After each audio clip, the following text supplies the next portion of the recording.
Hello, everybody. Happy Sunday.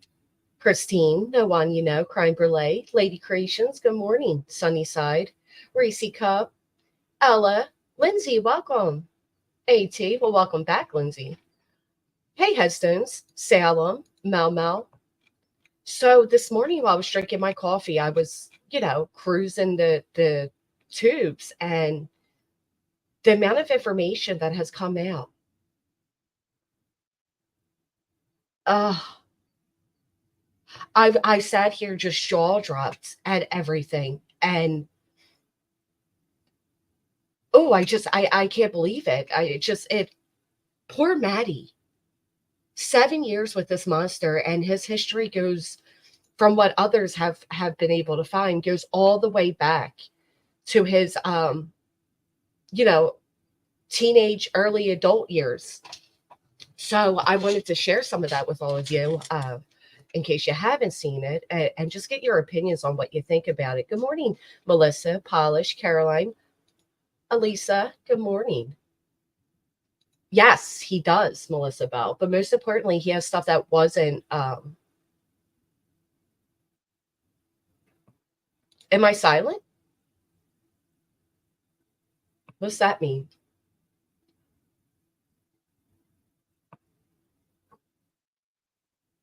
I'm so confused. Isn't that cute, Cray Cray? Hey, Catherine, Ginger, London. Oh, okay. Oh, I guess that's just a smart comment to somebody, Danielle. Hmm. Oh, are they? What happened? Hey, Tammy. Replay lost her. Did she lose them or hide them or? That's interesting. Very interesting. Hey, Linda Lou who?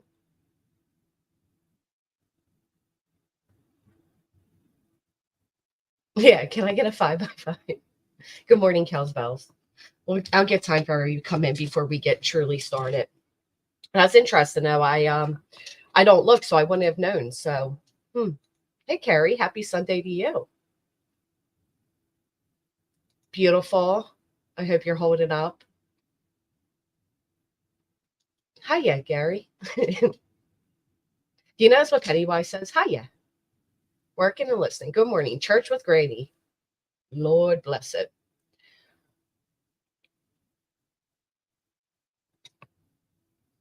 Now you got me looking to see what I missed here, Danielle. Good morning, Bracket, Reese Cup, cousin Trixie.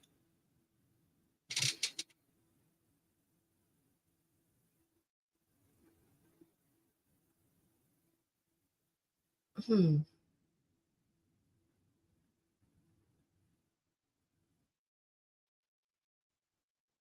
Never. She could never. Single time, you're precious, and I appreciate you. Well, Carrie, thank you very much. I appreciate you. And it's the least I can do is make sure you all know that. And I know people don't like when people do the whole, hi to everybody. But you know what? If you're taking your time out of your day to come in and listen to me, yeah, I'm going to make sure you know that I see you here and I appreciate it. Elisa, thank you so much for that. Wow, thank you. Okay, so I guess we'll go ahead and move along a little bit.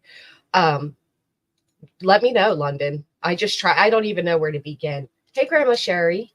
Did everybody have a good weekend? Reese, come somebody who's really a nobody, so it doesn't make much of a difference. But yeah, it's just interesting information.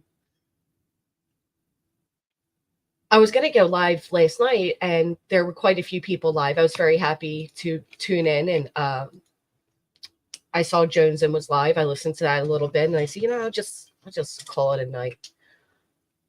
Wow, Solo, interesting. This story breaks my heart. This story, let me Sunnyside, when you hear the rest, I know people don't like the blaming of the mother. Some people are calling it victim shaming. I don't know how I feel about her, but after hearing the information I recently was listening to, it makes me wonder, and you know, it makes me wonder if people are right to kind of point their fingers. So we'll go ahead and we'll start playing one right now. This is Jace for Justice, did a great stream. Let me go on over there. I blame everyone. Yeah. British. Was Stephan Great. Stearns grooming online? Or was he really collecting pocket Pokemons? Hello, my friends, and welcome back to J is for Justice. My name is Jay, and I am your host. Welcome back to my. I thought when she said that, welcome to Jay's for Justice. My name is Jay. I thought she was going to say, and I am for justice, but she didn't. So yeah, Jay's for Justice went around and collected a lot of his conversations that he had over on Reddit. You know how beautiful Serenity? So do I. So do I. Thank you so much, Grandma Sherry. These last minute streams don't do me any favors. You know, I don't really give much of a heads up that I'm going live, but I feel like if people are awake and they're looking for something to listen to, they'll come on in. Right, Sunnyside, wasn't that such a missed opportunity?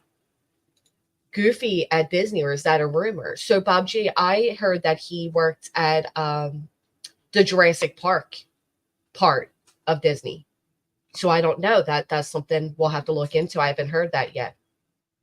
I've been hugging on the grains more than usual last couple of weeks. You know what they say? Unfortunately, the saying of death comes in three. I feel like that's always the way it is with true crime too. You always hear about these children back to back to back. My channel. If you're new here, please consider subscribing. And all of you, please give this video a like. In Yay! today's video, we're going to be getting into some creepy things that I found online about Stephan Stearns. Stephans. I don't know what it is about that name. Let's get into it.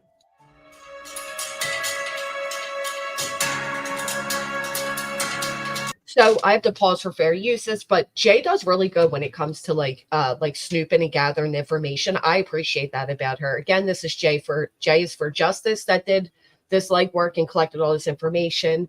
It seems like what you'll come to hear, as I did, is that he did a lot of video gaming throughout his entire life, from what it sounds like. But that is something that him and Maddie did together. Good question. I wonder if Jay tells us how. Thank you for joining. Let's get into this weirdness. We're going to start out with some Reddit posts. He posts a lot about these Pokemon, Pikachu, pocket, pet thingies. So we're just going to scroll through a few of his posts. And I can't figure out for the life of me if this guy is grooming by doing this or if he's honestly interested in these items. So these are pictures he has posted. Hey, Erica. And then here is one of his posts.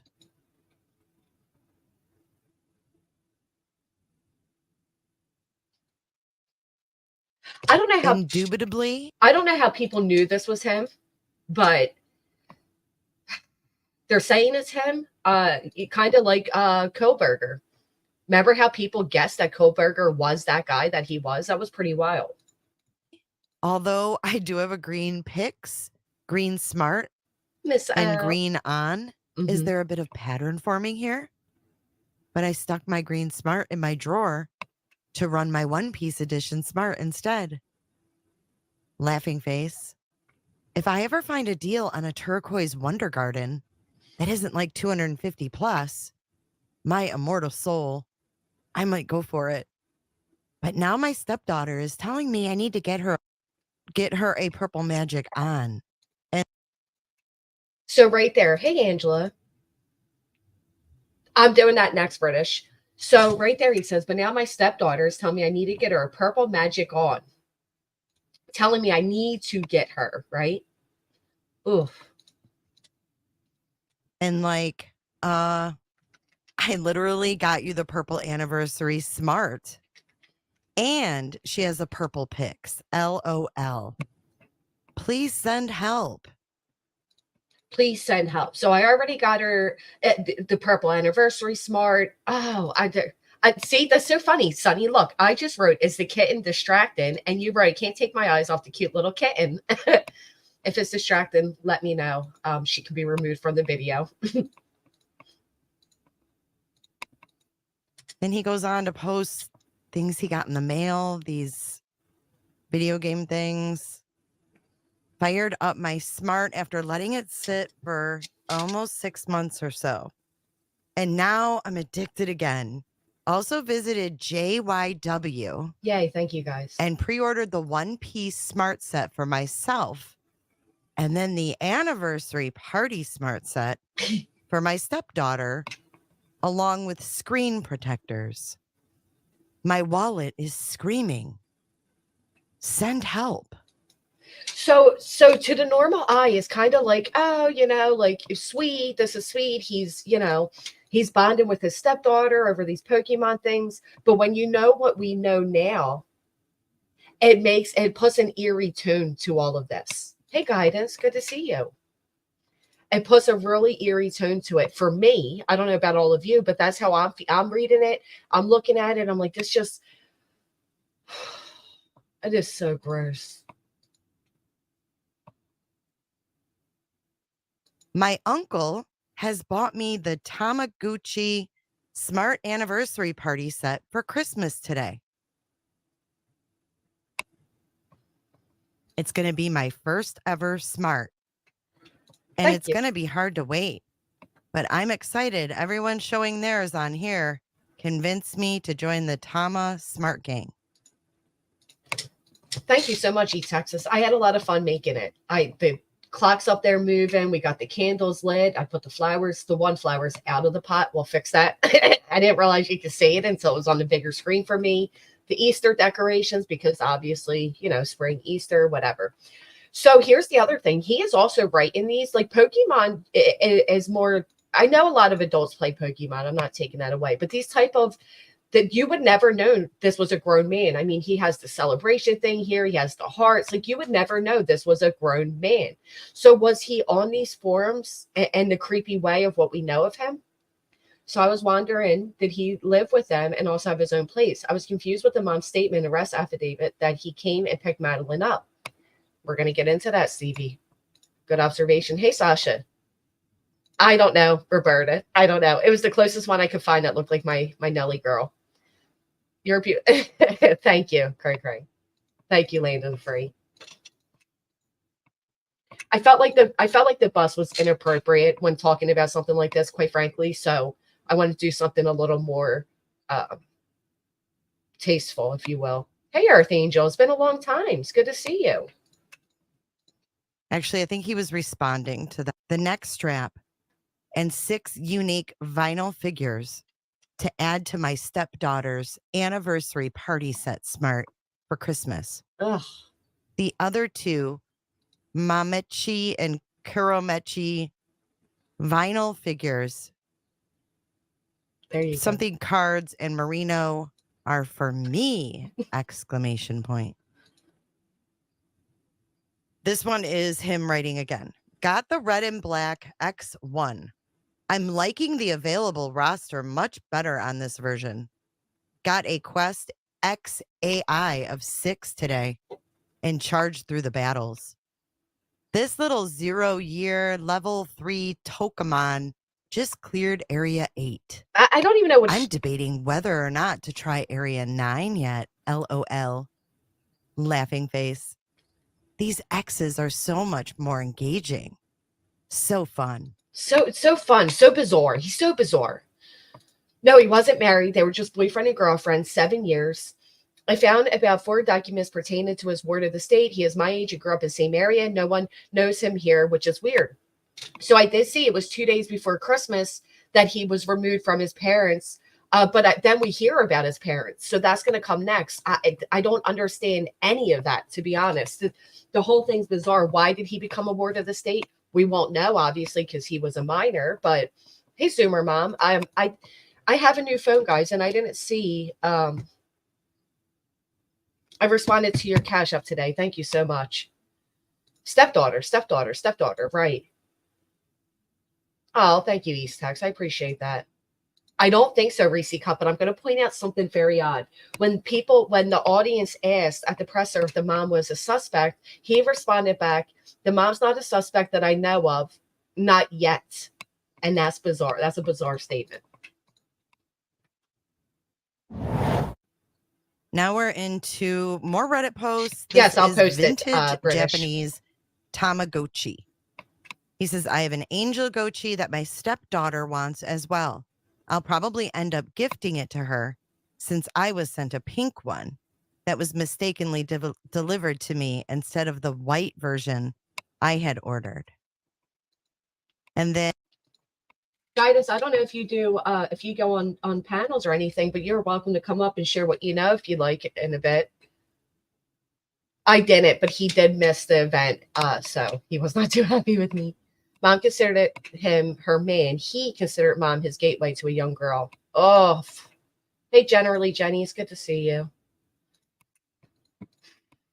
And another one, and these are both a year ago. My 11-year-old stepdaughter plays the smart, and that's a modern Tama. That's all in Japanese.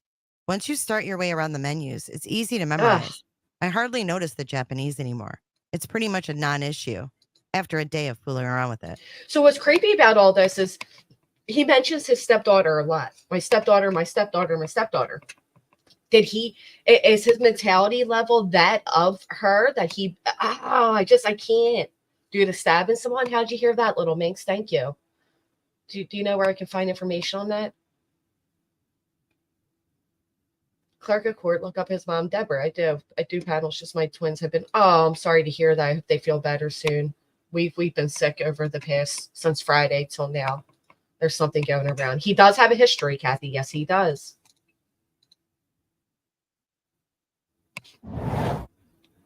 So we're gonna leave the Tamagotchis behind. And on that note, we were, I was thinking of the grooming aspect and what is he exactly doing on there? Mm-hmm. And there's a lot of other Reddit posts from him. I just picked out those few for this video. That's where I'm going next, but little his minx. name Thank is you. also Sustanet on Instagram. We all know what goes on Instagram. Hey, Beth. Let's take a look at his private profile. He has 73 posts, 61 followers, and he is following 168, but we can't see anything. Yeah, we'll be checking out the gray hues next. Thank you, guys. So now it's going to get a little bit darker. These are also things that he commented on Reddit. These are under teen forums on Reddit. Teen forums on Reddit. Knowing what we know, oh, yikes. Under advice for teens. This is a post by someone who is now deleted. 18 days ago. You heard me, 18 days. 18 days. My mom said she's going to kill me and then kill herself when we were arguing. And then this girl goes on to explain what's going on in her house. So it says here, where did it go? I was sleeping and my grandmom just called me crazy because I don't talk with people and my classmates that are just rude, racist, and homophobic. And when I was about 8, I don't really remember. She made me beg to not be taken to an orphanage for like 2 hours. I'm just kind of lost. I don't know if this is Madeline or not. I know. There's no way to verify it. I don't know why it would be Madeline. Does it sound like it'd be Madeline? I don't know why she said that. I did, British. Unfortunately, I did. Thank you, Sasha. Oh, yikes. I certainly did. A lot of people think that it is. I don't know why people would think it was her. I think some of the verbiage that's used kind of makes it seem like it's in another country. So here's my thing. How would anybody know what Madeline sounds like? They're the type of things I don't like. Why are we going to put on Madeline these type of things that her whole family disliked her and she had no friends? We already know Madeline had friends. Madeline was involved with her her father's side of the family. I don't know why people want to put those type of things on these kids, but I don't think this sounds like it'd be Maddie. Like head teacher and things like that. So I'm not going to make a huge deal out of that, but he does comment on that post. Right. And the fact that he's even giving advice on a teen Reddit board Ugh. is beyond me. So he says, your mom is extremely unstable. She desperately needs counseling and possibly medication. The fact that she makes these threats and even acts them out to a certain extent is not normal at all and will likely continue to escalate. You never know when her breaking point will be reached, but these types of things often don't end well. She needs help, and you need to ensure your own safety as well. None of the things you have described are okay in the slightest. This was just a week ago. A week ago. You never know when her breaking point will be reached. These type of things often don't end well. Ah, gross. Absolutely gross. So here's his response, whether that's Madeline or not. Then he goes on and say, whether or not you think she'll follow through with the threats is irrelevant. This is not normal behavior and something is seriously going on with your mother's mental health. Ignoring this type of thing does not make it go away. You need to make use of the resources available to you and reach out to some professionals who specialize in these situations. Other commenters have provided links to that effect already. Please make use of them because it's happened too many times already and she is going to snap at some point. Maybe on you, maybe not, but it won't be good for anyone involved. She needs help, and so do you, to get safe. Don't ignore this. These are not red flags or little warnings to be ignored. This is a loud air raid siren, and you need to take it seriously. As painful as it may be, because she's your mom, you need to act. What she's doing is abuse, plain and simple. There's no gray area here. She is violently abusive, verbally abusive, emotionally abusive, mentally abusive, all of it. And it sounds like a few of her immediate relatives are the same way towards you. The longer you stay in this situation, the worse off you'll be. Your mental health has already been affected by this, and the torment will only continue to add more layers of trauma and damage until you are just a broken person by the time you grow up, if she even lets you live long enough to grow up.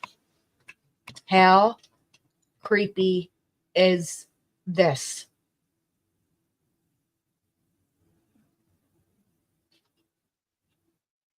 I can't get over the fact that he wrote this. Hey, buddy, I can't get over it. I mean, this is just so disturbing.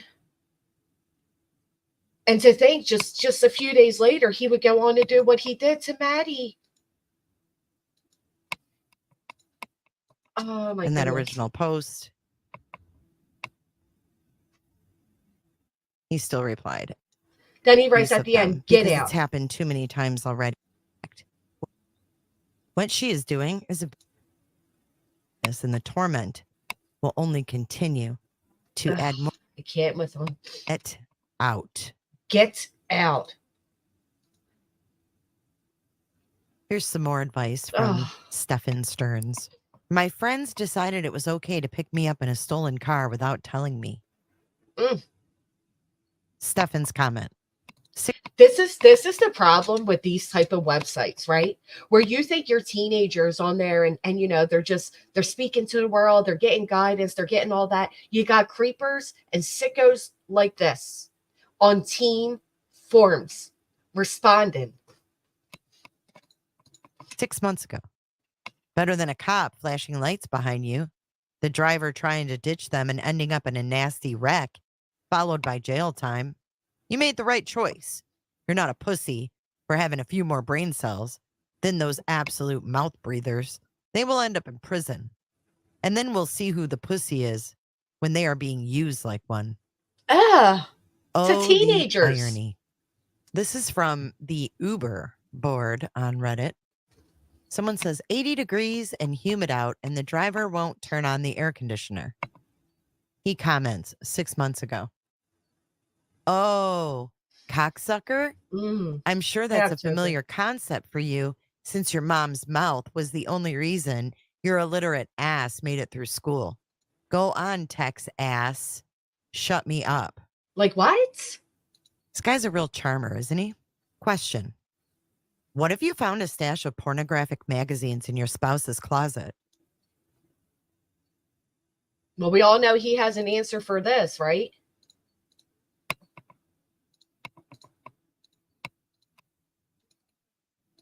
This is Jay's for Justice. She did a great video making this. Her link is right here. If you go watch the original video, give her a thumbs up. Hey, October Shug. Stearns replies. They had really great celebrity interviews, fashion tips, lifestyle articles, and general guy advice and knowledge that was useful and interesting. And tastefully nude women.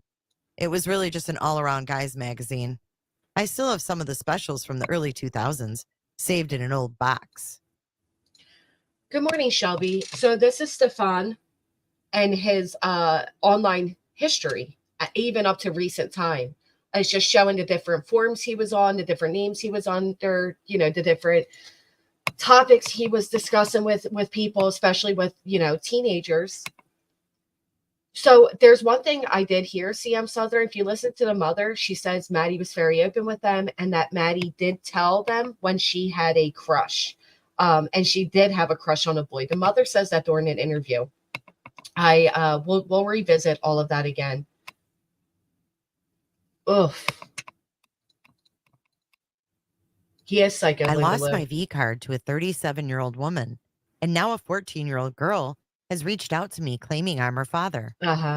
3 months ago, Stearns comments. Paternity for absolute certainty, but I'm glad your wife is so understanding. Sounds like a great woman. And these things do happen.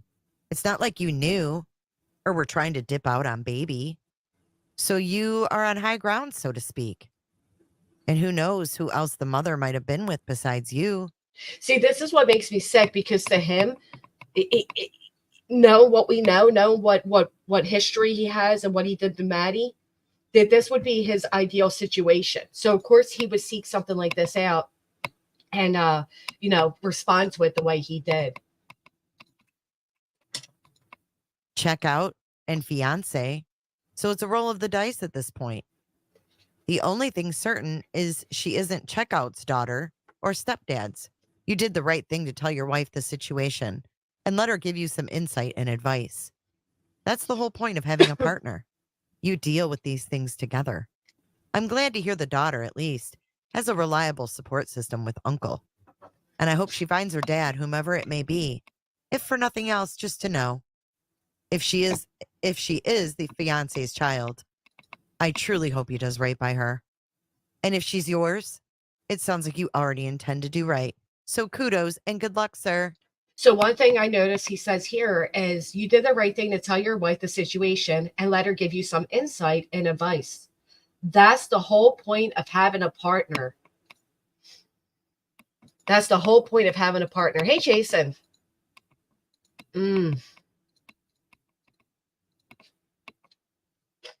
on to more Reddit posts. He's in Guns, Guns, Guns under easily concealed 9mm. He gives advice that there are a lot of great micro 9s out there, and he recommends a Sig Sauer P365XL.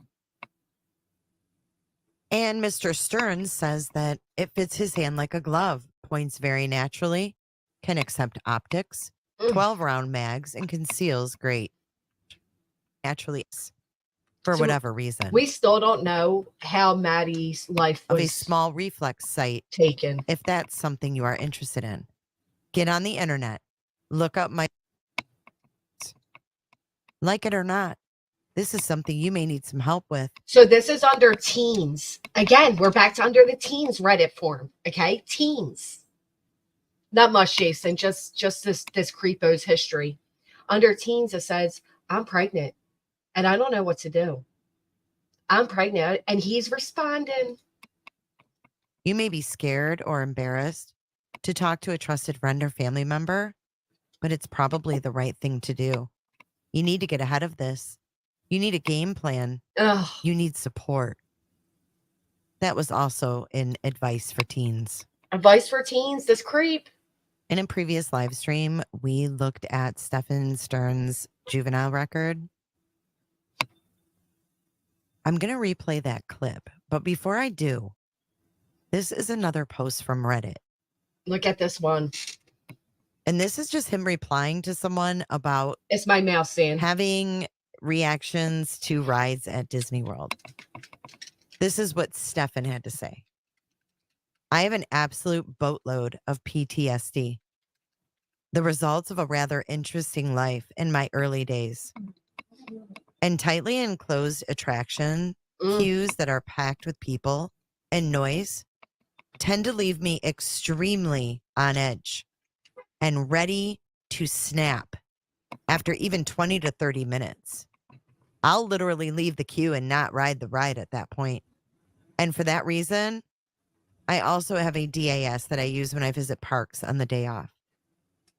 I have dated women as well. Women as well who have mood disorders and other invisible disabilities and understand all too well the struggle that often comes with these. Now, here's that clip about his juvenile record and him being deemed a ward of the court at age 12. 2 days before Christmas. So you see here, this is Sarasota County, and it says 1998 GA 003343. 12/23/1998. Stephan Stearns, ward. NC, and then it says closed Stephan M. Stearns, and it was filed on 12/23 of 98. I'm with you. I think he was 12 or 13.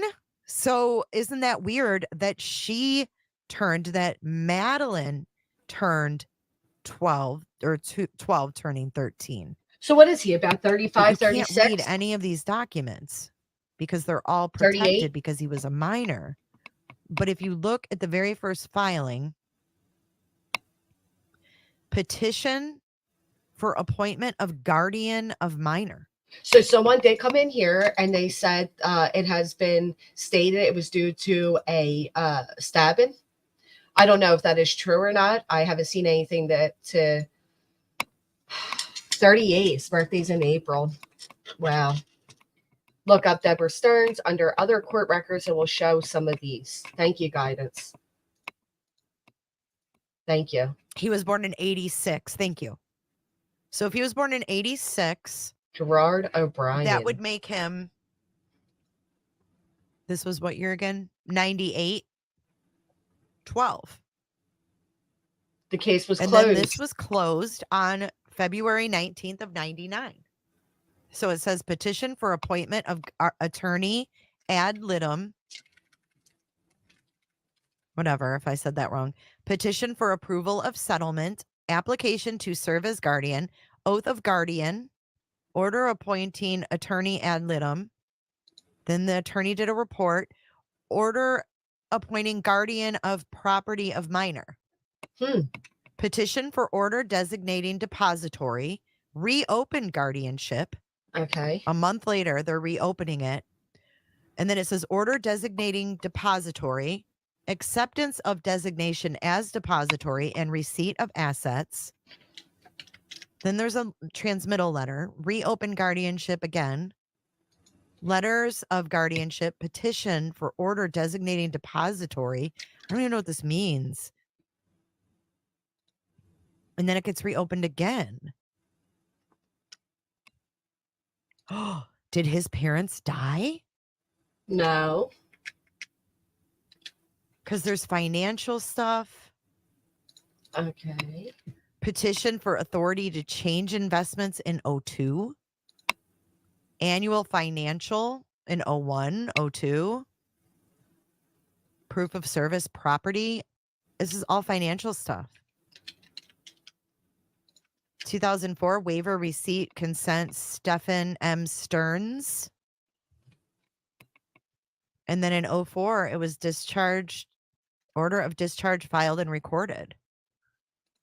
But he doesn't have any criminal, doesn't say he was in trouble. So, okay, so let me ask you a question. I don't know, we can't see it, but it's guidance. So I'm looking here now and it says, okay, so 4/1/98, 12/19, 1995, auto negligence. She has a traffic infraction. So it'd be the auto negligence. It would be. What would that even mean? Hold on, let me show you guys what I'm saying.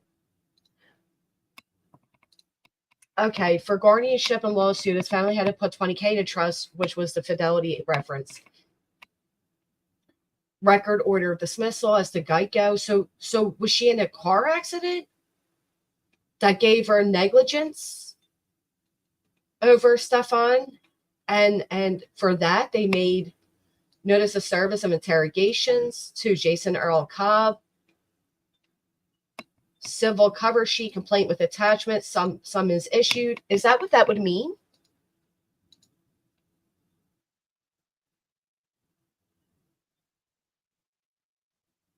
From what I understand, it was like a millimeter away from this man's heart because the man catcalled his girlfriend at the time. Yeah, but where can I find all that, Infamous? Do you know? Under financial records in court? Because this is under criminal. Defendant Timothy Sumner supplemental witness and exhibit list. And this is around the same date. Yeah, look. Medical records custodian.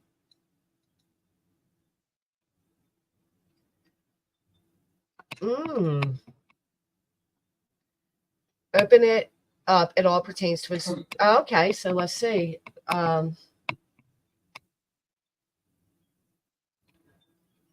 Plaintiff, Stephan, Deborah. Defendant was Timothy. 4/1/1998. It was closed on 2/19. Yeah, so it's the same time. But let's see if we view printer friendly version. Doesn't make a difference, and I don't see anything I can open here. But this is all very interesting. Just what led to all of this? Subpoena. I mean, there's a lot here. Notice service of its. Wow. And Geico's involved. Okay, so let me stop sharing for a second. Let me go over here and open this up.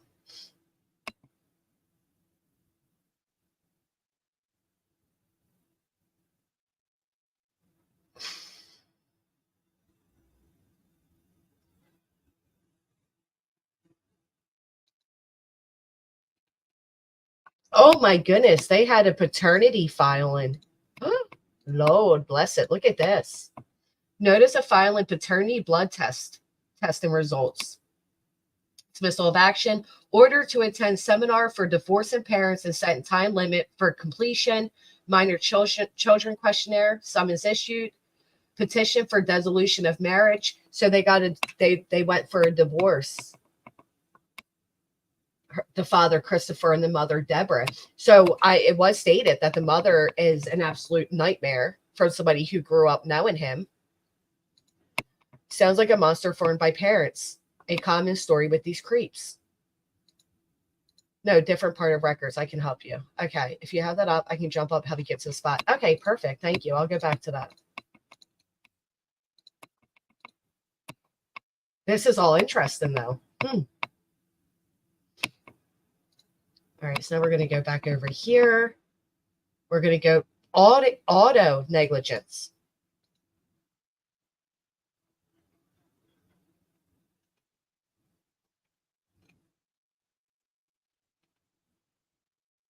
This is a lot. This went on for a long time. Hey, Georgia. Thank you so much, Guidance. I appreciate your time. I know you mentioned your babies are sick.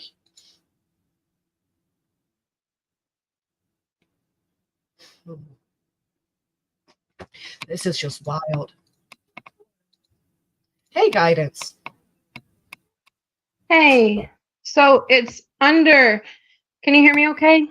I can, yes, thank you. Okay. I think it's under other records where it's court filings. Okay. So you'd have to go back out to the beginning. Okay, so search. And the weirdest part is I come from and live in the same county that he's from, and we're the same age, and nobody is mutual except for we have friends that have mutual friends. Really? So Yeah. Okay, so I'm over here. I'm at the Sarasota clerk, and I go to search. Right. Okay. Nope. You want to go back to the main one again, where it gives you like the records or the deeds before that, the page before that. Okay, so I never had that page. Okay, so because I stumbled upon it yesterday, and it's 4 different documents of the details of guardianship. And what's alarming is in the actual document, it states that the guardian, like the returning of guardianship, is for the defendant's best friend and natural birth mother. What alarmed me is the way they referenced her as his close best friend. Wow. Okay, so let me look into that really quick. Let me see. I can't see. Let me. Is it too small? No, I'm pulling it up. Records. Records. Yes.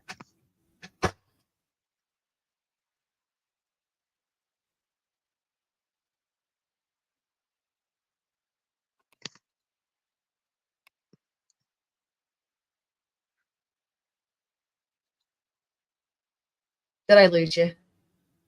No, I'm here. Okay. I'm just trying to watch the screen. No problem. So once you go into records, I thought so. Records. it'll give you a breakdown. Okay. Yep, right there. So, and then it's court. It might be, oh yeah, official records, deeds, mortgages, judgments, and liens. okay. I think that's where I found it. It's out of those blocks that I found it. And there's only 4. Let's see. Deed, mortgage, release, dismissal. What's the dates? The dismissal is the ward of the state documents. Right. Anything with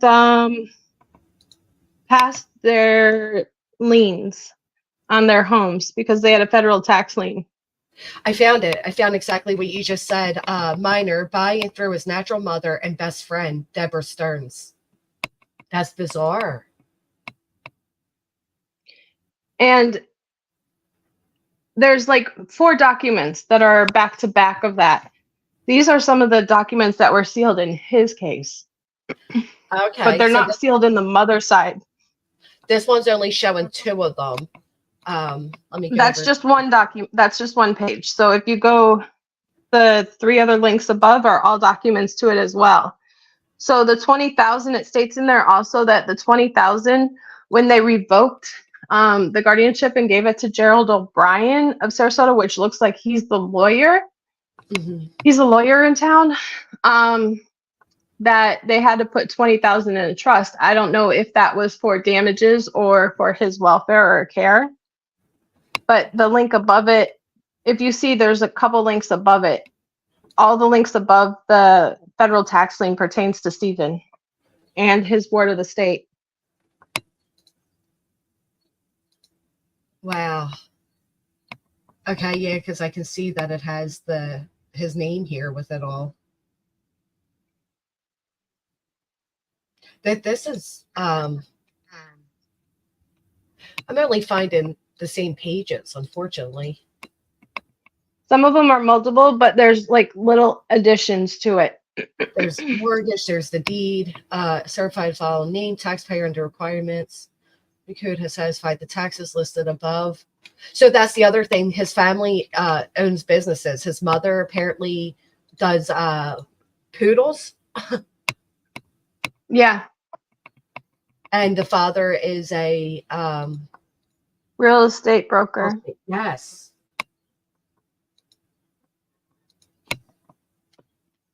But what's odd is I grew up in Northport from 94 to 2004 and then moved to Sarasota, and I've been here since. And I lived in the Laundry neighborhood at the end of their street. And he's the same age as me, and nobody knows of him. I went and asked like everybody I know, because I know I even worked up in Sarasota because it looks like they lived in Sarasota, not Northport during this time. It was area code 34232. Because a lot of people are saying it was of Northport. They lived in Sarasota when this all happened. And you know of nobody that knows him? And I know a large majority of this whole county because I've worked in the restaurant business. So everybody knows everybody when you work downtown and throughout the whole county.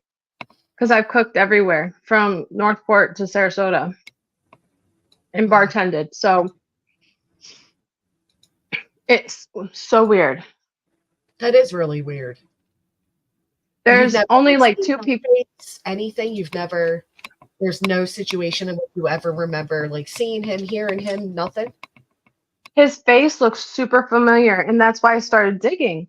But there's one person that is a Venice tactical something, and it only states that we have mutual friends. But me and Stephan have no mutual friends on Facebook.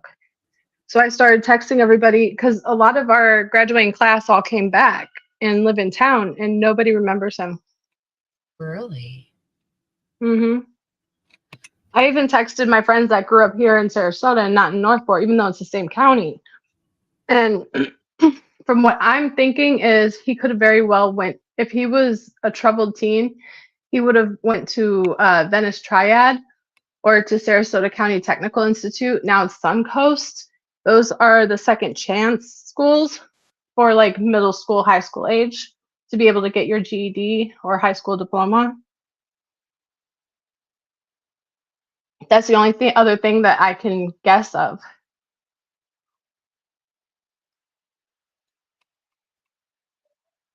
Yeah, but my fear is like, yeah. Go ahead, I'm sorry. But the way they mentioned his mom as being the best friend, I was like, Yeah, that's bizarre. The way it's written right here, it says, to go back to his a minor by and through his natural mother and best friend. They typically don't say that. They just say natural birth mother or previous guardian, not best friend. And I'm like, why is it stated like that? That's just off to me. That is off. And there's a lot of information here about her affidavit, continuous marriage, exempt family, probate, agreement family, juvenile. I'm trying to get all those to come up. Certificate copy of judgment of the family. Hey, Jason. Yeah, I live here. I know. I'm naming places that his family lives because I live here.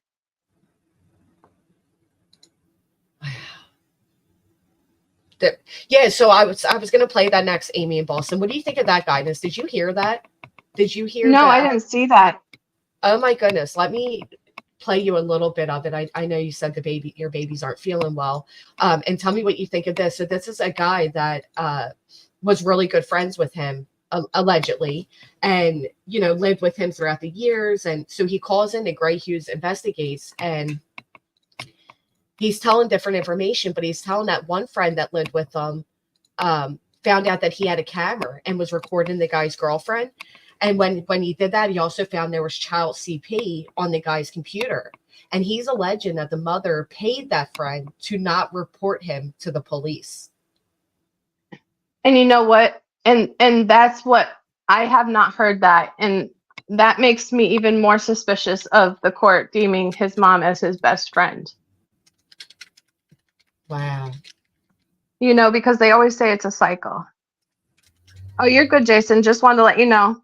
Right. So basically she was covering up. Then we might know mutual people, Jason.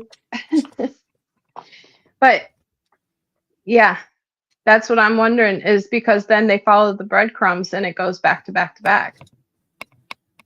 Because I grew up in Northport before there was even a middle school or high school. So I was shipped to Venice all the time until Northport, and then grew up in Sarasota too. But yeah, I've looked up news articles. I've tried to look up all the history. I can't find crap. It's all sealed and locked down. It looks like his mom took down her Facebook post too. Sorry, you're going to play this. Sorry, I didn't have the screen up.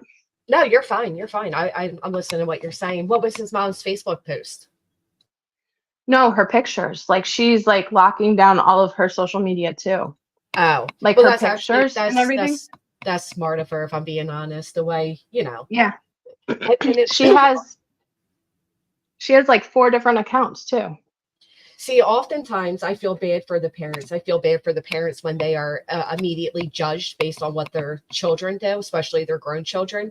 But after hearing what this guy claims on over on Gray's channel, I was like, oh my goodness. So he's saying she's like a really just overall despicable person, like old school racist, manipulative, con, and like all the things, and that she covered up for him. It wouldn't surprise me. Here, let me play a little bit of it, see what you think. Okay, thank you.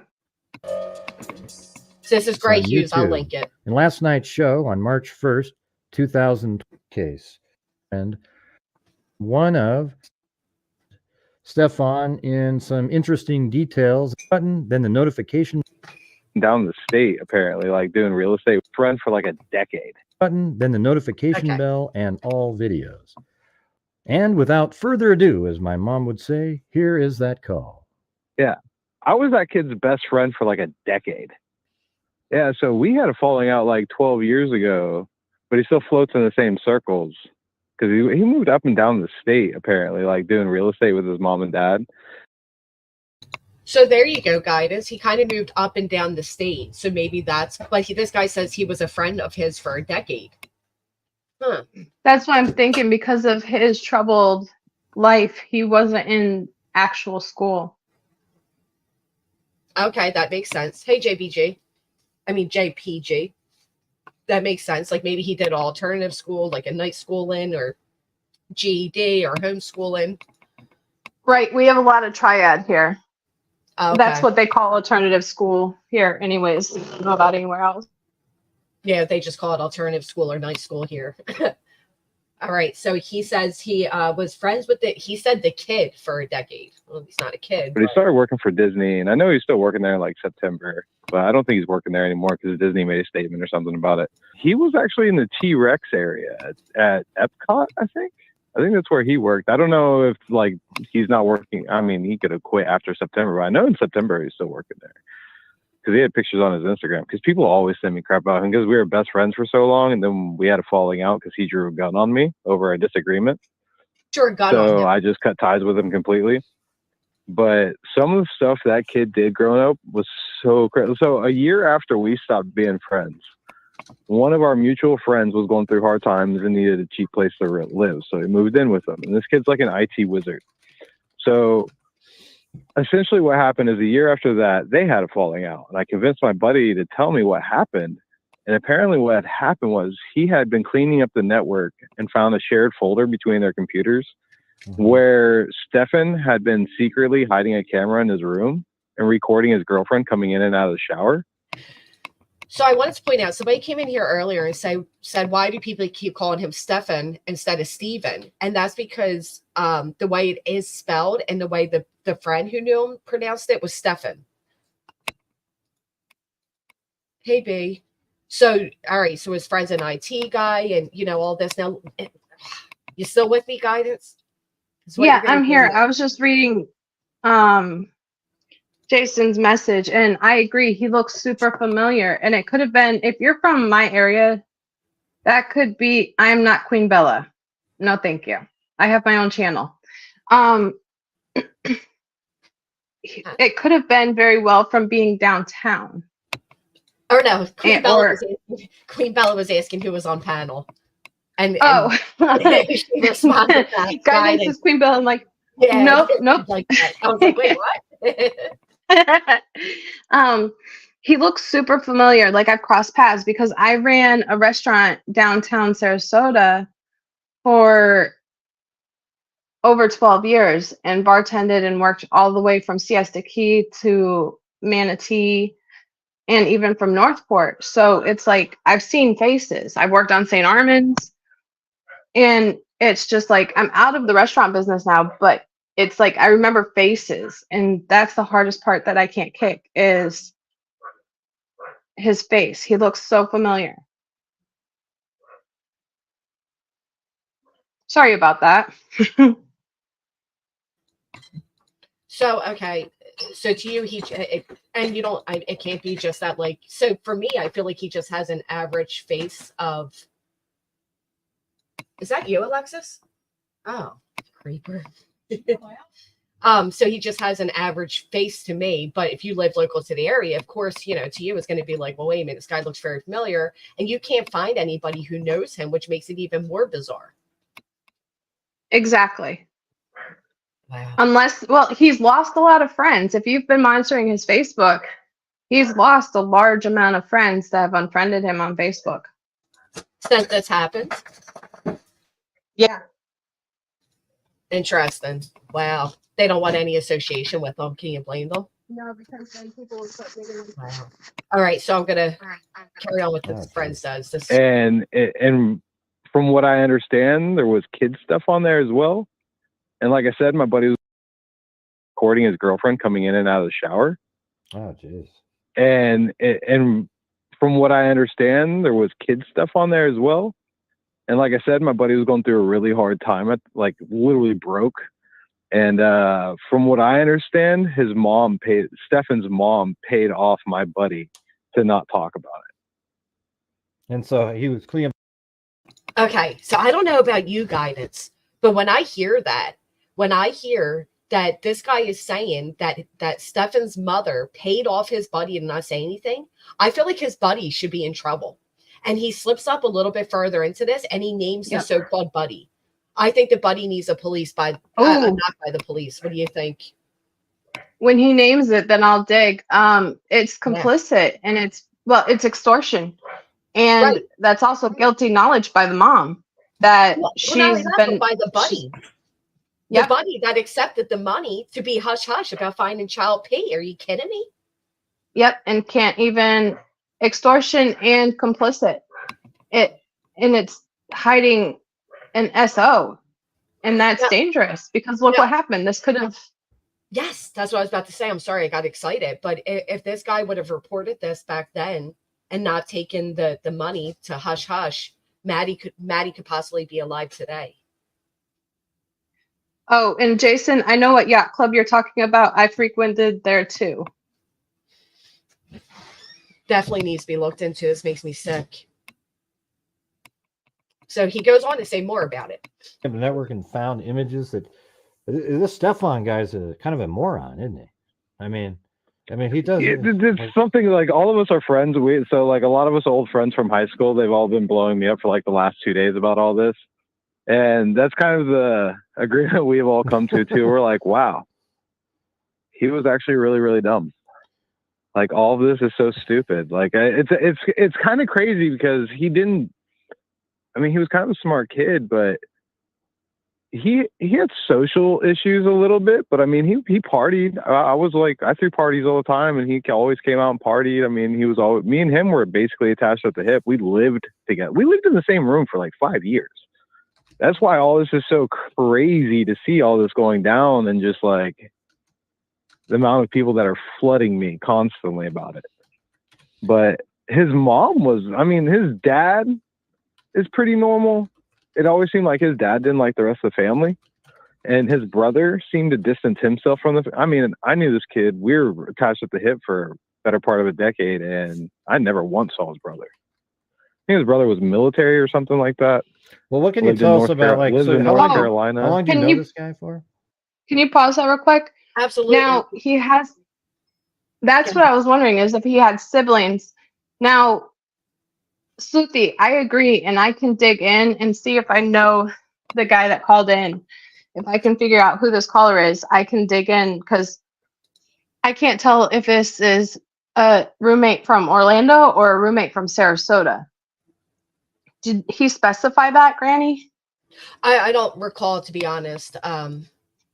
It sounds like he's almost specifying for Sarasota, but the weirdness is whenever I'd go and frequent Orlando, I'd run into my employees even out and about in Orlando. So that's what's the weirdest part, is like our age group, all of us would go from Northport to Sarasota. We'd all go to Orlando back and forth constantly. So even up until about like 2015, because he's the same age. So that's why I was wondering if this was a roommate from before that time, before he moved up there, or if it's local. Yeah, I know further in he does start naming names.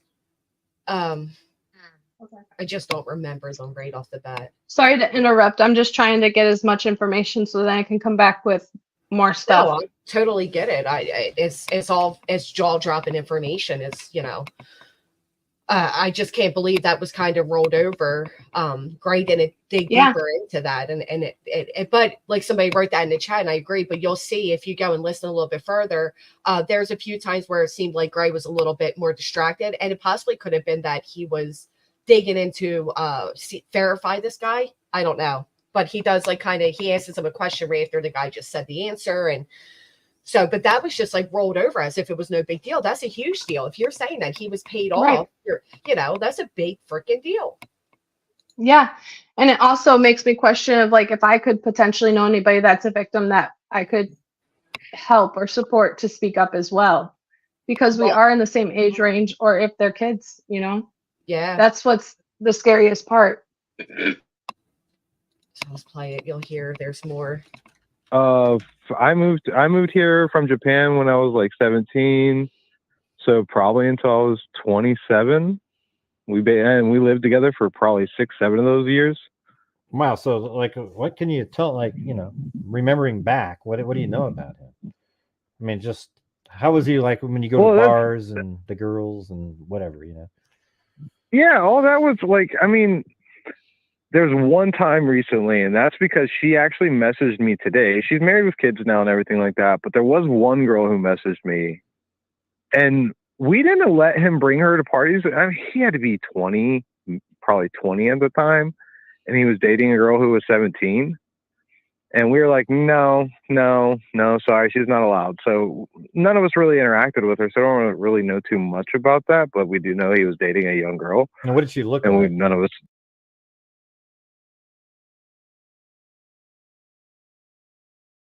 Was she really? She was Asian. Oh, she was Asian and really small then? Yeah, she was tiny and Asian, yeah. Okay. She was literally tiny and Asian. I mean, 4'11" maybe. Well, my wife's only, she's a really small. She's only like 4 foot. Yeah. 5 or 7. And this girl was too. She was super tiny. And I mean, so we thought that was a little weird, but this girl had messaged me earlier today, and she made a comment about that same thing that I'm saying now. And we were all told she was 17. She told me today on Instagram that she was 14 at the time. So that dramatically changes all of that. Oh, wow. So the same girl that he told you was 17 was only 14? Yeah, because she mentioned that today in the Instagram. You hear that, guidance? So he was 20 and he was dating a 14-year-old who he stated was 17. That's the scariest part, is there could be multiple victims here in town that haven't come forward because of him. Sorry, I hit the mic. That's okay. Yeah. And you know what? That does happen. That happens when you're younger, and you know. So, but being 20, what I want to know, which wasn't asked, is did the girl lie about her age, or did Stephan lie about the age? Who lied about the age? I would assume he did. Especially after his Reddit post. Sorry, go ahead. Wow, that's insane. So, what was this part about a gun up above? I think I missed that. I was trying to. Oh, yeah. Business. So we were living together. I don't know, probably a couple years into. I mean, this was at the end of our relationship. So we had a disagreement because there was a lot of issues wrong with the house. We were renting through his dad, and I didn't want to pay rent because like a whole bunch of these issues, AC, garage, all these things hadn't been fixed, and my car was pinned in the garage. And this went on for like months. So finally, I refused to pay rent. I was like, look, you got to fix these issues. I'm like, this can't go on any longer. I'm not paying rent until you fix these issues. And his son flipped out on me because I guess his dad was giving him a hard time trying to get Stephan to give me to give the money to pay the rent. And I was just like, no, not until you fix these problems. And Stephan flipped out the house, threw a temper tantrum. And I mean a legit like 3-year-old temper tantrum, laying on the ground, a grown man Convulsing. pounding and kicking his feet into the ground and screaming and yelling. And he does all this, proceeds to run into the room, grab his gun, and draw a gun on me. Wow. We get into a scuffle after that. I leave. I never come back. My dad gives me money because I'm broke. You know, I'm broke, 20-year-old at the time, like bouncing between jobs. And he gives me the money to break the lease because I told him what happened. He's like, you need to get out of there. So he gives me the money, break the lease with everything, and I left. So that was the last I talked to the kid personally. Wow. But then a year after that, our mutual buddy moved in, and that's when all the camera stuff and all that went down. But like, you moved back in with him somehow again after that? Or even though No.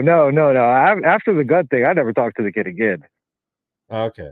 We just float in the same circle. So like every time he hangs out with someone I know or messages someone I know, I get all these messages on Facebook or Instagram from, you know, whoever it is. And so how long ago was this server moment where he was at work and? Oh, this wasn't at work. This was at the house. My buddy. Do you see what I mean about him not really paying much attention, Gray? But I don't know if Gray's doing that to try to catch the guy in something. But what I don't like is that he keeps saying the kid. And it's like, dude, no, you're talking about a grown-ass man.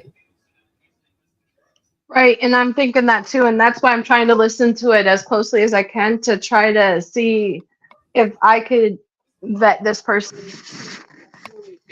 I mean, to me, I'll be honest. I think, I think the guy sounds very credible. He's just like Grady said, he's not hesitating. He's not, you know, the things are kind of just rolling off. I believe the guy and his experiences with them. I think, I know that people get trolled by these type of things, but I believe him for some reason. It feels real. It feels too flowish to be made up. I'll be looking into it just to check as well. But yeah, after BK calling into T-Rev, you never know. So that's why I'm waiting for him to name drop so I can even start digging on that, you know? Yeah. I'll go ahead and play it because it's coming up. But he was just like going through. He's like, he's a rare breed. He loves IT networking. Like, he's not good at IT networking. He loves IT networking. Like, he loves going through networks and cleaning things and making things move faster and 3D printing. You know, he's just one of those guys. Mm-hmm. And so he was still going through school and everything. So he was playing around on the network at the house and going through it. And that's where he found a shared folder between Stephan's computer and his computer on the network. And he thought that was just weird that there was even a folder there. So that's when he went into it, and that's where he saw a whole bunch of young kid stuff and why did he put it in videos and pictures of his girlfriend? I mean, that's sort of weird. Because Stephan's an idiot. I mean, a shared folder on a network. Yeah, it was literally like connected. It was in the middle of the network, you know, like a portioned off section that Lance had for like when we want to bounce files back and to and fro in the house. It was just like that, something quick and easy. We were all wired together because we're all gamers. So he had like CSAM material and his girlfriend on there, or child pornography and his girlfriend, and my buddy, the IT guy's girlfriend, from a hidden camera in their bedroom. Wow. Yeah, because he also lived in the house. I don't know if I stated that earlier, but even when I lived there, like, we lived together because his dad owned the place, so it was like super cheap rent, and Windermere is an expensive town. Well, do you have any other like times when you were hanging out with him that you were just sort of like, God, that's weird, or something like that? You know, I don't know if Granny, can you pause that real quick? I just wanted to address Sleuthie and Deets in chat. Just to clarify, yeah, he didn't report it because supposedly his mom paid them off to not report anything. Sorry, that's all I wanted to clarify. Which is, again, no, he stated that totally messed up. Completely messed up. He said that his buddy took a payout from Stephan's mom to not report it. I wonder how much that would be. I wonder if that's a crime even too in itself. That's what I was saying. It absolutely should be. I mean, yeah, it definitely should be. I can't believe. Yep, because not reporting this resulted in an innocent child's death, unfortunately. And you have to be a real piece of shit to take money to cover up child CP, you know? Yeah. Not this guy, just the so-called friend. Do you have me on in the background, guidance? No. Okay. I just hear a little bit of an echo. So not this guy didn't, but this guy's mutual friend that was living with Stephan allegedly took a payoff from the mother to not report Stephan for having child CP. Yeah, he worked real estate for his dad. You good to go on guidance? This is when the name comes out. Yeah, go ahead. I'm just thinking anybody that had knowledge of the payoff should be liable as well, not just the one that got paid out. Yeah, that's true. Because who knows if they took any bite of that payout for that reason too? Because shoot, look at his accident. Of the documents I shared you, they had to put 20,000 in the trust fund for his guardianship for that 1 year. Right. Can you imagine how much his payout would be just for this? Gross. It's socially awkward other than that. I mean, I know there was a story that I was told when he first moved here by his own mom, and that was him stabbing a dude when he was like 14 years old. So I doubt anyone even knows. This happened in California before his family even moved over here. But he stabbed, I guess from what I understood, he was walking down the road. He was like 14 years old in California, and some guy had catcalled his girl, and he flicked the guy off. The guy was like a drunk 40-year-old man who proceeded to run across the road and beat the living tar out of him. Well, apparently Stephan at 14 years old was one of those kids who carries knives on him, and he stabbed him and missed his heart by like barely a millimeter. Wow. So almost killed him. That was when he was 14, and I know he had a whole bunch of therapy afterwards. That right there does not make sense because the guardianship was in 99, 98. That would have been the same around this roughly the same time as he was going into 14. Right, but he was also, the guardianship was handed back over to the mother at the time that he would have been 14. Right. So what if he had gone to California for his high school then? Which doesn't, did he just say that accident happened in California? Yeah, perhaps when he was handed custody over to that other gentleman, he was in California at that time. I don't know.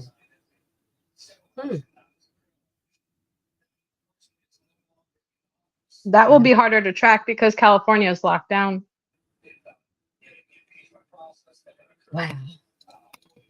Because apparently the beating kind of messed with his brain or something where he could like fly off the handle really easily. Like he would just get super angry really quick. And I only saw a couple flashes of that during our relationship together. But I mean, that was like, but I will say of that entire family, Dad seemed normal. Mom, on the other hand, is a whole different beast altogether. Like, she raises championship poodles. She's the meanest, rudest, loudest, most racist person I've ever, and openly racist. I mean, she doesn't hide it. Just obnoxious person I've ever met in my life. Like, my sister used to run a Publix down here, and she was hated by the entire staff. Like, wow. How do you get hated by a bagger? Like, that's hard to do. Yeah. Like, but everyone knew this lady when she walked through the door. She said she was an ex-Air Force drill sergeant, a Special Forces drill sergeant, no less. I don't know. That could be true, could be false. Who knows? She was a whole different beast, and like he was attached to her by the cord. Like it was really weird. Their relationship was weird. Dad seemed to hate the rest of the family. Yeah, Dad was like never around really. Dad would pop in like on weekends here and there, and he slept in a separate bedroom. And then he would go back to doing real estate stuff and disappear for weeks on it down south. I mean, that was like all the time. Probably wanted to get away from his kid. I know. That's my impression I always had of him was, he doesn't like the wife and he doesn't like the kid. He got dealt a bad hand. Which is weird, guidance, because they had, you can see that they filed for divorce from each other. And also when custody was given back, it was given to the mother. It doesn't say the father. It just says right here to the minor. Exactly. From mother and best friend. The father's not even mentioned there. Exactly. And Dietz, his middle name is Michael. And they lived in Florida before that accident actually happened, but it makes me question if she was trying, there's so many scenarios running through my head of how a mom would like hide something like this, is if she felt guilty of his abuse if he was abused himself. You know, there's so many scenarios that are running through my head, but if they called her crazy, it could potentially, was she the abuser, or was she knowledgeable of the abuse and protecting him in other ways that she thought she could? That's possible, yeah. It's just so many scenarios. It's creepy. Sounds like. Yeah, it seems like. And the other son, I want to keep calling him Brett for some reason, but I can't remember his name because he never came around. But I think he was military and lived in North Carolina, from what I. So that's the other weird thing, because throughout the custody papers, we're not seeing anything about a brother. Again, we're just seeing Stephan Stearns. We're not seeing the brother being mentioned in any of these paperwork. Exactly. And that because either he was already out of in the military and out, or just wasn't around. And yeah, Ludwig, the only reason why I said that is because I had an uncle that was extremely a major RSO and a violent RSO to all the women in our family. And my grandma felt guilty because the abuse originated from my grandpa, which I never met. He died when my mom was 8, but she always protected him because she had that felt like it was her fault for, and had to protect him. That's so right. It's an effed up situation all the way around, but they're all dead now, but it is what it is.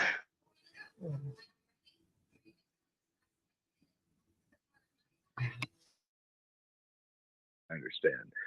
And I think when he had kids, he made an attempt, like sent them pictures of the family on Christmas kind of thing. And that was like the first thing he had done in like 15 years. So I don't know what happened in that family with that side, but I mean, what makes his son disappear from his family for 15 years by choice? Yeah. So it sounds kind of like, I mean, this arrest warrant, you know, he has the thing about the, you know, he has all those photographs on his phone.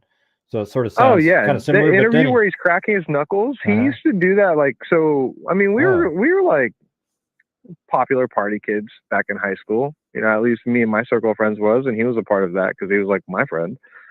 And so we got into a lot of fights with other kids and stuff like that. And that was just something he always did when he had this weird thing about like portraying being the most alpha guy in the room. A lot, what do they say? All bark, no bite. That was kind of him. And he used to do that all the time. He used to drive us nuts because it pissed everyone off, where he would sit there and just start cracking his knuckles non-stop. And it would be so aggravating. And that was one of the things we were talking about on Instagram today, because we had a pretty tight circle of friends, and we've all gone our separate ways, had kids, and done all that stuff. And we have an Instagram chat with a lot of us in it, and you know, obviously he's never been in it, but a lot of us other ones are in it. And we were just all talking today about a whole bunch of stuff. We remember of him back when we were younger and being like, damn, how do we not notice? Like, that's kind of crazy. Yeah. And what about the part about him? He factory reset his phone. Like, we were reading that earlier. It's like, what a dummy. Okay, the kid's not that dumb. I could tell you that. That's a 100% chance. That is a 0 possibility chance with the kid. The kid is really smart when it comes to computers. Like I said, at least when it comes to certain things, he's really smart. We're gamers. Like, and we grew up gaming before, like, you know, the internet is the way it is. So we used to go in and go into the codes and change all of our settings and do all that kind of. We were really big. Did you play Doom though? Hey, I played the original Doom with the. I played Doom on a floppy disk. Remember we had to play the phone? You had to put the phone and do the 9600 baud, and then got to 1440, and it was like, whoa, yeah, this is incredible. That's it. Yeah, that's crazy. Yeah. But so obviously he factory reset. For that to happen, he did it. Yeah, there was no way. That's a physical impossibility. Like, the second so we had like a thing in the chat where I saw the video where he was sitting behind the mom in the interview. And when I saw that live, at least when it was posted by the news channel. And when I saw that, I literally said, oh, he did it. I was like, I can look that kid in the face. So like, he has tells. He's He's just a bad liar. Always has been, always will be. Everyone. So again, it's bizarre to me that he keeps saying the kid. I can look the kid in the face and the kid, whatever. And maybe that's because they were kids when they were friends with them, or maybe he always looked down on them in a way. That's what I'm thinking, because I just referenced to this guy as a kid myself. Did you? Yeah. Because it was when we were kids, essentially, in our mind frame, because like when you babysit somebody and you change their diapers and you take care of them, this is for most females anyways, and then you turn around and haven't seen them in 10 years and now they're a teenager and you're like, you still think of them as a baby. It's when somebody's out of your life for so long, in your mind you still think of them as that baby. So it could be an analogy like that, but that is but it is bizarre that he mentioned, to me anyhow, it's bizarre that he's mentioning the cracking of the knuckles. Grandma Sherry, we made a joke that it's our emotional support kitten. When it's grainy, it's hard not to watch that kitten. I have two. And it is grainy in his one interview, but as he's cracking his knuckles and when the mom pleads for her to come home, when he puts his head down, you can see his ears get extremely red at that point as well.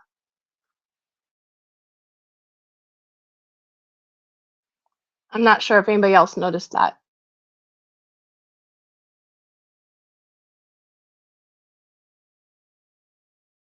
Sorry, my kid was talking to me. No, I didn't notice that.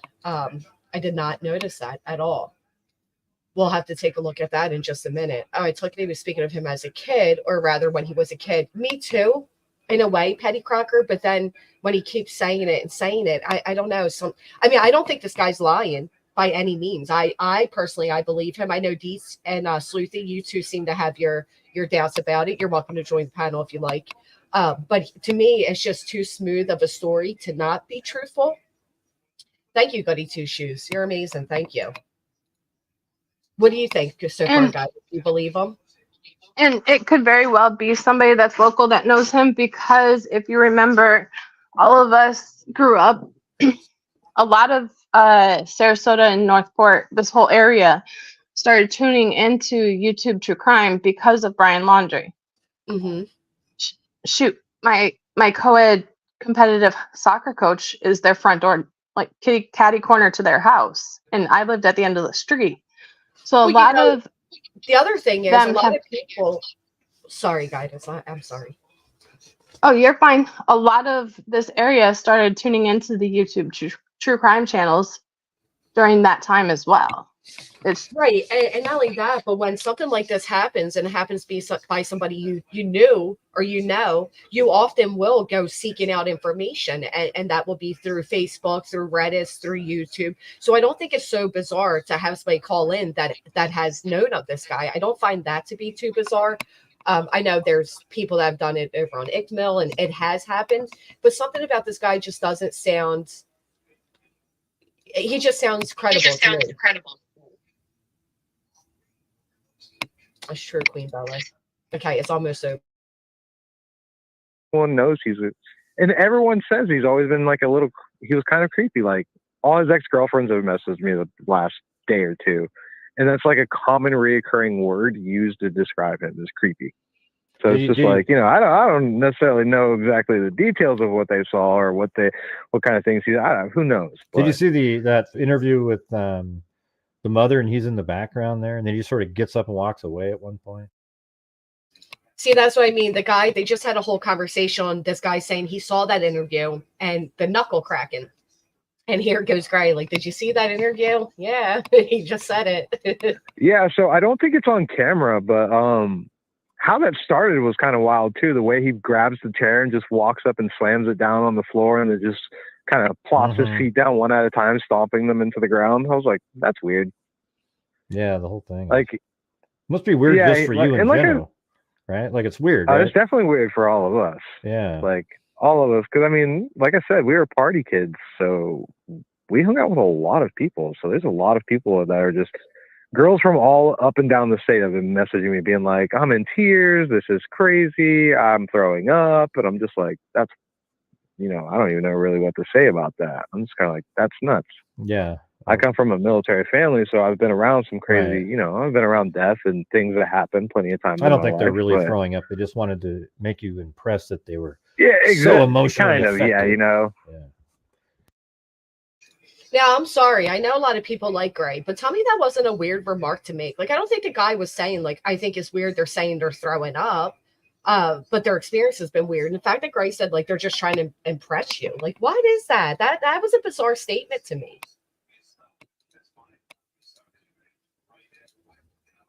I'll just carry on. What do you think, Guidance? I mean, you don't have to commentate on that if you don't want to. I just found that to be this. I'm like, what? What a weird statement. Yeah, that's basically. I'm still trying to filter it myself because this is the first time I'm listening to this. Yeah, but it is true in our age group, since this whole age group, it's a lot of inner circles within inner circles. Yeah. And I could believe that, especially with his family being up and down the coast, that could potentially have happened. But that comment, I'm still trying to digest. It was a weird statement to make for sure. But he did mention, like, well, whatever. Yeah. Just play and I'm just like, that's a lot. I haven't talked to these people in like 15 years. Half these people are messaging me. It's like a reunion, right? Yeah, pretty much. Yeah. So it's kind of crazy, all of us talking about it and just like the things we remember and kind of being like, maybe we should have thought a little harder about that. Maybe we should have followed up with our buddy when he told me what happened. Maybe I should have followed up because I didn't talk to my buddy for years afterwards either. I was like, take the money and report them. I was like, what are they going to do? But I'm going to assume they didn't report him, obviously. So, but I know his mom paid him off because my buddy was hurting and my buddy got an apartment right after. So, so you guys go from having no money to having that money. He worked at Disneyland. So how long was he there? Do you think he was doing anything there with cameras? If he was at Disney, it was only for a year as of like September. So there Gray goes again, just skating right over such a crucial part of this man's experience. He just goes right over it. He's not saying to him, well, wait a minute, let's get a look, so you knew that your buddy received this money? Because if you recall in the beginning, he stated that he did. Well, first off, Big Bird, that's ridiculous to say. He states that he didn't know anything. He thinks his friend took money. Mm-hmm. Now he's saying he knows he took money. I don't know. It just seems weird. Yeah, I agree. September 26th or something like that. But he obviously worked there for the kids, right? Because there were kids there. I would assume because so when people told me that he had got a job at Disney, I thought that was really weird. To be honest with you, I just thought that was weird in general because like his dad does real estate and he's worked for his dad forever. Like that's just what he does because he can't do anything else because he's terrible. He wakes up when he feels like it, does whatever work he wants to do. He's just one of those lazy kind of people when it comes to that. Just does whatever he wants. You're talking about floats Stephan, by life. But you're talking about and Daddy and Mommy always bailed him out of every issue he ever had. So they moved to the other side of the state to get away from his charges that he had when he was a kid from stabbing that guy. There you go, Guidance. He's saying they moved away from California with the whole stabbing the guy, but the records of the custody are from Sarasota. So, and his friends, like if you look at his Reddit post, it's a Reddit post that you read off before I jumped on panel of him reflecting on his buddies came to pick him up with a stolen car and got into a major car accident. Now those two stories connect. The stabbing does not connect. Interesting. Because of Geico being in those court papers too, Right. And he would have already been in Florida by that time. Yeah, because that's where they're out of. That's where the records are out of. Right. And his parents had a federal tax lien on their house from 93 to, I want to say, it was right before this accident. And it was only for like $4,500. Yeah. Tax period from 90, 91, 2001. Yeah, so they've been here. $4,281, Fort Lauderdale, Florida. Yeah, but if you look at the address, it's for something Soul Star 34232. It's at the top left, I believe, of the actual property. Okay, something I'm looking at must be a little bit different because I don't see the actual address, but I do see here that it says, Sarasota County, Florida, Fort Lauderdale is where it was prepared and signed at, and it was a little over $4,000 tax lien. Yes, and Deets, if you're digging, just letting you know, I don't know if you were in chat when I showed Granny where to find it. Where was it? It was under public court judgments and liens is where you can find some of the sealed documents of this case. Yeah, if you go back to about the first 20 minutes or so, I think you'll see it there, Deets. But it's rather easy to find, to be honest, after you know where to look. Thank you, Guidance, for guiding me on where to look. But there's a lot of information that you won't find under his name, including the divorce. Even if you look in different those boxes, if you search in all of those boxes of different criteria, you'll get different documents. Yeah. So that's why. So what I don't understand though is these people are saying his parents, but they filed for divorce. So I don't know if they divorced and stayed together or they never went through with the divorce, but they definitely had a divorce. Yep. And my first search on the mom was just driving without a registration. Yes. And so that's when I started going into the other options. And that's how I found these documents pertaining to his ward of the state and the accident, which happened prior to apparently him stabbing. So I'm assuming he might have just wanted to say that as street credit and not actually say why he was the ward of the state. I think your sound just cut out. Is it? Now it just came back.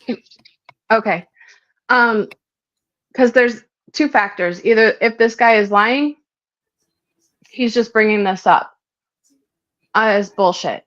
Or if he's saying it as fact and he is legitimate that this guy told him, he could have very well just told him for credit and not that there's something more malicious involved. He's just saying some other story that nobody can look up. Right. Stephan might have lied about the story. Right. There's so many scenarios. So they moved literally all the way across the state so no one would know him in that town anymore. Do you think that's a true story that did you talk to your friend? I don't know. That was his mom that told me that. No, I'm talking about the other story. A long time ago. I'm talking about the other one. The one, do you think it's a true story that the mom paid off your roommate to not share the stuff? Yeah. So that kid I actually trust a lot. Yeah. Me and that kid have been through thick and thin. I mean, like he's like when someone used to go down with the cops and rat one or the other person out, and that kid just won't rat someone out. He's that kid. Well, what's weird about it is the mom. That means she was aware that her son has a propensity. Oh, the mom's definitely aware because I called her son all sorts of those names and called her out on all of it to her face. So I definitely know she knows for sure. Oh yeah, when made you call him that to their face?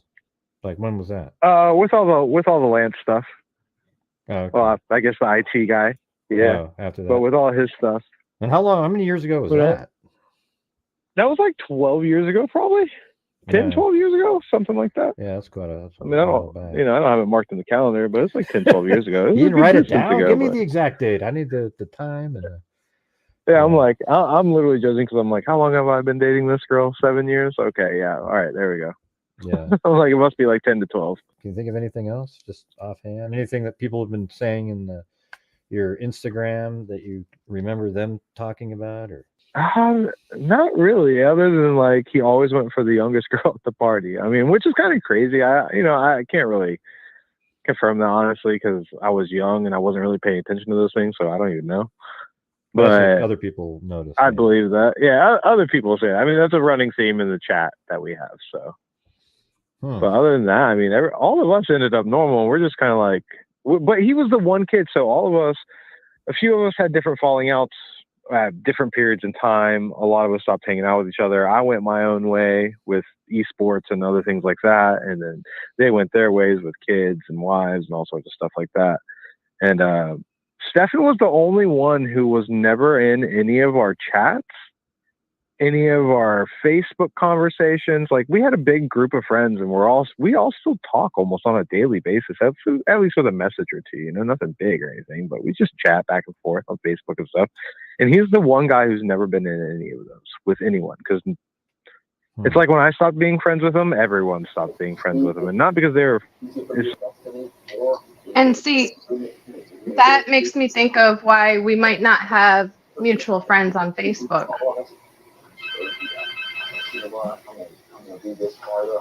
Oh, sorry, Bass. Granny? Okay, can you hear me? I can, yes. Okay.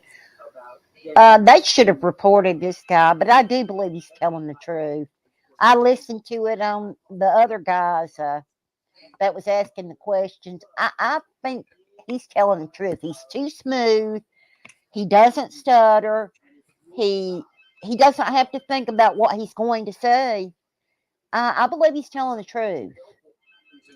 I believe him as well. And they should have reported this. They could have prevented this from happening. Absolutely. Yeah, but then also, if you think about listening to his interview, that's why, Sluthi, I'm trying to figure out who this caller is as well. Because if you're a young kid, 19, 20, in your 20s, and they see money in front of them and they're bad off, they're going to take the money and run. Oh, yeah. You're just thinking of an impulsive young kid that still hasn't mentally developed either. That's right. No. Which is, he said they were between the ages of 17 to about 27 is when he was friends with Stephan. So, yeah, and he went and got an apartment with the money. So a young adult, he definitely wasn't a teenager when this took place, a young adult at the least. Which even then, I can't. I don't if he was fearful of the family, but this guy's saying he told the friend take the money and report him anyway. So I don't know. I don't know if being young would be an excuse. Well, I think there were. I don't know if there's young, dumb, and they didn't think it would hurt anybody like this. And also, you'd be surprised. You come from a wealthy area. Guidance, your sound's going out again. Do you have headphones in? Yeah. Yeah, if you unplug them, your sound would be better. I don't know why that happens with headphones.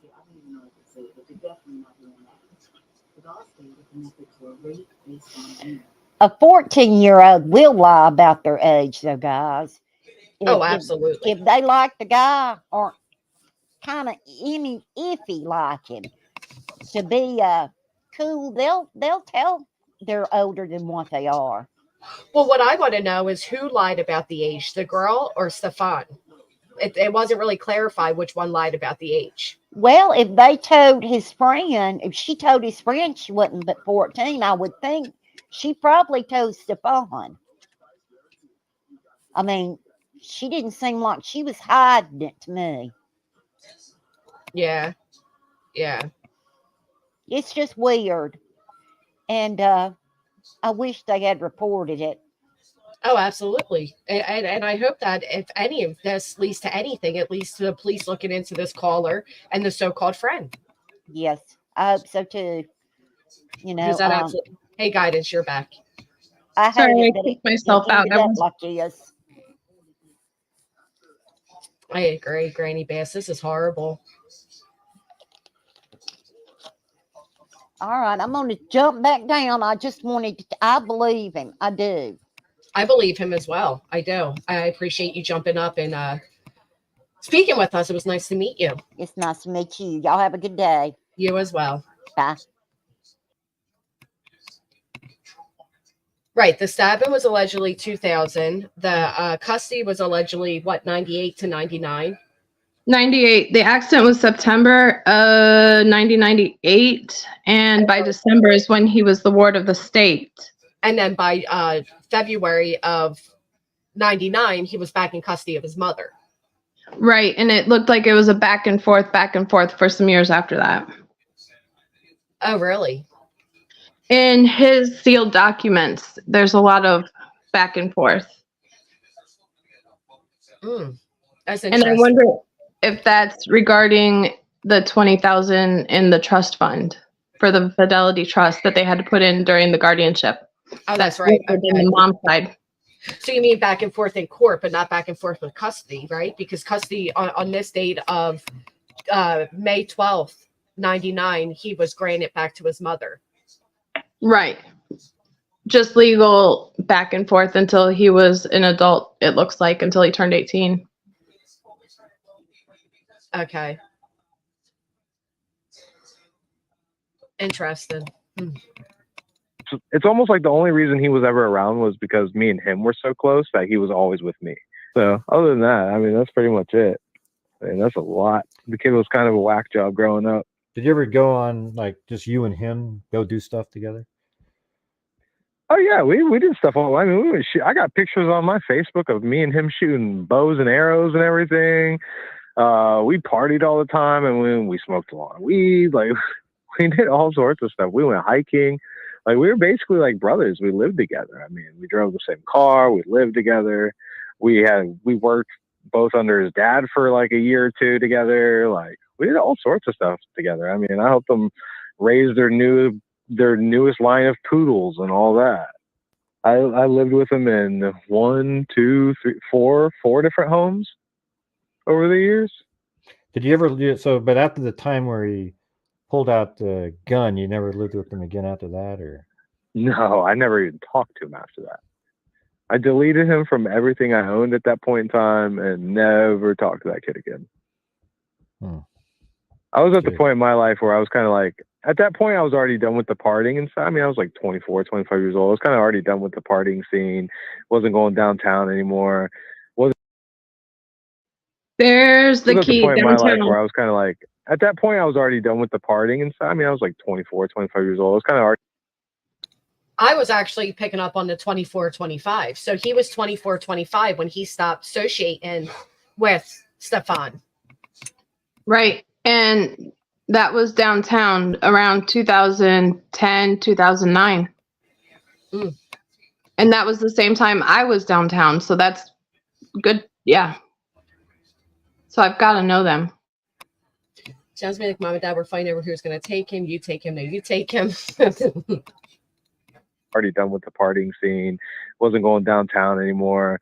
Wasn't getting into trouble anymore. I was kind of a troublemaker growing up. So I was kind of done getting in trouble and changed my life around. I was working 40, 50, 60 hours a week.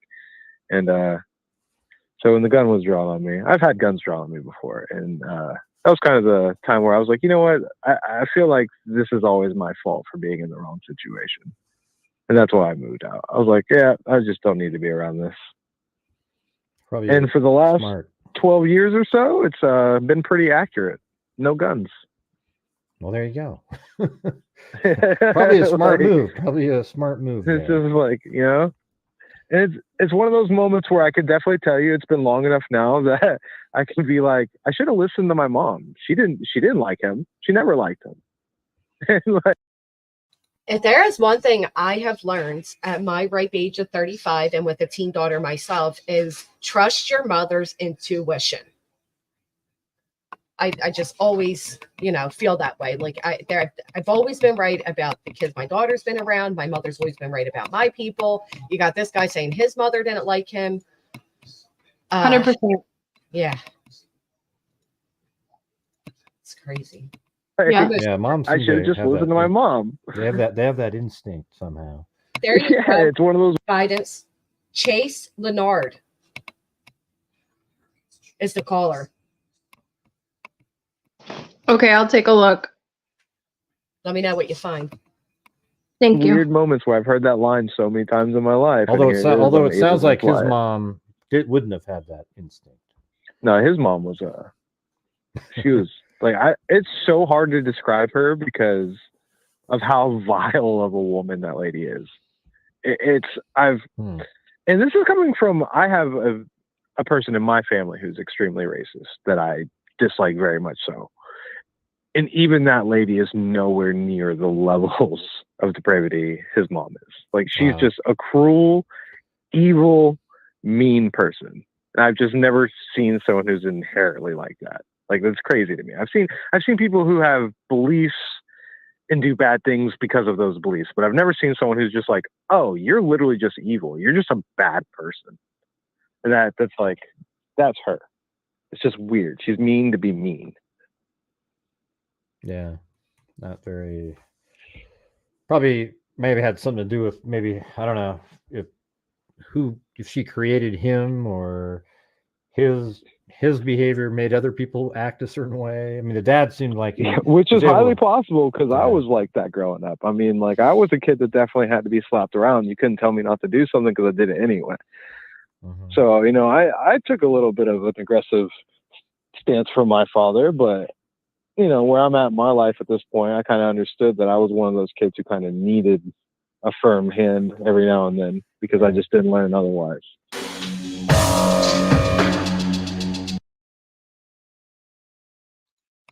All right. So that is very interesting. I found one in Windermere. I don't see one here in Sarasota. That's what I'm looking at as well. Sleuthy said, you found him? Right, Shavy. Always go with your guys. Hey, Julie's. So I found the same guy, Chase Leonard Ferry, out of Windermere, Florida, from Orlando, Florida. Yep. Looks about the right age.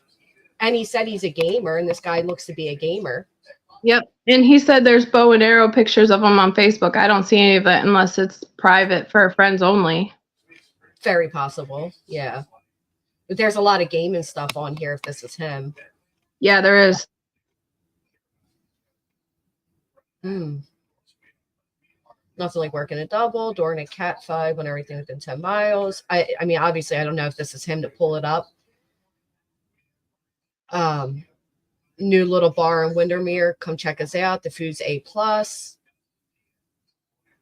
This is interesting if this is him. It's odd to me how many people care about what random people think of them. Too many people need validation that their views have meaning. I don't know. That is him. Okay. Let's take a. I don't know if we should sleuth publicly on here. But he tags Stephan in it or whatever his name is.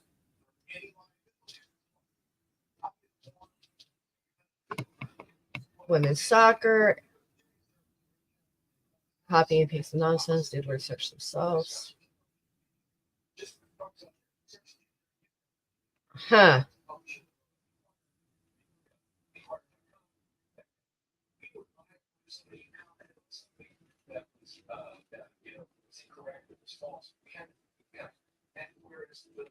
Interesting. This is an interesting little profile. I guess this guy's not used to the internet and sleuthing, or he would have never put his full government name because people are going to be all over this.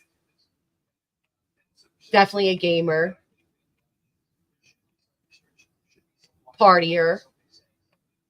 It looks like he might still, if he's a bartender still. Yeah. He's in tournaments for gaming. Very interesting. I'm sure the police will be calling him. Oh, there you go, Grace. So it is him. Okay. I'm not going to pull his Facebook up because I don't feel like this guy deserves to be publicly dug into for just simply knowing Stephan. But the part of admitting that he was aware of child CP and didn't report it, yeah, you're kind of a piece of shit, bro. Like the fact that you'd even go on here and admit that you were fully aware of that and not have said anything is side-eye worthy, to say the least. And I'm rather sure, if they haven't already, that the police will be in contact with this guy for saying that.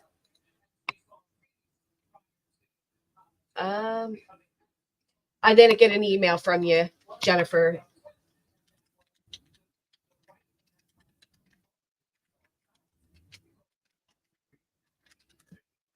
Hey, Joe. Looks like he streams on Twitch.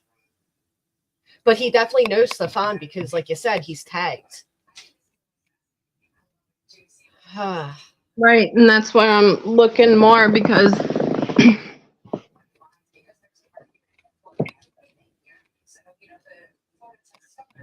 he could possibly, if it is legit, he could give more insight than what Gray was asking too.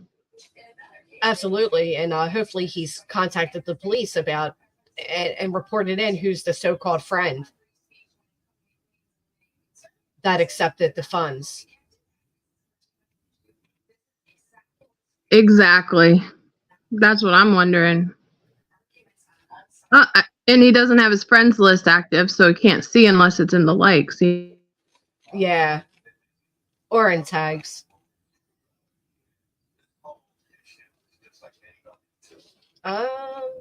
Pretty far down, and yeah. Looks like they're both into anime too, like the same type of gaming interests. Yeah, like League of Legends. Yep. He even got an anime tattoo.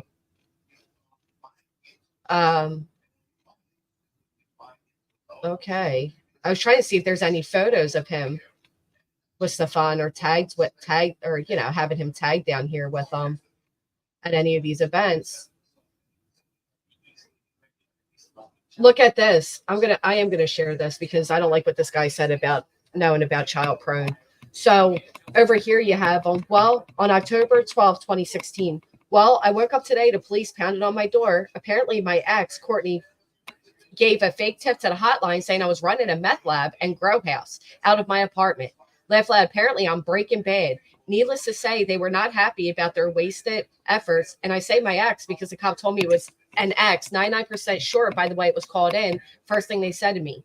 On a different note, was incredibly respectful and allowed them to come in and look about just to make their job a little easier. Went by smooth, quick, and uneventful. We joked and everything, even though they were here for all serious call. Wow.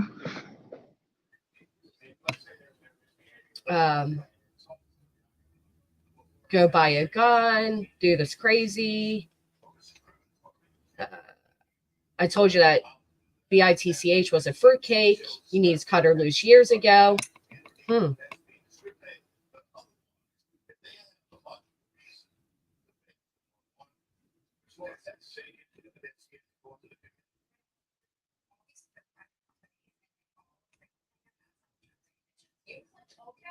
mean, that was 2016, so I don't...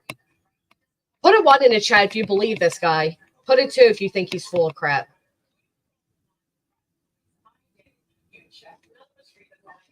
I'm curious how many of you guys believe this guy's account and,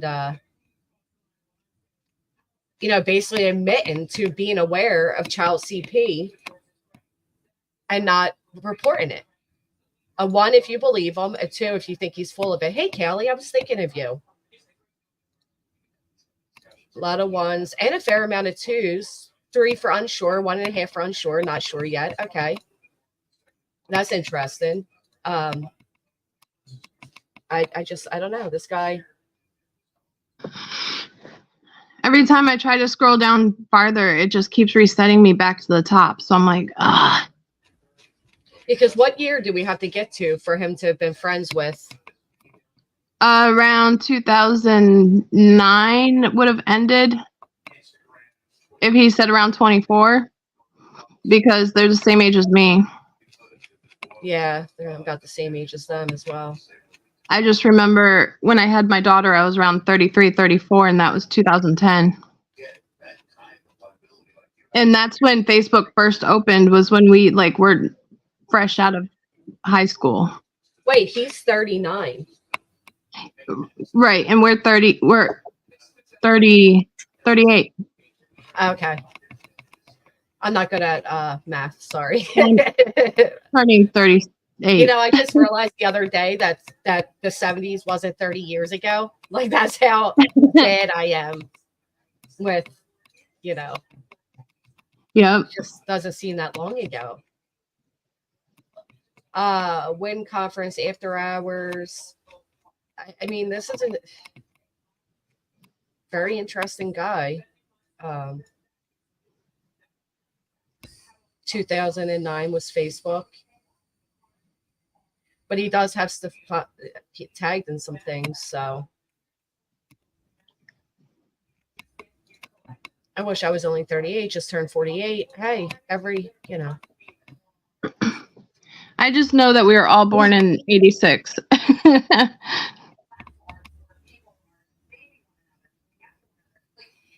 We're getting there. This guy posts a lot of things. Yeah, he did. It looks like he's not necessarily bartending, but it looks like he's a DJ by his pictures, or is that just his gaming? That's a gaming booth. Then he should have known to lock his crap down. Right, if he's the one, you know, like I said, I normally I'm not down with these type of things, but this guy's openly admitting to knowing of somebody having child CP and somebody being paid off to be silent about it. I'm personally not okay with that. I feel like if this guy or his friend would have reported Stephan back then possibly things would be different today. Yep, it could have definitely prevented this whole situation and tragedy. Right.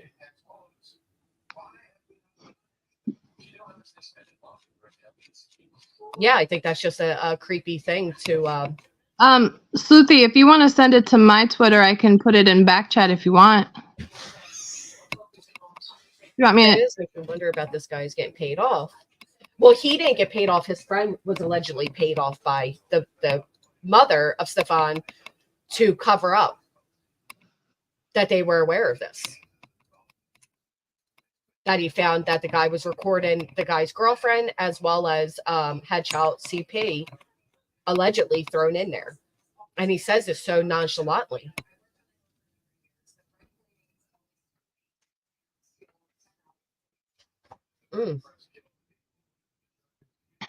If you wanted to send Grandy something, because I haven't talked to you in a couple months, so it's probably way down there. So I just bumped it because I never use my Twitter anymore. I agree, Bernadette. I'll stop screen share while I dig a little deeper so that just to be careful. I don't know if what will be on here.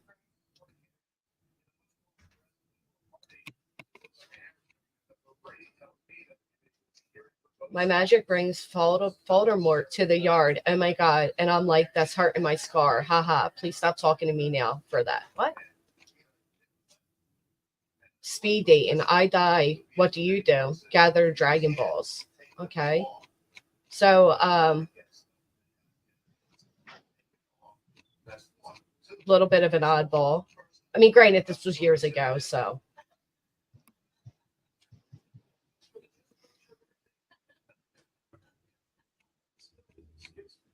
What are you guys thinking? Wouldn't that also make him complicit in crime? That's what I'm saying. I would think so. Well, I mean, wouldn't you? Yeah, I would absolutely think so.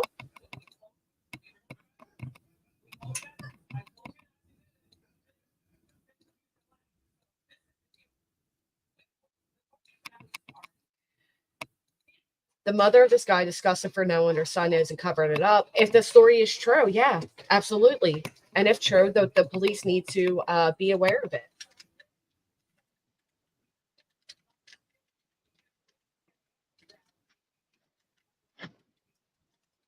I mean, obviously, things could have turned out differently if this had been reported when it allegedly took place.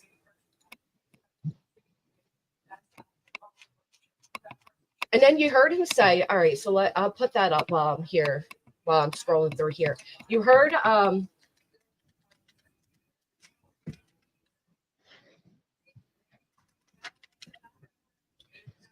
you heard the guy say that Stephan grabbed the chair and slammed it down and, you know, all of that stuff. Forensic investigation. I want to go to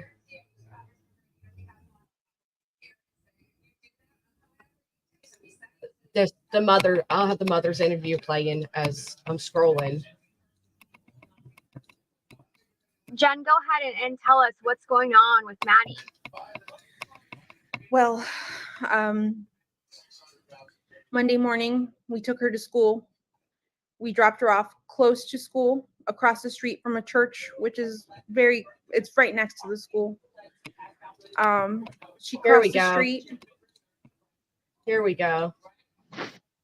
Spencer Todd, Lindsay Ann, Stephan Stearns. So 2015, May 31st of 2015, he tagged them.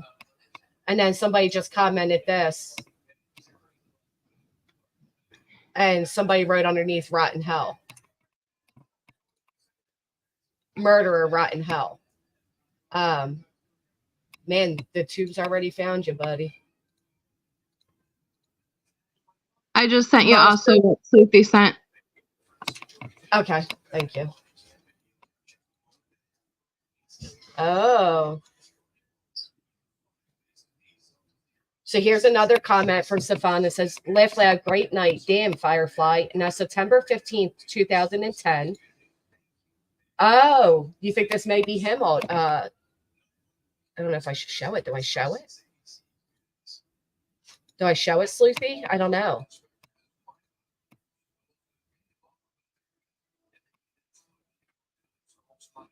I'll cover the guy's name just at the, you know. So here is an old picture. And this might possibly be the guy that he was living with at the time of the alleged incident. Not for sure. No certainty here. This is just sleuthing. But there's Stephan right there. Here he is. Wow. Thank you so much, B. I appreciate that. Thank you. You found out many heads together. Back to listening for me. Thank you. I appreciate that. They do. They need to talk to every single person in this picture. Absolutely. They need to investigate everybody that was friends with him.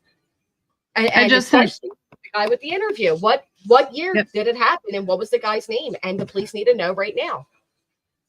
Yep. And I just sent more that she sent.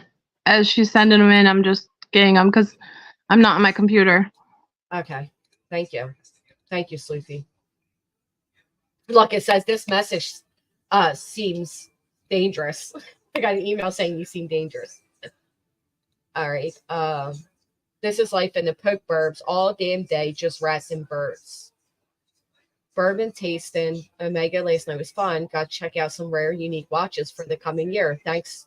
Oh, I don't like this guy. Is so creepy. Hey, Gaga. I don't know, Southern Gal. I hope they do. Places need investigate, and every friend he has, an ex he has. I agree. I couldn't agree more. Let me share this again while I dig into this. I heard that, Sleuthy. I was thinking that too. And he also mentioned everybody on his Facebook group. His Facebook friends need to be investigated, are probably going to be looked into as well. But they're dropping like flies if you look at his friend count. This is sick. But I'm pretty sure before they did that, I wonder if they captured all of his friends list from that. Well, what they need to look at all the angry reacts. What they really need to do is go back in time and who was he, Tyler Wallace, who was he living with? Who, you know, I can't believe this guy would get up on here and say this. I just can't believe you come on a public stream and admit to knowing and being aware of a silent payoff for child CP. How stupid do you have to be? And it doesn't make sense because if they're all playing child games like Pokemon Go and they're all complicit in the knowledge of this, it makes you question it in itself though too. But then again, you never know. Yeah. I mean, he's on teen Reddit pages commenting to teenagers. Yeah. No, the guy said it so nonchalantly. He was just like, oh, yeah, and by the way, his mom paid off a buddy of mine for What? Or what? Mm-hmm. Nobody would ever find out because it's just on YouTube. I don't know, Crime Delay. If the guy's an idiot, yeah, sure. But that's a big idiotic thing to come on when we're talking about, at the end of the day, we're talking about a 13-year-old girl whose life was taken from her. Yeah. And this could have been prevented a long time ago. I mean, what that girl went through. He lived, the mom dated him for 7 years. So for God knows how long, and I don't even want to speculate on how long she was being abused by Stephan. But if there was prior signs to him being a creeper in that format, and this buddy of his just, oh yeah, I report it, take the money, but still report it. Haha. Why didn't you report it?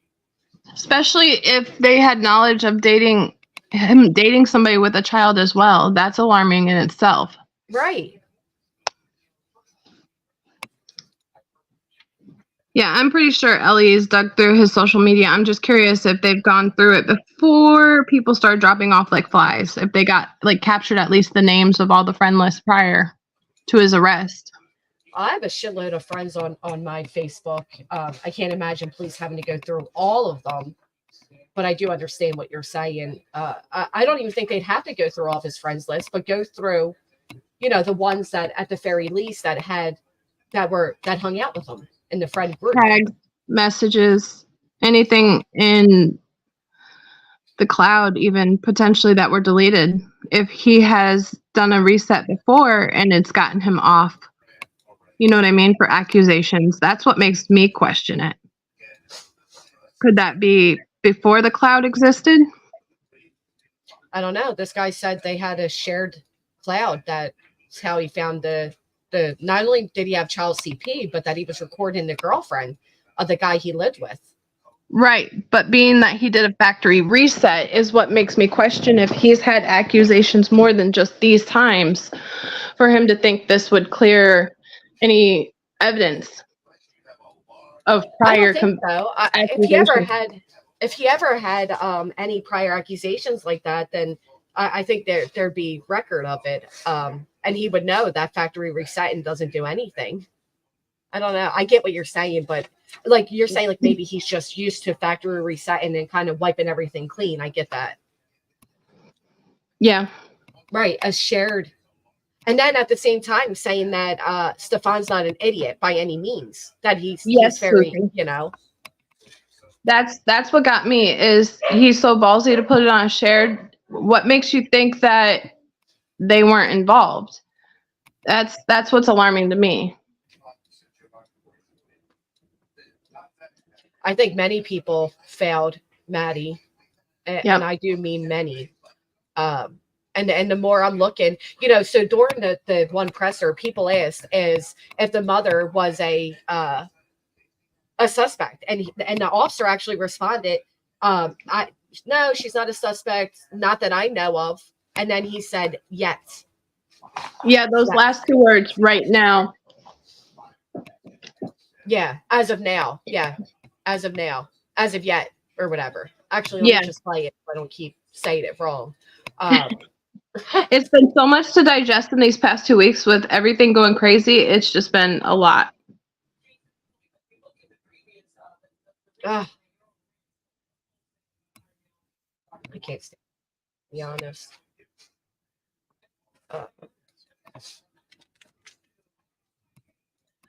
1 second. It has been a real lot. This has just been horrible.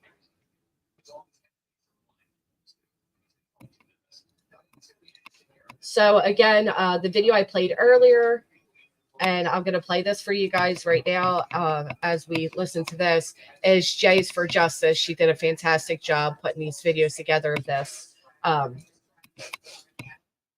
Leave her phone on Monday, which is kind of normal for her. She's got ADHD and very forgetful. Yes, we're talking to the mother. Yes. So we're talking to the mother and all this. To my knowledge, she's not a suspect in this case right now.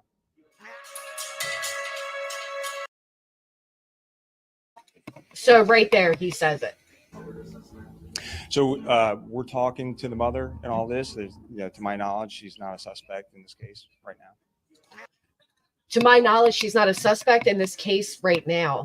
How interesting is that of a state? I think that's a very crucial statement. What do you think, Guy? Does you think that means anything, or It does. It brings up a lot of option for speculation because they must be digging into her of guilty knowledge or possible fear of him. Even there's so many different ways you can go with this too, because absolutely, even him cracking his knuckles behind her could have been a sign to her, a controlling sign.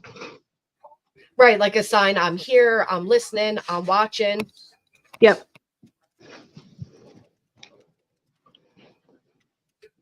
Hold on, Deets. Let me see what you because said.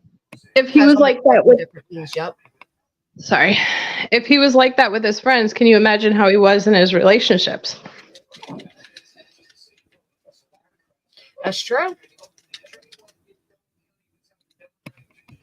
Okay, I went ahead and I just put a poll in the chat asking if you find Maddie's mom to be suspicious. I'm curious what you all think.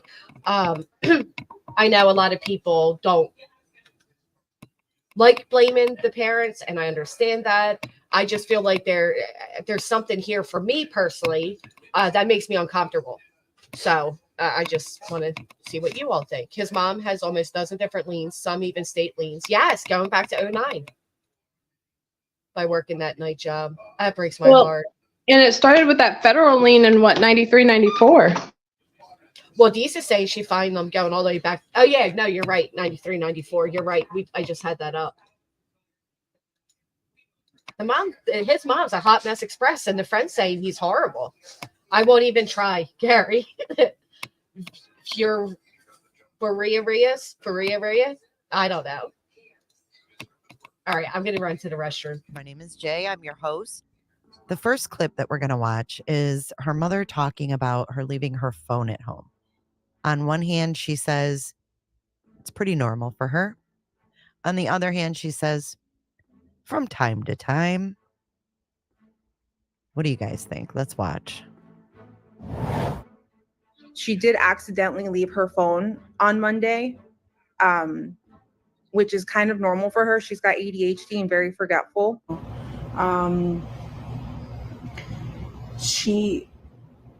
From time to time, she will leave her cell phone at home accidentally, and that's actually what happened yesterday, which is kind of normal for her.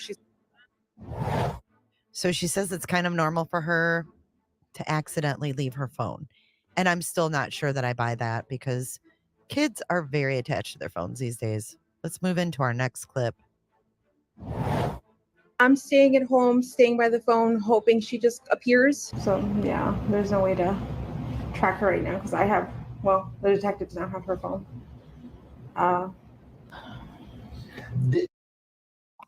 Thank you, guidance. I'm sorry to have left you. They don't own a lot of property. They don't own a lot of properties, have bought and sold a lot of properties. And see, what Sleuthy said is what was my red flag when I started reading the PCA myself. What was that? I'm sorry, I missed the comment. She said she called around 4:45 to the cops, but it wasn't really until 8 p.m. So she said she called around 4. Say that again. I'm sorry. 4:45, but it was really 8 p.m. Yeah, because how could she say that if she's claiming the school didn't even notify her until well after, 5:30 p.m. And you know what I picked up on, and I don't know, guidance, how you feel about this, but she makes a point to say we dropped her off at school. Or no, I'm sorry, we dropped her off. She doesn't say school, just we dropped her off, right? And then a little bit later, she says Stephan took her to school. And that doesn't make sense. Was she working a 24-hour shift because she wasn't home? She went to bed at night. Third shift is understandable, but then what? Is she working a third shift? But even the we is what throws it all off for me. It throws it off for me as well, because what we now know is that rest her soul, Maddie was not alive in that vehicle. Yep. And when And he she's says saying, it too. we dropped her off, and what aspect did you drop her off with him is what I'm thinking. Right. And he said it too in his interview. We dropped her off. Right. And they don't say it's not clarified to school. Jim Madre, the school does call really late. There are other parents now in the area that are petitioning to have that changed. I do think after this incident, it will be changed. Got to remember, schools aren't really thinking about children being kidnapped or harmed. They're thinking of them being absent or playing hooky and kissing me. Oh. School might have notified Stephan instead of her. If they had his contact details, they must have. Ugh. Yep. She knows how to get home by herself, as if, like, let's just say, take a bus or an Uber or something like that. She would know how to get home. Look how she's alone, like, correct? I'm not sure. Maybe, I mean, right there where she says, I'm not sure. So I pointed out yesterday that she makes a point to say, Maddie left her phone because she's ADHD and then, whatever she said, it was pretty insulting. And for a missing child, your child is pretty, it wasn't necessarily like putting her down, but it felt like something, it made me uncomfortable. But even right here, you're not sure if your 13-year-old daughter would know how to get home. You're not sure if your 13-year-old daughter knows her address. Do you know your daughter? And also what was alarming is in the same interview, that's when he was breaking down crying, but was that him feeding whatever animal was in the background making that awkward noise at the beginning of this interview? That was super awkward for me. It was like a cringe moment for me. You're right. Our dog was found even though he had gotten out. Oh, Deeds, I'm so glad you had a chip on your dog. Exactly, I was pointing out about her squinting. She seems off. Yeah, she's like squinting. I get that. I do. I get the shaking. I get it. But it just seems forced a bit. I don't know how to explain it. if someone got in the car with her and if she pointed the way, what roads, she probably could figure out how to get, but like, does she know?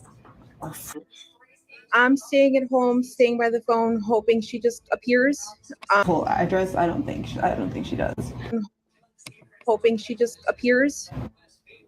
So on one hand, you're not out searching because you're staying home, just hoping she appears. And then on the other hand, you're saying you don't think your 13-year-old daughter knows her address? Or do we no longer? Do you guys build that into your children? Because I know by kindergarten, my children knew my phone number, and at least by first grade, they knew their addresses. And it's also, I've seen with my kids, it's their homework assignments as well. Oh, really? So the school actually has them. I remember when I was younger, I did a little song to teach them my phone number. A lot of people do rely. I made a joke that if I went to jail today, I wouldn't know how to call anybody because we no longer memorize phone numbers. We're so in tune with our phones, like the mom saying here, like, oh, Google Map type of thing. It's just bizarre. They teach it right. So, put a 1 in the chat if you're confident by 13 your child knows their address. I just feel like she's putting Maddie down. Like she's painting her out to be, you don't know her address. I don't want to sound judgmental, but the interview comes off like mom has some doubts about boyfriend, but she doubled down to sides with him. Okay, that's interesting. I'm very thankful for all of you dropping ones in the chat. Stranger danger is real. And yeah, absolutely. Make sure your children know their addresses, their phone numbers, all of that.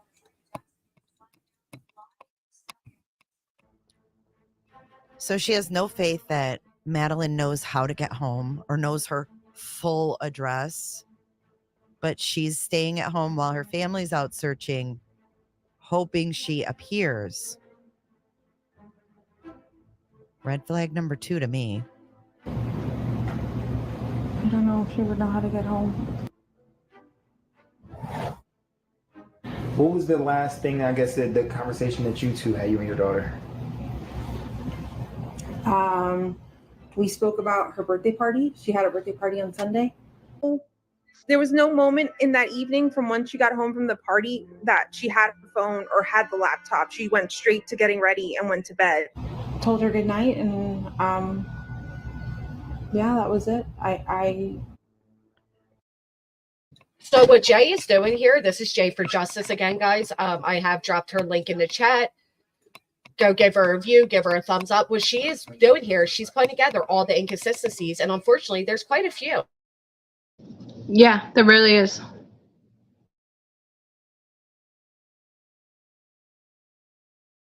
Okay, so she says when she got home from the birthday party on Sunday night, she did not have her phone or her laptop.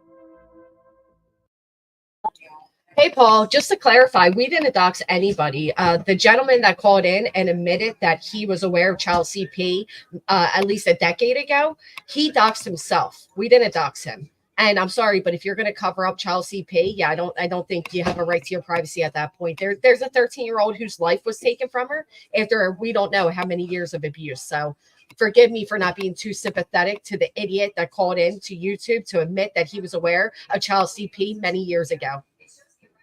Do you have any input on this case, Paul? What's your opinion? I definitely appreciate some input and what you think of it, but no, I certainly did not dox. If anyone would like to join the conversation,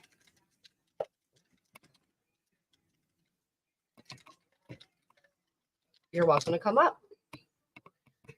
Well, right. So what Jay is pointing out here is that this mother is without a doubt contradicting herself from one interview to the next. And I love the way that Jay did this. She did a fantastic job.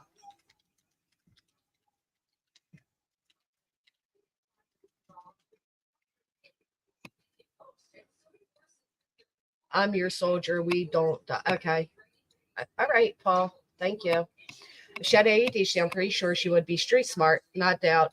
I mean, there's different ways of ADHD. How long did Maddie live in this home? I don't know. Are children even as adventurous anymore? We had a conversation yesterday where some people stated they don't even let their children, basically leave the yard. So I don't know. Are kids really out exploring anymore? I don't know. The mom didn't go to the party. She was stuck working. He knew about the CP years ago and didn't report it. That's disgusting, right? Yeah. Yeah. Did mom have her phone? Sorry, just wanted to put a little disclaimer. Paul, if you are a part of it, then maybe your friend should have changed his username on YouTube. That's very true. So to be fair, Paul's been around for a long time. I'm fully aware of who Paul is. There's always that maybe Paul didn't catch on to why we did what we did. But again, the guy gave his full name himself. So I don't see it as a dox. No, because that's his username. Yeah. Well, I don't know, Taylor T, because on one hand, it does make it sound as if they were living together. And on the other, it sounded like he had his own place. Most victims' families are scared to be on camera, especially when knowing normally first to be looked at. True crime creators hate camera. Wait. Most victim families are scared to be on camera, especially when knowing normally first to be looked at. Okay. Well, like Chris Watts, he asked to be interviewed. So I don't know. I may respectfully disagree with you a bit there, Mike. And laptop. If so, why? And at what point did Maddie put her laptop in her JanSport backpack? Because you're going to hear in a second, Jen Soto says the last conversation she had with Maddie was before she went to bed. And then right after that, she's asked, what was she wearing? Then she goes into what she was wearing when she was last seen. So I don't know if this is per Stephan, if this is per mom. Did mom see her? Because if you see your kid in the morning before they go to school, they're 13, you're going to have that conversation with them. Have a good day. Did you forget your phone? Don't forget your phone. Things like that. But she says it was before bed. Well, in my opinion, it does sound like the mom is a little disconnected from Maddie. Hey, Sleuthy, is that you? Yeah, hopefully you can hear me. I can, yes. Okay. I'm super bothered by this. All of this. All of it. I'm with you. I can't believe this guy went on Grace and just admitted, yeah, we knew about child CP years ago. And didn't. It was more or less like not having any problem with saying it out loud, like it's. And then the whole idea that it was in a shared folder, like if you knew your friends, if you were ashamed, as you should be, you would not let your friends see that. That would be very careless, in my opinion. So it just doesn't really sit well with me. And I don't think they were dumb. Like my little brother is, well, he's like 27 now. But at 21 years old, had he stumbled across something like that, he would have knew it was wrong. Yeah, and not only would he, what they know is wrong, but this is somebody who confided in the friend as well. So like, it wasn't just like him and Stephan knew about it and the mother. No, others in their circle knew. Who knows how many? And he already stated Stephan's not stupid. He stated his friend was an IT guy, but none of you decided to report it in a shared account nonetheless. Why? It's self-incriminating in an aspect of speculation. Oh, I agree. Oh, I agree.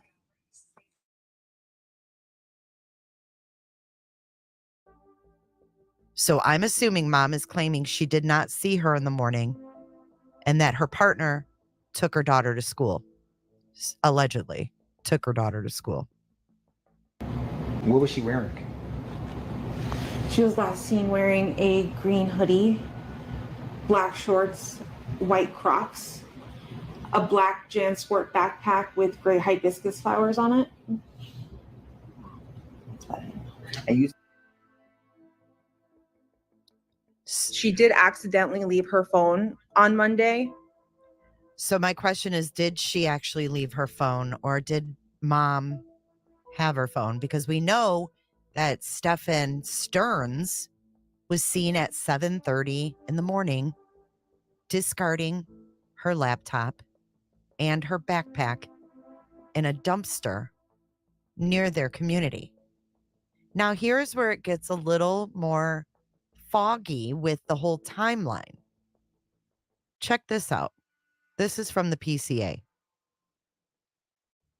This part of the PCA says the mother advised her daughter's stepfather, Stephan Stearns, picked her up from home and dropped her off at Hunters Creek Middle School, 13400 Town Loop Boulevard, Orlando, Florida, on February 26, 2024. The mother then went to pick up Madeline from school at dismissal and learned Madeline never showed up to school. What do you guys think of that? What do you think of the fact that she's stating this her stepfather, right? Stephan's her stepfather, but they don't live together? And then she also mentions partner, and then it sounds like a messed up relationship on the outside looking in. And then it goes down to just boyfriend. Yeah. I saw you on mute, Sleuthy. What are you thinking? Yeah, I mean, I honestly have I have an issue with that, but I do think they live together. But more my problem is how did he come pick her up if he lives there? If he doesn't live there, how did he know to come pick her up? And my other thing is, why would he have gotten rid of her phone? Like, the phone couldn't have been in the vicinity of her to where he could find it. Otherwise, I feel he would have gotten rid of it too. That's a good point. And we know the mom had access to her phone because she said she went through everything, including the gaming that Maddie would play to see if she had been logged onto it. And I'll say this, as anybody that knows me knows I have an issue. I think that it's a pretty consistent thing when others that don't really know anything get involved, and then they start speaking to family members, like the mother. And so there's a person on the Facebook group one of the Facebook groups, and she's essentially relaying information from the mother as well as the people that live in that area. I guess they all live in that area. And my problem with that is she says things that don't make any sense, and it doesn't make the mom look great. And I don't know if it's because the mom doesn't look great or if it's because this lady's just, in an effort to take up for her, she's making her seem more suspicious. So, like, for example, one of the stories that she is telling is that Stephan wasn't there in the morning, and that's why he did, in fact, come to the house to pick her up, but that mom overslept, and that's why he had to pick her up to take her to school. But if he was there already seen on camera at 7:30 discarding stuff, how did he know that he had to go pick her up for school in order to take her to school? If mom was sleeping, did she call him and ask him for a ride to school? Would be my first question. And my second question would be, why not just wake mom up? See, and my answer would be that they're lying, because we know without a doubt now that Maddie was not even alive that morning or at the time that she was within the truck. So to me, it's all just a fabricated story as to why, the last moments of Maddie. I just really wonder if I need more clarity on her coming home from the birthday party that mom wasn't at because she was working, which I feel like I would schedule, if it's not going to be on the exact day of her birthday, I would schedule my kid's birthday for a day I'm not going to be working. Right. Well, we know our kids' birthdays, right? Like I know both my children are summer babies. Their birthdays are coming up. So you make a point, and even as a working parent, you make a point to schedule, a day off of work if you have to work that much to be at the party, or you make the party at a time where you can be there. I agree. Yeah. So I just need to know, I would like more clarity on what conversation, because we don't know when she died.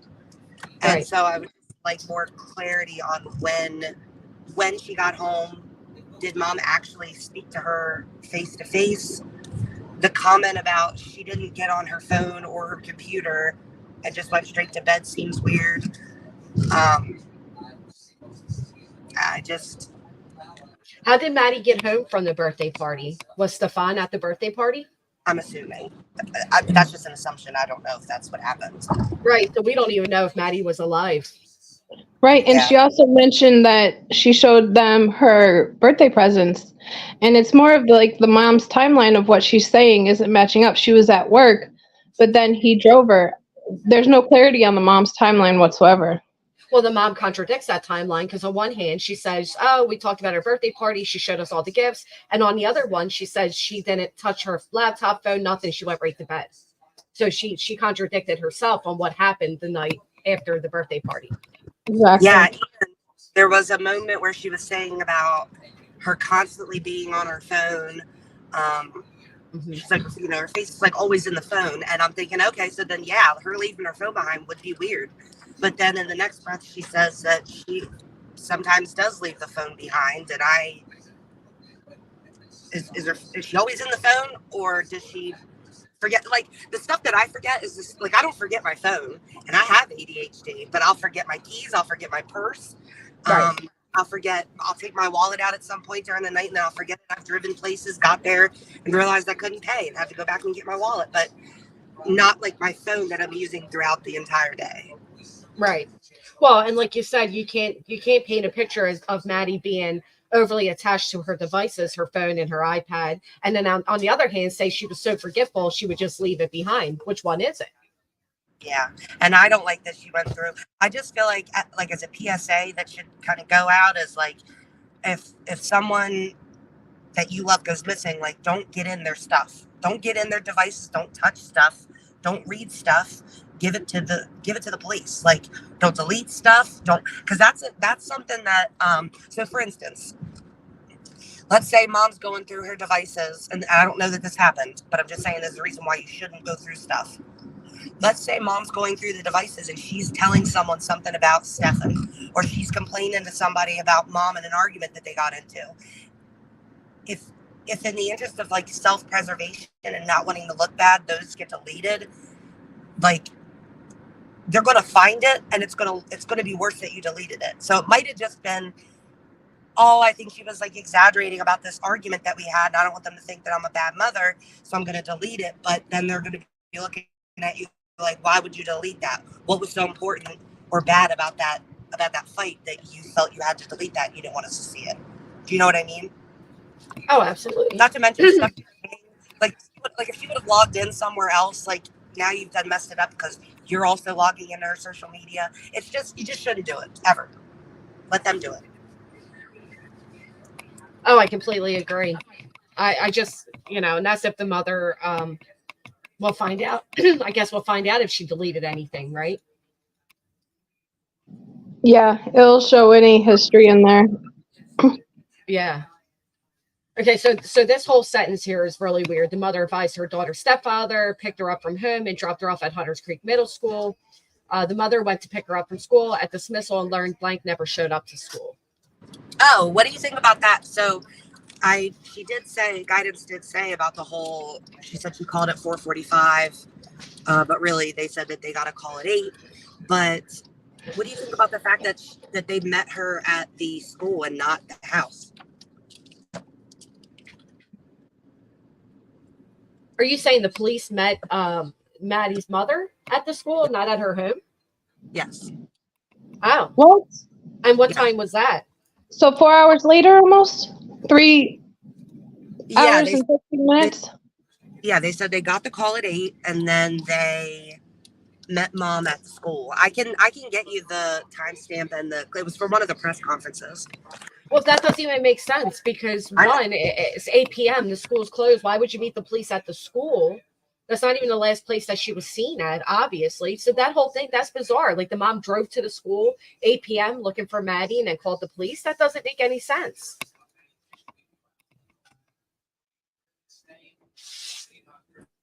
Yeah, that doesn't make much sense to me at all. Yeah, same. Wow. I'm going to push play if you guys, are you guys ready? Yeah. Yeah. So from what I understand, Stephan lived there with Madeline and her mom. So her mom says that he picked her up from home. Where was he coming from? We can tell you where he was coming from because the sheriff tells us what he was doing in the morning. Video evidence that shows Stephan Stearns discarding items in a dumpster in that apartment complex in Kissimmee at 7:35 on Monday, February 26. Detectives later recovered Madeline's backpack and her school-issued laptop from that dumpster. At 8:19, we have evidence that shows Stephan Stearns returning to the complex, and Madeline was visible in that vehicle. We believe she was already dead at that time. Okay, so yeah, so there is that, and that's the part that makes me question the night prior. Yep, and Ludwig, I can never say his last name or his username. We just call him Jason. Yeah, I'm used to saying that. Maybe she wanted to take the cops away from her house. Maybe she was hiding something at the house she thought the cops could discover if they went there. And they believe that's the original crime scene. So that does make me wonder if the mother was distracted. The house. Yeah. Well, or if maybe he was guiding her, Stephan was guiding her, like, go look at the school, go look for her there, as he's back at home getting rid of evidence. Exactly. On the given chance that mother was unaware, that is, I don't know. But yes, that's what it makes me wonder as well, because the mom claims she was home the night of the birthday party because she says Maddie showed her gifts, but then contradicts herself. Like I said, this is J's for Justice. She did a fabulous job of clipping together the inconsistencies. Let's try to unravel this. Stephan left the house and was observed on video throwing Madeline's things in the dumpster. The cops believe she was already deceased at that time. At what point did Stephan Stearns remove Madeline from the home? Did Madeline leave the home alive? So this is an interesting comment. So the Journey to Justice is saying she called the police around 4:30 p.m. The police didn't come till 5 hours later. Where do you hear? Where did you verify that, Journey to Justice? You know where I can find that? Yeah. Right, Becca. And the mom never did see that video. She just heard from others. She said, no, we hadn't had any arguments recently. So what do they usually argue about? Is it Stephan? Yeah. Well, to be honest, between the ages of 13 to my daughter's 17, we'd argue over the dumbest of things. So moms and teenage daughters, they argue. That would be a hard one, telling them to clean up the room, get the dishes, and I can name 50,000 reasons. But I get what you're saying, knowing what we know. And I don't know of any Ellie that will show up 5 hours late to a missing child. Mm-hmm. No, and what she said that in the interview. Oh, which interview was that? If you don't, do you know? Would you mind emailing me if you have it? If not, I can try to look. I don't recall hearing that. Did you hear that, Guidance, or anybody in the chat hear that? No. I'll go check for it. Parrot was saying when she stopped the interview and laughed, I think it was trying to tell us something. The parrot. Was that the parrot? It sounded like somebody was feeding an animal, like calling a cat for food. The first one, I think. Thank you. She stated in the interview she found out Maddie wasn't at school all day from a teacher, then said she went to the school and Maddie wasn't there. Yeah. I think the cops thought she was a runaway because of the living in the woods comment. Legit that she didn't have 100 questions for him on where he was all day. But at least be suspicious. Yeah. This is why I'm also thinking Jay could be speculating on that Reddit post because of the fact of the mom has access to all of her online conversations, but would she necessarily have access to a Reddit forum through the Google web browser? That's okay. Like you're saying, if Maddie was on Reddit, would the mother even be aware? If she was just on Reddit through Google and not through the app? Is that what you're saying? Yeah. Okay. Now, if that's true, the Journey to Justice, you have to wonder, is mom the one that said when she called 911, did she say, oh, Maddie said once she turned 13, she was going to live in the woods? But I don't know, because it was Maddie's mom that said that whole thing was taken out of context. So I don't know if she mentioned that to police. I don't know. Well, I'll finish this out and we'll pull up the first interview and see if we can see that. Oh, wait, here we go. Sleuthy says, so I commented about them not showing up until 8, but that she did call at 4:45. Didn't come from an interview. It came from that same woman on Facebook I was telling you all about. Thank you, Sleuthy. Thank you. Let me pull that. And then get in the car. Did they drive away? Did he do something to her, throw her backpack away, and come back to the house? And all along, where is mom? Is mom sleeping through all of this? At 8:19, we have evidence that shows Stephan Stearns returning to the complex, and Madeline was visible in that vehicle. We believe she was already dead at that time. As a result, Marcus believes that she was killed at the house. It's our belief that she was killed in Kissimmee and that he moved her body. And so that's why the Kissimmee Police Department is the lead investigators now.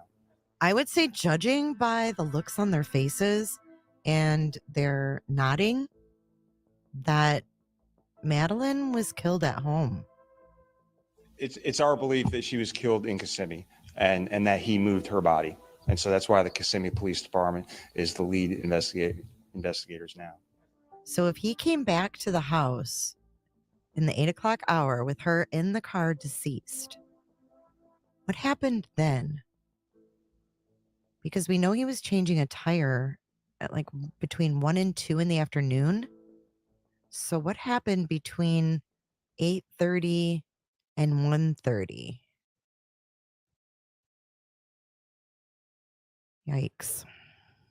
Now our final clip of this video. Yes, we're talking to the mother. Yes. She's not considered a suspect. So we're talking to the mother and all this. There's, to my knowledge, she's not a suspect in this case right now. I'm not sure if there's more investigation going on behind the scenes. Let me know what you think about this. There could be a reason why he said, no, she's not, the way he did, because he's handing over the investigation to Kissimmee at this point. So if Madeline was in fact murdered in her home, do you think there could be more charges coming for more people? This is one of only many talking. So that's a question I had as well. What do you think, guidance? Because I'm unsure myself, but given all the evidence of all the abuse they have found to have taken place within the home, the mother's home, Maddie's mom's home, do you think the mother could face charges for that? Would that be neglect? Would there be any charges that come about? It's a good chance, possibly neglect charges. That's what, unless there was more malicious stuff involved, I think they would at least go for neglect, but you never know. I just, when you listen to the mother's interview and stuff, she seems very disconnected from Maddie, which I will give the mother this much. If Maddie was facing the abuse she was facing underneath, in her own home, that would cause the disconnect. Yeah, Sleuthie sent you something for us to show. Okay, go ahead. That would cause a lot of resentment towards the mother. That would cause, it would cause that disconnect to be there. And maybe the mother would be unaware of why there's such a disconnect. Maybe she just brushed it off to be, teenage response or, whatever. But it just seems like there's just too much. Just a misdemeanor. Ugh. How bold this guy is. Definitely can't be his first time. He's a seasoned sicko and definitely is as smart as he thought. Also, his movements are telling. Yeah. Hey, Joneson. Okay. Thank you for that. Let me go over to...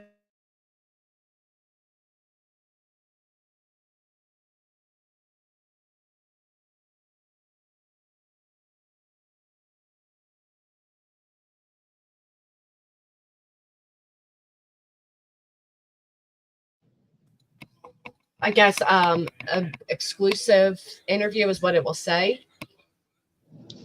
So it'd be this one. Okay. Let's present this one and see what we get here. This is with Stephan and Maddie's mother, Jennifer. Good. So the first question is if I can have your last name and spell them both out for me. Okay. Jennifer Soto, JENNIFER SOTO. Mother. Jennifer, tell me how you feeling right now. I feel like I can't breathe. All I keep thinking about is, where is she? Is she safe? Is she okay? But we're all a wreck. My entire family is a mess. We're just so worried. When did you first realize, or when did you file a missing report? We filed a missing report. We called the police at like 4:45 yesterday, 4:45 p.m. But she actually went missing early that morning, around between 8:45 and 9 o'clock in the morning. She went missing. And there's some dispute if she even called at 4:45 p.m. So that doesn't accept her from her responsibilities to keep her baby safe and leaves holes because she was asleep and Maddie was taken before she was woke up. Well, at 7:30, he was throwing away Maddie's belongings, and they're saying Maddie was asleep till 9 a.m. So did he stay the night there and it happened in the night? That's what I conclude too, but the mother says that he picked her up leading Right. us to believe that he wasn't there that night. It doesn't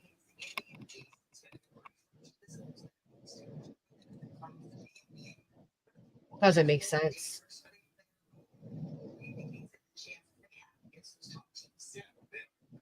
Here's what I'll say about that, Jet.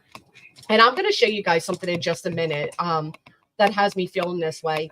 And I get that. The mother could have been being abused as well, right? But the mother is the adult. The mother is the protector. The mother is the one ultimately in charge of assuring that her children are safe. So if Jennifer was being abused, while I can be sympathetic to that, it doesn't excuse the fact that Maddie is now deceased, right? So I understand what you're saying and I respect it completely. But at the same time, she brought Stephan into Maddie's life. She's responsible for that. Thank you, Jesus.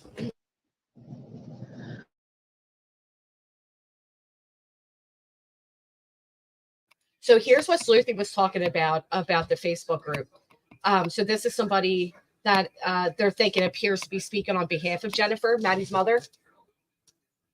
So it is her name's Marie, and she says, just wanted to state a couple of things since there's confusion of why she used we when the last time the mom saw Madeline. The mom is the one who usually takes her to school. Monday morning, she overslept and was running late. She asked Stephan to take her to school that day. She did go to work that day. Her job and co-workers confirmed she was at work. She never saw or laid eyes on Madeline on Monday. The last time she saw her was Sunday night. Yes, she used the word we took her to school, but she used it as a general term since she's the one that usually takes her to school, except for that day. I have done that myself in using the term we when talking about my husband and I. She used the wrong word term, but she was not there. She called police at 4:45 p.m., not 8 p.m. 8 p.m. is when police took the case and came out. She did search for her daughter from 4:30 and on. I'm not siding on one way or the other. I'm a facts person. I need facts before accusing someone. So we will see in the future if she was involved after police are done with their investigation. As of now, I don't think she is. But you're all entitled to y'all's opinions, of course.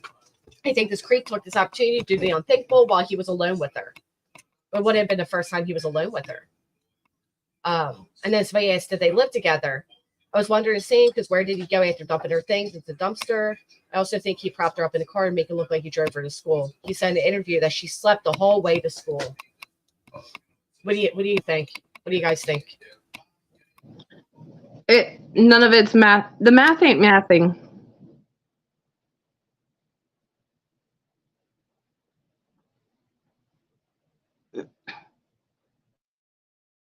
Yeah, I mean, listen, if there's one day where something's out, I mean, this is a lot of out of the unusual activity for a day that your daughter just happens to disappear, right? You accidentally overslept. It's the one time you didn't drive her to school. There's a lot of, first going on that makes me uncomfortable. We drove her to school. And then I said the same thing. Like, could it be out of habit saying we? But if she's the one that usually drove Maddie to school and not him, the we gets dismissed to me, in my opinion. Right.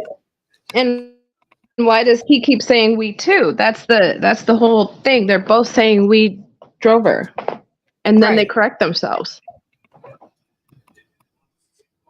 Why hasn't charge been brought against Stephan for the unaliving? McDougall was charged right away. Could it be because they have another potential suspect for the unaliving? Well, and somebody else pointed out, we haven't really heard any more updates. Granted, it is the weekend, so perhaps that's why.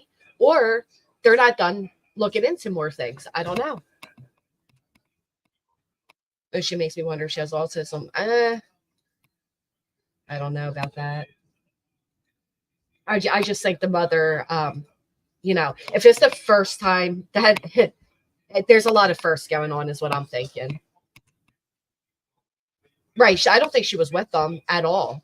But I think there's a reason why she accidentally overslept that day out of all days. And suddenly it's the first time she never drove her to school. And then also, I remember seeing where they would tell the aunt about, quote unquote, the video footage, but not her. Do you remember hearing about that? Like when she was walking around and it was super grainy. They told her what was really in the video footage, but they wouldn't tell the mother. At the church? Yeah.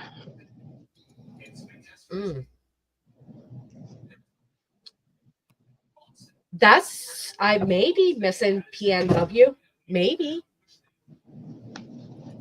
Perhaps. Sure. I don't know. Wow, that's an interesting thought. Let me check my email. We had dropped her off close to the school. She wanted to walk the rest of the way.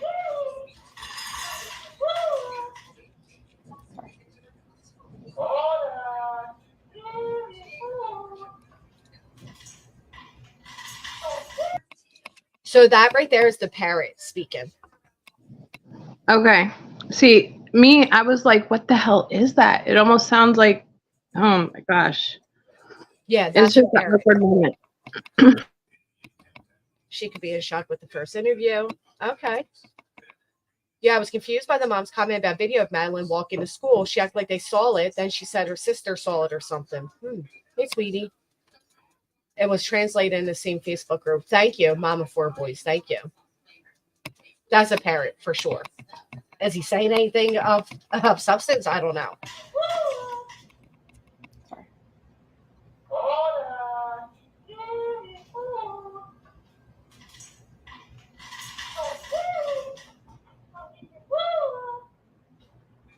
What is this? Why like she's almost smirking.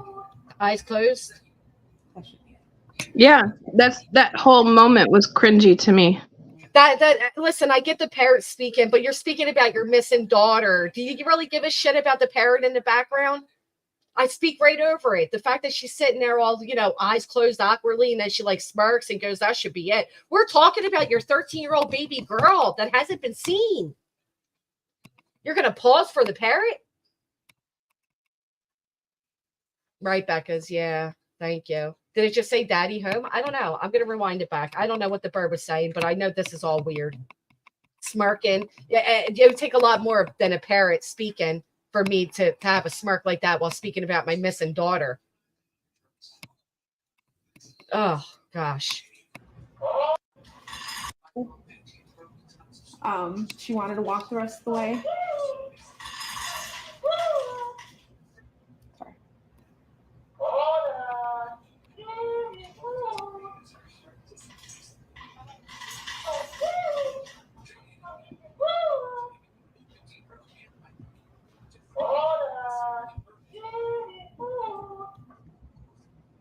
That should be it.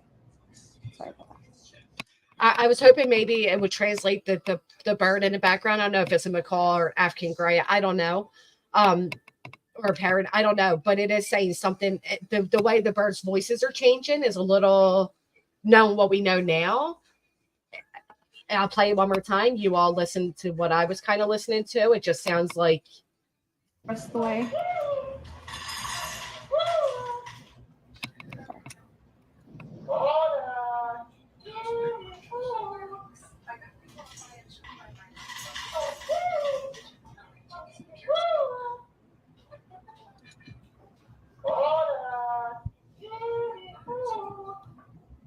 like the bird sounds like it's impersonating a man, but putting on like a voice of like, come here, come get it. Like that type of, do you get that guidance?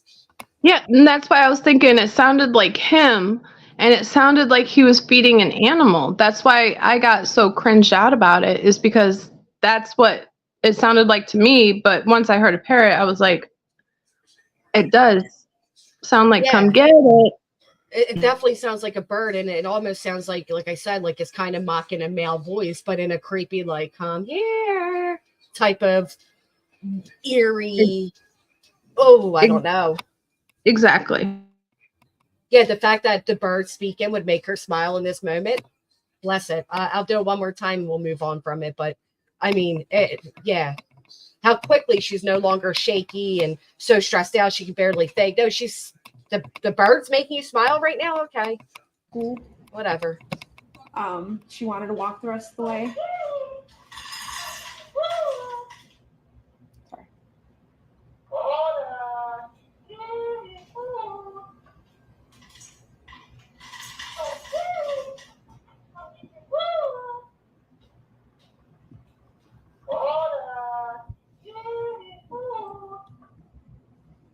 That should be it. Sorry about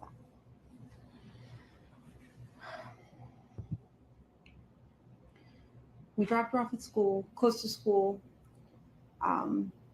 She wanted to walk the rest of the way. Yeah, all right, maybe she's embarrassed, Janice. I could see that, but I can also say, if I'm giving an interview and I'm seeking my missing child, I would just speak louder than the bird. I mean, there's oftentimes my kids come in the background, I just speak louder so you guys don't hear them. You know what I mean? So she could have spoken louder than that bird at that moment instead of smirking and closing her eyes and doing what I think to be odd. And then it looked like she had to put herself back in the zone. Like, I don't know. It does. That bird speaks better English than me. It does, Big Bird. Very clever comment to make during a discussion about a 13-year-old child. I hope one day I could be as cool and mature as you. That is fantastic. Good job. Everybody clap for Big Bird. They're doing big things today. I'm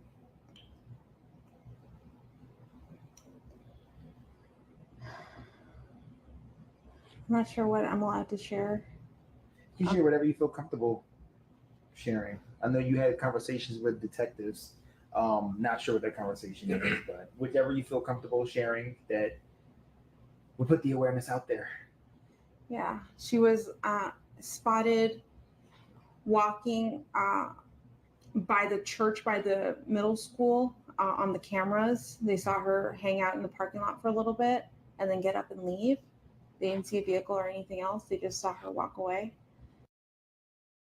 Now, correct me if I'm wrong, but again, if wouldn't you as the mother want to see that if you haven't seen your child all day and they're missing and there's some type of footage that has to do with your daughter? Wouldn't you demand to see that footage immediately? Oh, yeah. I'd be raising hell. Yeah, you have her on camera. Where? Let me see. Does it show? Did she walk to the right? Did she walk to the left? Where did she go? Was she with anybody? Yep. Was she acting weird? Was she fine? Was she laughing? Was she crying? What was it? You'd want to see it. She just seems to be taking their word for it, which blows my mind. And then they also mentioned how dropping her off at that church was not normal either. Right. And then said because she was embarrassed of the car, and there was a lot of excuses for that as well. It's a lot of excuses in this whole timeline, in my opinion. I agree. Said he watched her walk towards the school. Right. And we know she wasn't even alive at that point, so he didn't watch anything. Yeah, okay. It was an odd statement. Around 9 a.m., heading towards the school, but she never made it. What has the school said? Have you been in contact with the school? Yes, that they're doing everything they can. They've given me all their resources. The principals called me. They've looked at their cameras. I don't think they've caught anything on the cameras is too far away from the sidewalk. Everything is too grainy, so they can't see specific faces. But they've looked. I'm just waiting to hear anything else from them. Is this normal behavior? Not at all. Just not. But they've looked. I don't think they've caught anything on the cameras is too far away from the sidewalk. Everything is too grainy, so they can't see specific faces. I don't know. That seems like an odd comment to make too, but I'll be the first to admit I'm looking at the mother in judgmental way. So I'm going to see things, differently. And that's what I've been tossing in my mind lately is I think she is oppressed, but then also if you see his Reddit post that he typically dates women with other mental disorders as well. So does he use that as a controlling factor? When he said he dated women with mood swings? With mental, what was it? Did he actually say, I remember him saying with mood swings, wow, okay. Like the silent, not visual disabilities. He said it weird in Reddit. That was the first time I heard it when you read it. And you wonder if he uses that as a control tactic. Okay. Well, he's a predator, so yeah, sure. I mean, he's obviously, yeah. I mean, I can absolutely see that happening. shift. Still got out to make sure my kids got to school. This is allegedly the first time she didn't drive her to school. He spotted her vulnerability in young daughter like a predator. Body language 101. The way she keeps tightening her lips together shows she knows things she isn't saying. Yeah, I would love to see one of those, the panels that dissect a person's body language and speech and everything to, do this. Same. I've been thinking about that the past couple days since this started. Mm-hmm. Yeah, they're good at it, burnt popcorn. That's what's scary. But they've looked. I'm just waiting to hear anything else from them. Is this normal behavior?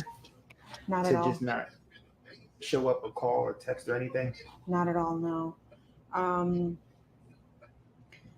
She, from time to time, she will leave her cell phone at home accidentally, and that's actually what happened yesterday. She left her phone at home. She went to school. But that happens from time to time. She's got ADHD, her memory. She's very forgetful. So yeah, there's no way to track her right now because the detectives now have her phone. But this isn't normal behavior now. What was the last thing, I guess, the conversation that you two had, you and your daughter? We spoke about her birthday party. She had a birthday party on Sunday. She had a great time. I couldn't make it because I was working, but she had an amazing time. She was so happy with all her gifts. I told her good night, and yeah, that was it. I wasn't the one who took her to school in the morning. That was my partner. Yeah. 13? She's 13 years old. Yes. 13. Madeline.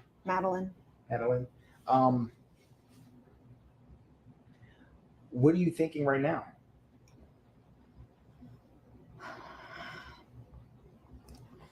In my heart, I feel like somebody took her.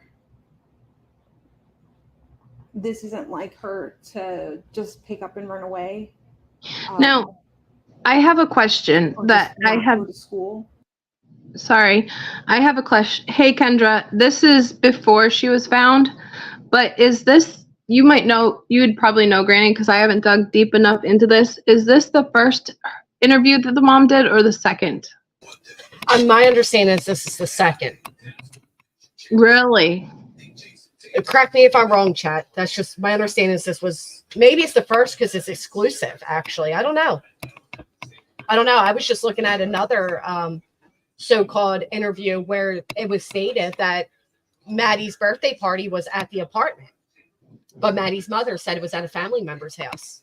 And see, I even gave credit, maybe it was her dad's side of the family that had the birthday party, but then I realized he lives in Texas, and I was like, well, that eliminates that. So this is the second, according to most in chat. Okay. So her first one, you'd assume she would be acting. The first one, she's too calm, cool, and her energy isn't. No. You feel like her vibe's off? See, it's hard for me because I don't know how I would respond. I'm a frantic person in general. Right. Like one of my kids get hurt, or I'm dramatic. Whatever. Luckily, I've never been in her shoes, but you would just expect, especially over the years of watching true crime and all these things, you would expect a different type of energy, which I'm not getting from her. Some people are saying she appears as if she's an abuse victim herself. Some people are saying she appears to be in shock, and some say she appears to be repeating what he has told her. And I'm feeling the abuse and repeating what he's told her of a control. But that other interview where he was saying behind her, she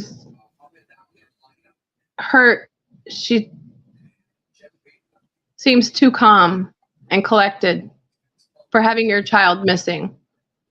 That's why I was curious if this was the first or the second, because maybe she didn't play it off enough on the first, if this was the second interview, Yeah. Yeah, I get what you're saying. Seems deceptive, yeah. I haven't seen anything from the father. I was actually just looking for that. Yeah, no, just her stepmom has posted wanted pictures, but after that, they haven't really publicly spoken at all. I haven't seen anything except for when they were searching for. Yeah, we said the same thing, Loki's mom. Yeah, the second. I'm going to pull up this other one in just a second. I don't know what to think. Friends, the friends' parents, you've contacted and went through Everyone. every single person. Everyone that we know that she knows, we've contacted them all, reached out to them. The parents have gone out to search and look for her as well. And we haven't come up with anything yet. I've seen a lot of posts on Facebook, Hunters Creek, rants and raves and what have you. Did people say that they were going to conduct some type of like search party or anything? A lot of people have asked me to volunteer, like if there is one, if they can Guys, do can one. you see backstage? There. We got somebody named Dolls holding up a doll to the camera. That's not creepy.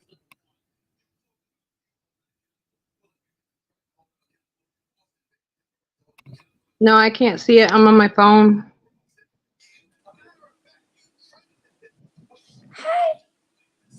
Hey, Dolls. I'm going to kill you, bitches. Okay, that person needs help. That was you're bizarre. You need help. You need counseling. What a gross and sick thing to do, especially when we're speaking about a missing child, a child, deceased child. Yeah, I see your chubby little fat middle finger. Very cute. Go get help. I feel like yeah. No, it's not a child. It's an adult. I see them. I see their finger. They're very gross. Carrying on. Sorry about that. Passing out flyers, going to every store in that vicinity, a gas station, church. We'll let them abuse themselves backstage. People were being stopped in the street this morning in front of the school to see if they've seen anything, if they've heard anything. My family they're going all out right now. Yeah. I know as a mother, a lot is going on in your brain. So much to bring her back home. What have the law enforcement told you that you are able to share?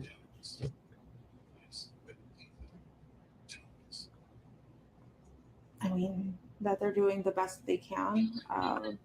They've had detectives come out, interview us. They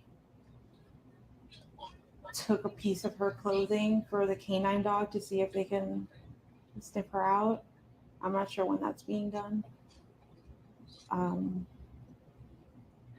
Do you have any inkling where she possibly could be? Like if you would say, okay, last time I went to work and came back, she was at James' house or Sabrina's house, and maybe I forgot to check that house, or she played at this park one weekend, maybe she went back there or something like that. We've looked everywhere we could have thought, and anywhere she would have been.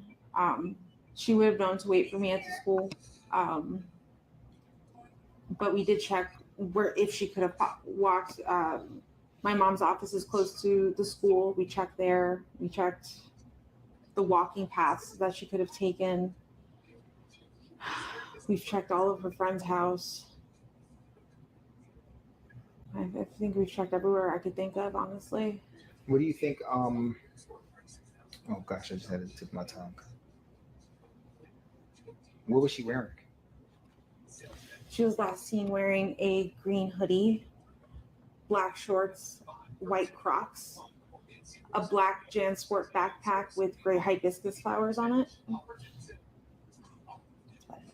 And you said this is not like her. Not at all. To run away, an argument, anything like that to provoke her? She's never done anything like this, no. And we haven't had any arguments recently to have this outcome. What school? Hunters Creek Middle School. Tom, any questions? No. Is there anything that you think our viewers would need to know about the way you're feeling, the way the family's feeling, Madeline? We're desperate for any answer. Okay, so it is bizarre that she stated she wasn't out looking, But then also stated that they've looked everywhere. It is really bizarre that that's taken place. Like shake showing signs of anxiety. Yeah. I feel once mom was separated from him, she went to Ellie with her suspicions. That might be where the top came from. And she was working with Ellie. He may have told some things. She gave that info to Ellie. Maybe in front of him, she didn't want to let on that she knew. I mean, sure. Yeah. She's saying we a lot. She is. And he didn't even live there. Sorry, I was also thinking she seems sedated as well. You think? I Yeah, agree. maybe. Or she knows more than she's saying because she's looking up as she's trying to process what she's going to say. I seen that, Nancy. I probably not. I don't even want to think that, but I do see that people are saying that. All right. I want to get to is this where he comes on and speaks? Yeah, this makes me. Where is he in relation to her right now is also what I'm wondering. You know what I mean? Is he in front? Is he behind? Her body language seems guilty. She keeps looking up, possibly recall what Plan said. And you know what else? What I'll say is I just saw this on another show that normally when people, it's not always a sign of lying when people change and add in details to a story. It's actually, they call it something, and it's basically where you start to remember little details. Like, for example, when I went out to my car, oh, that's right, there was a cat down the street. The cat started coming towards us. Like, that's not something you would initially remember, but as you start to try to think harder, those details come up. She doesn't seem to have any of that. On the most recent Deception Detective, he did a video on the wells, and that's where they were talking about. That's what I was listening to. But he had a lot of information wrong, guidance. Well, in general of what you were just saying in comparison of the lying factor. Yeah. Where it's scripted or making it like remembering facts as they come back little by little because you're replaying it over and over and over. That was interesting to know where he feels like the Wells had a scripted story to give, which is why no other little details came up. That was really an interesting thing to hear. Yeah. I haven't really followed him through anything. That was the first one I saw of his. Me too. Yeah, your recollection, you start little details pop out to you. What the mom did, Spitfire. All right, so here comes his part of this, and this is where I picked up on the only times he was looking at the camera. I mean, we know without a doubt that he is guilty. There's anything that you can do to help, I'm here for it. Just please, if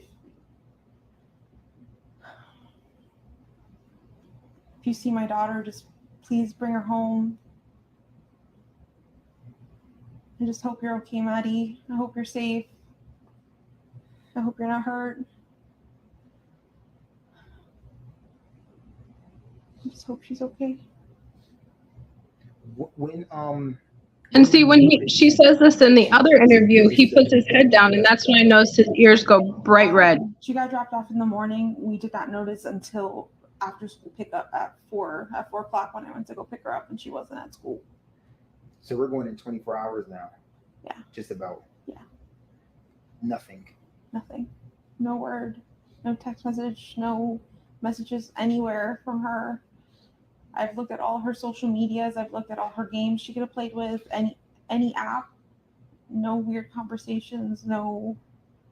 Nothing strange. Everything was conversations with just normal friends or us.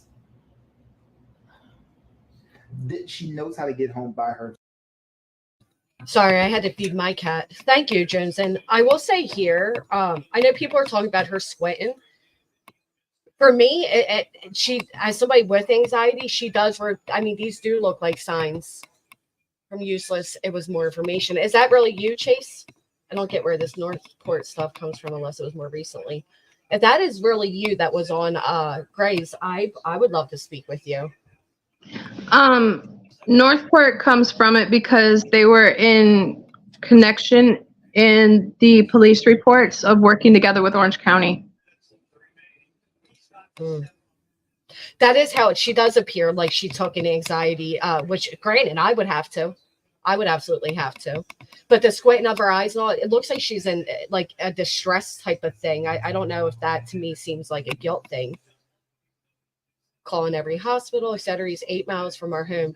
Ah, I'm sorry, Yurts. I'm so sorry for your loss. Really, you think so? I'll tell you, I'm shaking my foot right now, and I'm not afraid of anything. It's just I don't know. Like, does she have ADHD? Does she have anxiety? Does she have any diagnosed? You know. And that was my first question when he said he only typically dated women with certain mental disorders, is wondering what does she have underlying that nobody knows about, if that's the type he typically dates. Right. If he was, targeting her. Right. A dang basket case. I know. But we also don't know what her normal behaviors are prior, like what her what do they call that? There's an actual word. Her baseline. We don't know her original, like her normal baseline. I don't know. She does. How do you know that, Becca's? I agree, Drama. And the fact, like I said, that the police does say, she, as of right now, she's not a suspect. Yeah, baseline. Do you think she seems pretty normal? Okay, interested. I completely lose my mind if my dog gets out. Herself, as if like he's coming up now. Say, to take a bus or an Uber or something like that. She would know how to get home. She alone, seems correct. Off for sure. Sure. I don't know if she would know how to get home. Maybe, I mean, I'm thinking if someone got in the car with her and if she pointed the way, what roads, she probably could figure out how to get. But like, does she know her full address? I don't think she does. Which would give me it just puts in my brain that she always comes home with someone. She always comes home with me. There's no need for her to really learn. She always comes home with me, she said. He said no time. He knows everything. All right, the first question is if I can get your first. That's the one time she didn't skip up from we and me. Yeah, right there is the only. Yeah, she usually comes home with me, is what she said. Right, she may not typically show. Yeah, I get it. I get it. She's eerily calm. That doesn't mean she knew. Right? No. What I'm wondering is, we know without a doubt that what the police have pulled from his phone goes back 2 years. Right. So that's undisputable. They said it goes back 2 years. So within this 2 years frame, did she never look through his phone? Did she not know what type of creep he was? Did Maddie never come to her? There's just a lot of questions. I mean, a lot of questions. 2 years is a long time. And he was with her for 7 years. That's, like I said, what we know for sure is he's guilty. Right. We know that. That's not disputed. Let's hear this creep. Look at them all. Fuck you. Last name, spell them both out for me. Stephan Stearns, Stephan Stearns. So Stephan. And he's a big guy. He seems very emotional right now. Explain to us. I dropped her off. First red flag is he's more emotional than mom. Okay, he's more emotional than mom, and is like soft spoken. Like I dropped her off. That's the one time he makes eye contact, is when he says I dropped her off. Sleep every time she gets in the car. What kids don't know their address, especially at 13. Well, that's what I said, Jones, and I wonder if at the minimum, if she can get that, she can get neglect. And that's also why I questioned that. I'm sorry if this was the first interview or the second, because the first interview she was not. I didn't see any emotion. Yeah. So what I seen is stated that she worked as a Disney planner, a vacation planner. He's 6'2". Yeah, he's a big guy. He's a big, creepy guy for a little girl. Poor Maddie. Oh, I hate him. Everything looked fine when I drove away. It's the last time we saw her. So that's the second time he makes eye contact. Ready? Watch it again. He doesn't make eye contact until only during 3 statements. He knows everything. All right. The first question is if I can get your first and last name and spell them both out for me. Stephan Stearns, Stephan Stearns. So Stephan, you seem very emotional right now? Explain to us. I dropped her off. Everything looked fine when I drove away. It's the last time we saw her. So last time we saw her, I dropped her off, looks at the camera, everything seemed fine, and then looks up again. It's the last time we saw her. See, they both go into we. And that other time when she said I picked her up, they both go to we first. Yeah. I don't know it. I don't. Thank you so much, Mike. No, you're not throwing off the conversation. I get it. He keeps saying we because he wants the mom. Yeah, right, exactly. To co-sign him. We did it. Plenty of time to groom her makes me sad. I have a friend who doesn't make eye contact because of trauma, so you can't always use that.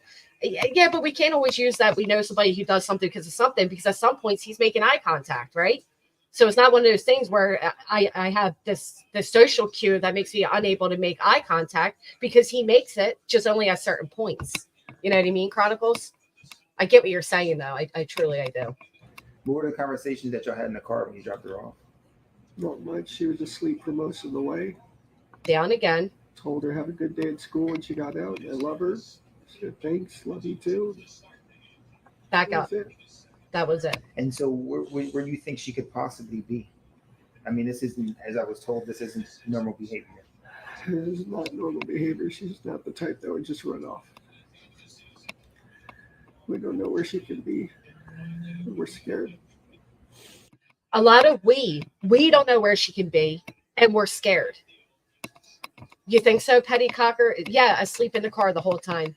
So you think it's like, hey, are you buying my story type of thing? And that doesn't make sense of being, sorry, I'm chirping in. I'm trying to chirp in between my kids being loud. Where they always say we, except for that one time, but also she's asleep in the car. If they're rushing to school, it's very rare that they go back to sleep in the car for a short drive to school. Or am I wrong? No, well, I think you're right, but I also think it's one of those unnecessary add-ins. Like, Exactly. and she was asleep in the car. Like, you, when you listen to people and they're fabricating something, they usually add unnecessary details, right? It was unnecessary for us to know that she was allegedly sleeping in the car. But of course, for him, that was important because you're going to see on CTV that, you know, her eyes were closed. She wasn't sleeping. She was deceased. Exactly. And that's where a lot of kids, I'll see them fall asleep after, but on the way to school, not necessarily. And you're right. I think that's just the way he was trying to make an excuse for her really already being gone. Absolutely horrible. We just want her home. Are you, in a sense, blaming yourself? It's hard not to. Why? I dropped her off early. I could have waited longer. She looked okay. She was walking towards the school when I saw her. It was like any other day, so I went on with my day. It's hard not to blame myself. But how eerie is that statement? It's hard not to blame myself. Knowing what we know, it's hard not to blame myself. You know, I noticed, Chase Leonard, that you were in here earlier. Again, if that is really you and you were in here, we saw what you had to say on Grace, and we had some more questions for you pertaining to the information you gave on Grace, particularly to your friend allegedly being paid off for child P being found on a shared cloud thing. If you'd like to take the link, we'd love to speak with you. We have some questions pertaining to that. Yeah, blame myself, right? What has the conversation been with Jen since? She's been a lot stronger than me. She's been holding it together really well. And, but it just keeps coming in waves. Just the reality keeps hitting. We don't know where she is. We don't know if she's safe.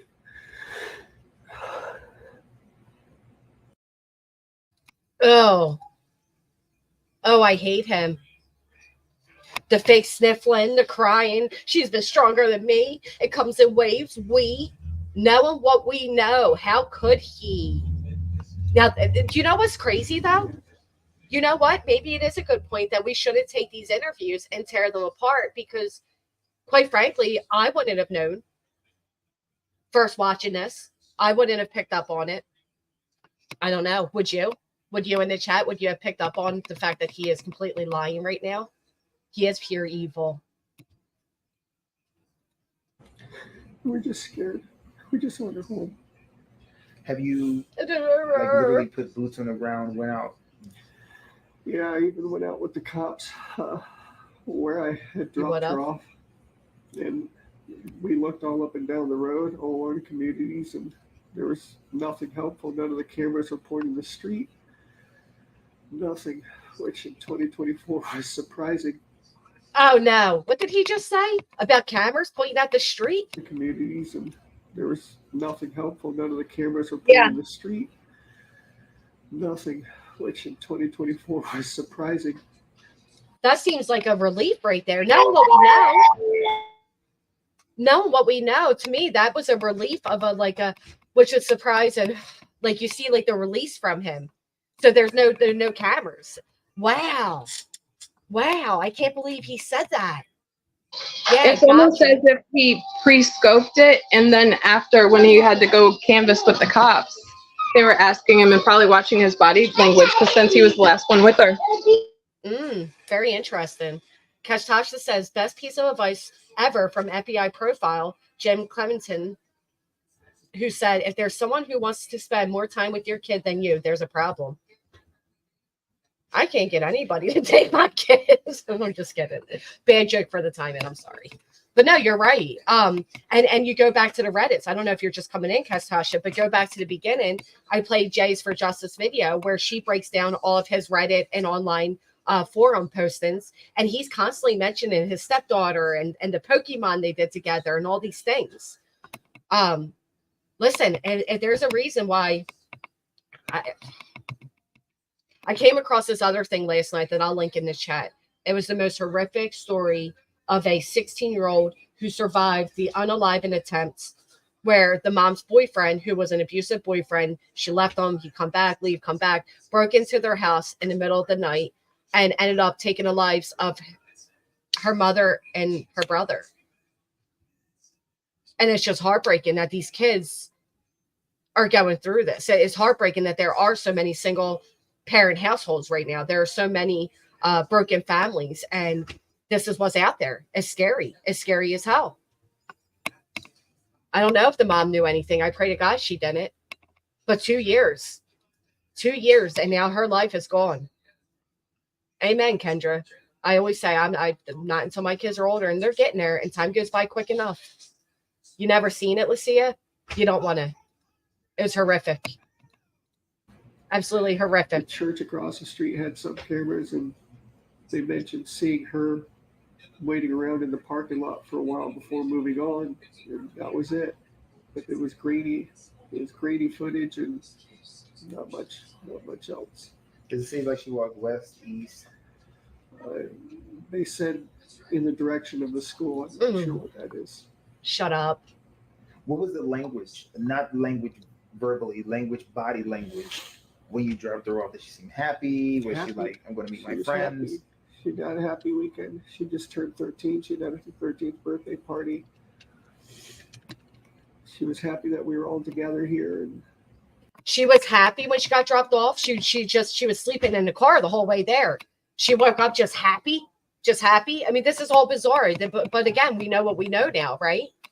Mom said it was normal for her not to bring phone to school. We all know it's BS. You're right, Marina. On one hand, mom says she couldn't get the electronics out of the daughter's face. On the other, she's saying, oh, yeah, she forgot her phone often.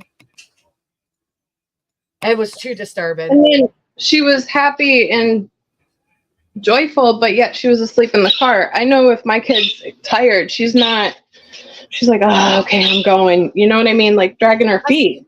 That's what I said. She didn't wake up being asleep in the car the whole time and be happy. But we know, of course, that he's fabricating all of this. Happy. She was happy. And then he has to deflect to the birthday party because he don't know what else to say about that morning because she was unalive. So of course, you know, now he deflects it onto, at the birthday party, and we were all there. Mom wasn't there, you creepo. What and why did he go to the birthday party? What happened after that party? That's what I want to know. That's where the answers are. Rewind it back and look how quickly he deflects onto the birthday party. What was the language? Not language verbally, language, body language. When you dropped her off, did she seem happy? Was she like, I'm going to meet my friends? Happy. She had a happy weekend. She just turned 13. She had her 13th birthday party. See, he had to deflect to the weekend when she was last, you know. Oh, my goodness. She was happy that we were all together here. Here. She was happy we were all together here. Mom wasn't even at the party. And it was the party at the apartment, or was it at the family member's house? Seems all the red flags were there. Ladies, your kids come first. Always. There's no man on earth worth the risk. Amen. 100%. Amen. Absolutely. Yep. There's some beautiful photos I'll show of Maddie as soon as this ends, and we'll go ahead and, you know, honor Maddie and wrap it up. She's very happy. She was a happy kid. She's very sweet. She's a very sweet girl. She brings a lot of joy to us, and we just not knowing. I bet she did bring a lot of joy to you, you sick son of a gun. The audacity. Upon a topic between the two to speak on. I left the States to safely raise my daughter today, 22. Wow. Mom works at night, allegedly where? That's what I want to know, because she's listed as a vacation planner. So I don't know. For Disney. So see, that was my question too. Third shift, but then it doesn't make sense if she was home by the time she got home from the party. And that's what I keep replaying in my head, is trying to figure out when she was home and when she wasn't. Well, and if this is up to date and she's a vacation planner at Walt Disney, why is she working on, on a night shift to begin with, let alone on a Sunday? The only thing I would assume is internationally. Yeah, okay. She couldn't take off for her daughter's. I mean, 13 is a big deal. 13 is a big birthday. It's a milestone. Exactly. And I just don't see any reason to miss it. I sincerely, this just crossed my mind, and I pray that I'm wrong on this, but what if it was all planned out for the 13th birthday? What if the 13th birthday was the moment, and Mom conveniently had to work that night, and then Mom accidentally overslept the next day, and it's the first time he ever drove Maddie to school, and oh my Lord, 13 is a big deal, and the fact that she would miss it, why? And then also with him doing what he's done, I've seen speculation of could there been a possibility of her being pregnant, and I'm curious on that too. You know what I mean? Yeah, I don't want to stomach it, but can't eliminate that possibility either, because shoot. I just think for 13 is an age where girls start to blossom, they start to flourish. You know, I know a lot of girls are going through it a little bit earlier, but I'm just thinking, why would the birthday, right? She chose Sunday for that party. Usually parties would happen on a Saturday, a Friday or a Saturday, because you get up and go to work the next day. Right. Yeah, I don't know why it would be a Sunday, and I pray that it wasn't like a thought out thing, like, yeah, well, 13, she gets, to be a little too old, and and I'm with you guys as far roses are red, and yeah, I don't even want to think about that possibility, Kathy. I agree.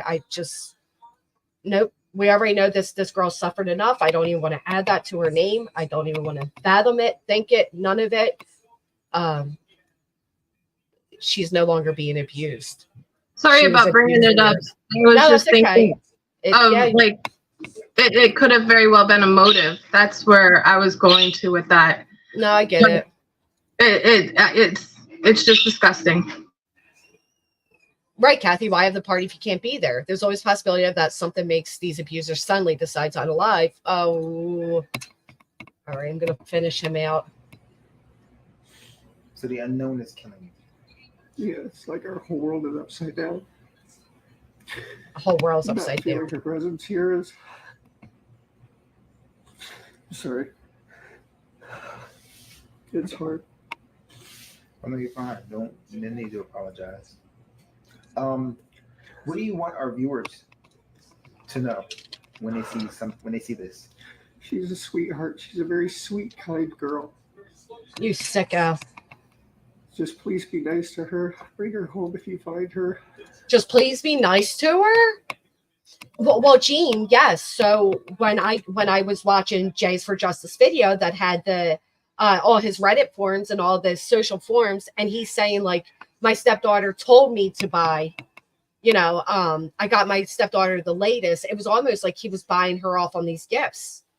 Yeah, please be kind to her. Oh. You made a good point. Buying her off with gifts, if he did, just like his mom did to pay off from his friends to rat him out. Yeah. Yeah. The agreement is obvious. Yeah, please be nice. Please be nice to her. Oh. Tell her that we love her. Wherever she is, I hope she's okay. Oh, the fake Brian, Please shut be nice up. to her, kind girl. Just please be nice to her. Bring her home if you find her. Tell her that we love her. Wherever she is, I hope she's okay. I mean, if someone were to come in contact with her and you gave me her diagnoses, would it be easy to approach her without any like agitation or anything? Yeah. She's a good kid. She's a good kid.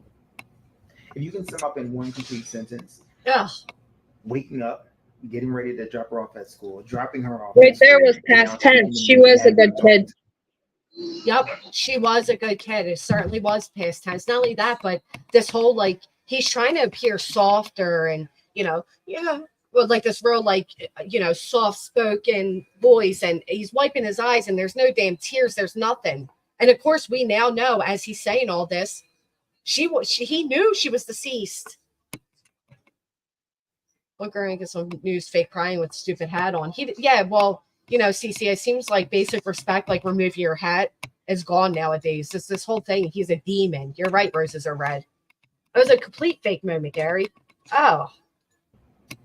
If you can sum up in one complete sentence, waking up, getting ready to drop her off at school, dropping her off at school, to now speaking to me after talking to the police about her being missing for over 24 hours right now.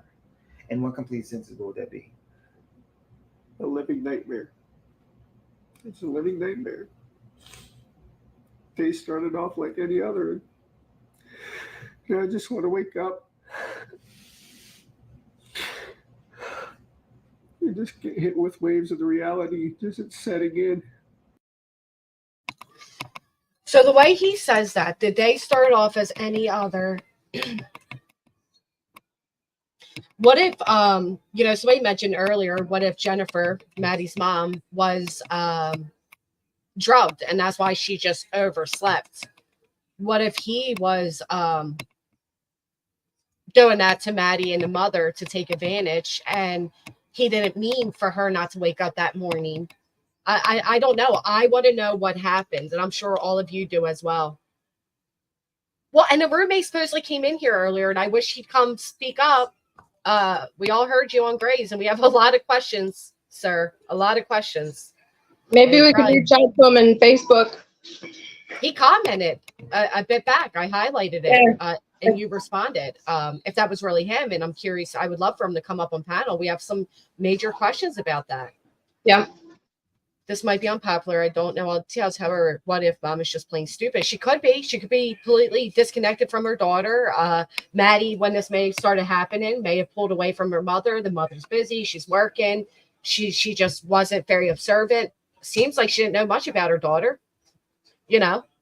Saying, "Oh, I don't think she know her address." 13 years old, you don't know. I don't know. I don't know, but I want to know. Hey, Patricia.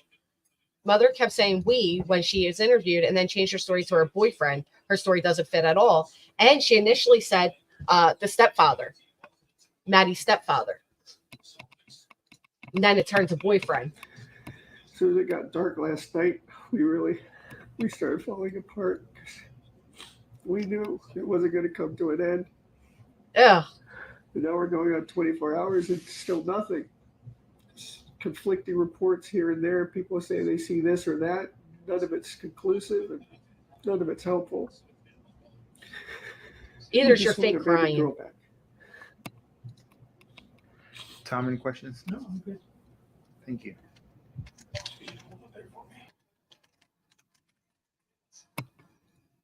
What do you guys think? I mean, know what we know. How damn creepy. How creepy. It got late and we started crying. So here's a lot of people were asking about Maddie's biological father, and it does appear it takes those pain away from my brother-in-law and sister. How I wish Maddie was still with us. Okay, so it doesn't look like they were ever married, so I'm thinking Maddie kept her mom's maiden name. Yeah. So that's what I was just double checking before I share it. So these are pictures of Maddie's father with Maddie, and him and his wife updated their profile pictures to them with Maddie. Beautiful girl. Looks like they've been in the military. I know she was, at least. Look at her. Look at all the love. I'm glad to know Maddie had a lot of love at one point or another. It is so crucial to make sure we tell our children that, you know, they can speak. They won't be harmed. They won't be believed. Yep. I always tell my daughter, who just turned 13 in December, I go, if you tell me the truth up front and tell me everything, I'm able to help you. I can't help you if I don't know. And you'll get, if you're afraid of getting in trouble, you get more in trouble for lying than being truthful. When you're truthful, I can at least help you. Yeah. Well, Kate, I assume she's assuming that Maddie accidentally left her phone because she's under the belief that Maddie was driven to school by her so-called stepfather.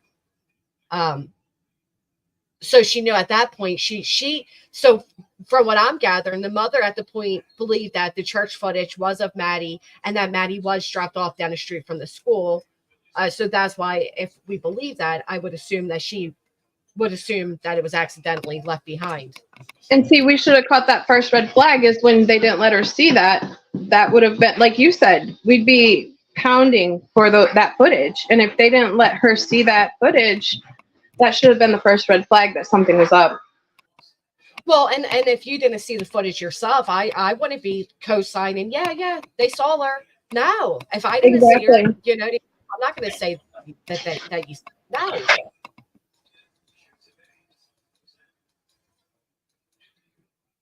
Oh my goodness, she's beautiful. She had her whole life ahead of her.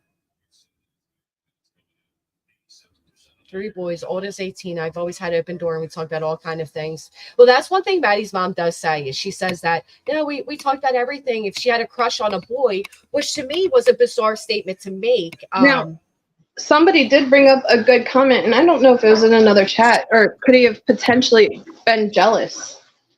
Well, yeah, of course, absolutely. You could have been jealous if Maddie did have a boyfriend, or, you know, but I just thought it was bizarre for the mother for that to be her first thought. Like, you know, we had an open relationship. Maddie told us everything. You know, she had a crush on a boy. Well, why is that the first thing like your mind goes to, is the crush on a boy, knowing what we know now? Right. Not very detailed. Yes, that was another thing, Aaron, when the mother said, I just wanted her to come home, you know, whatever that means. So at that point, she's like, oh, just get no. Oh.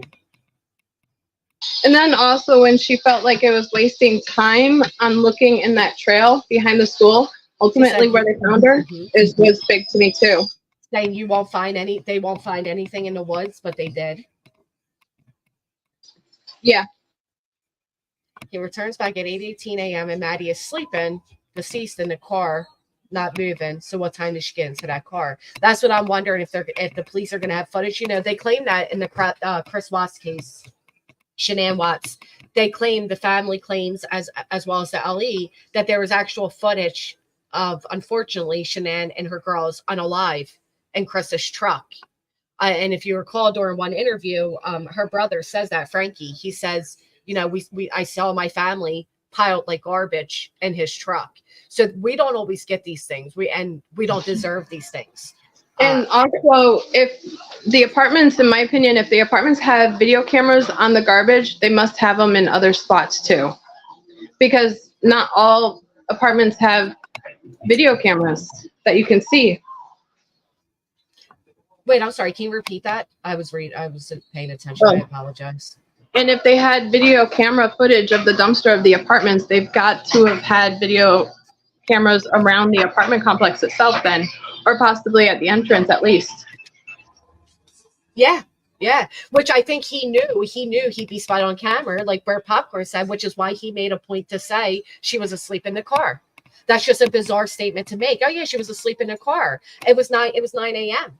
If she was that tired that she slept in the car, then she didn't wake up happily. She didn't, it was just a bizarre statement. Now we know why, obviously. Your daughter murdered your home by your boyfriend while you slept. I agree. It'd be a hard thing to swallow. Absolutely. Shows abuse being photoed from May of 2022. I think it was. Wonder how long was happening before that. I wish his friend that was on Grey's would come up and tell us the roundabout age of the alleged, CP that was paid off to be quiet about. Did he groom? Did he really like Maddie's mom, Jennifer? And at first it was like normal. She had a daughter, but when Maddie reached a certain age, and then unfortunately reached 13, and he knew. Thank you so much, Killshot. Why did Maddie's mom make a point of stating and correcting the narrative of Maddie wants to live in the woods as being taken out of context?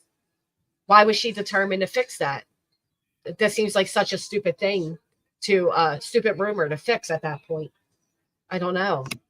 And the fact that Maddie said when she turned 13, she was going to move to the woods, and she, the day after her birthday party, is no longer with us. Wait, when did she post that? She wanted to move into the woods? I don't know, but I just know that she told her friends that when she turns 13, she wants to go live in the woods. I remember hearing it, and I couldn't remember if it was a post or if she said that. I don't know. That's a good question. I thought she said it to her friends. And if I'm understanding correctly, some of the friends have said that Maddie did tell them of what was going on. I don't know if that's true or not. That could be why she referenced to rather living in the woods than at home for the abuse. Right. But that's another crucial thing, that if any of her friends were aware of this abuse and they didn't report it either, we have to let our children, we have to create an environment where our children feel safe coming to us and telling us these things and letting us, Absolutely. what their friends are going through or what they're going through or something made them uncomfortable. Yep. Absolutely. Oh, caffeinated. That's a good question. Is it for Florida? Let's find out.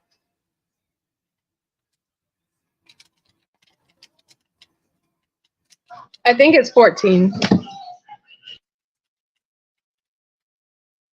Okay.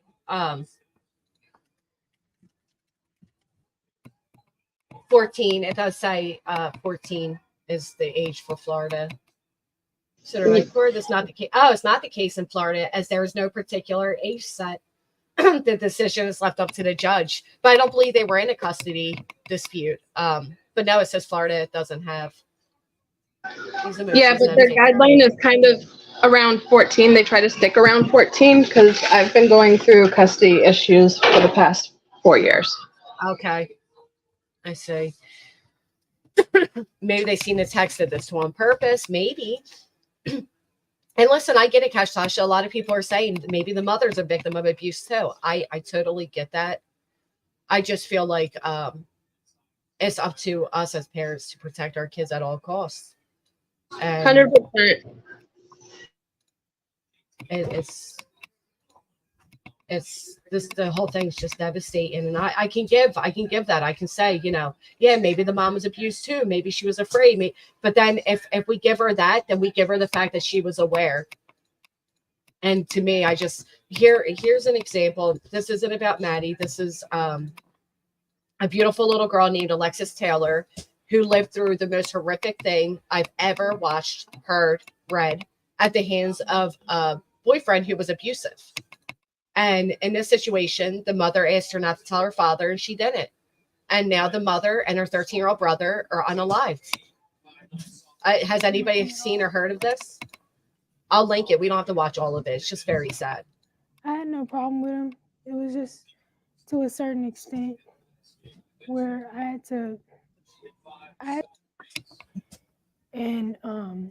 he broke in their he just house kept one telling night. me to shut up. He was just cussing me out.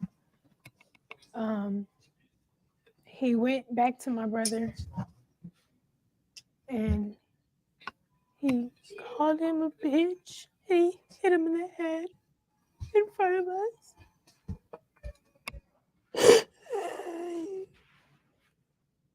He hit him in the head with a knife.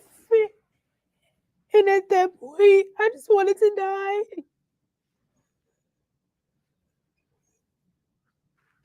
I just wanted him to just kill me already.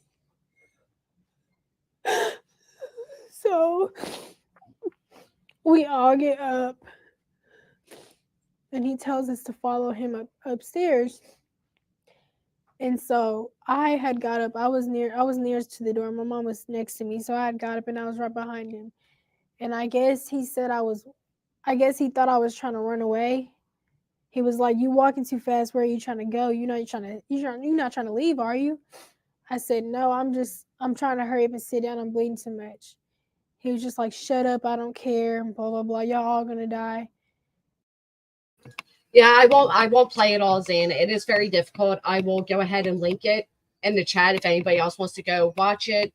It just explains a little bit of how a child will protect their mother while in an abusive relationship and what happens.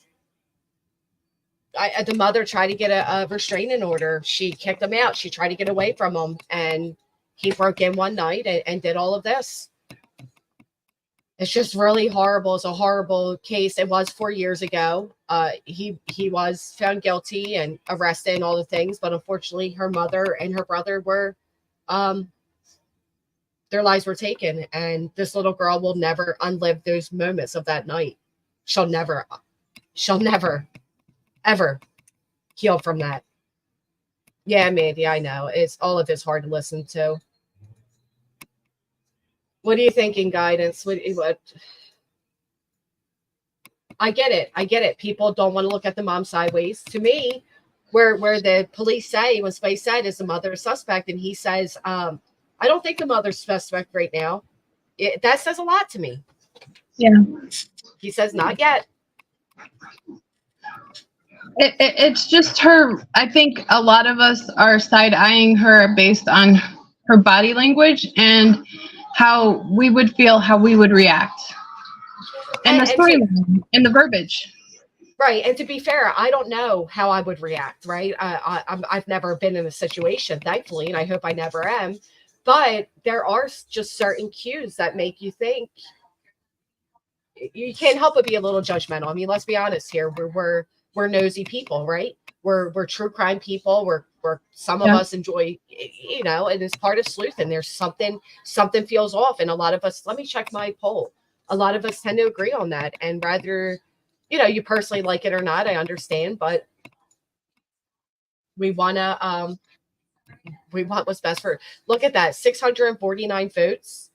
And right now, 86% say yes, the mother is suspicious.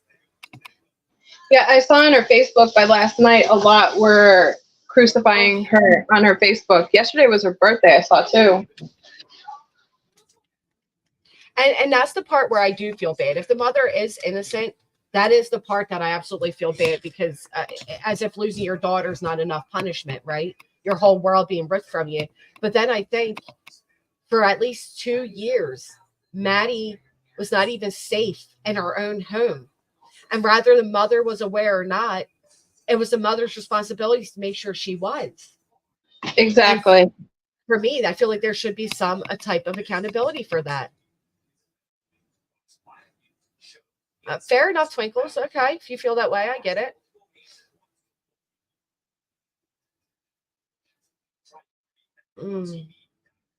Lose Behind Her says so much. Also, creepo post on teen sites. Effing scary. What's even more scary to think is if the mother didn't know. I mean, you ever see those? There's a show, Who Did I Marry? Where they find out like their partner's not at all who they thought they were. So is it possible? Sure. Yeah. Is it, does it take away the accountability of what the mother, the mother's responsibility? No, unfortunately not. I hate to make Screaming toddlers. Yeah, I've got twin 3-year-old boys. Oh wow. I hate to make the comparison, but it makes you think of like the accountability with the Crumblies. Yeah. Yeah. That's unfortunately true. There's a responsibility we have. Yep. To keep your kids safe and get them the appropriate help. Sense for her to say she's a happy girl last night. She was happy. She was saying about her gifts. So I'm over on the Facebook page and I'm just looking at the different things and comments people are making. And I don't.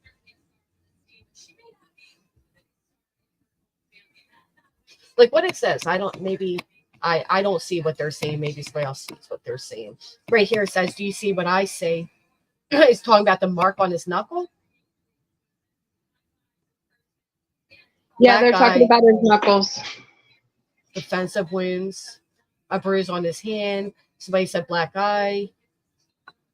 I don't think I see it. Okay, on his knuckle. Yes, Mello. Absolutely. We covered it the first few minutes. Another creator put it all together in a video, Jays for Justice. And that was so disgusting. He's speaking on the teen Reddit forums because it will get messy and blow up their lives to take action. I pray not, Jim Audrey. All right. Let me ask you all another poll then. So we know this one has reached out at 662 votes and 86% say you find the mom to be suspicious. All right, fair enough. Let's end that one. And let me ask you this. Do you think Jennifer, which is Maddie's mom, should be charged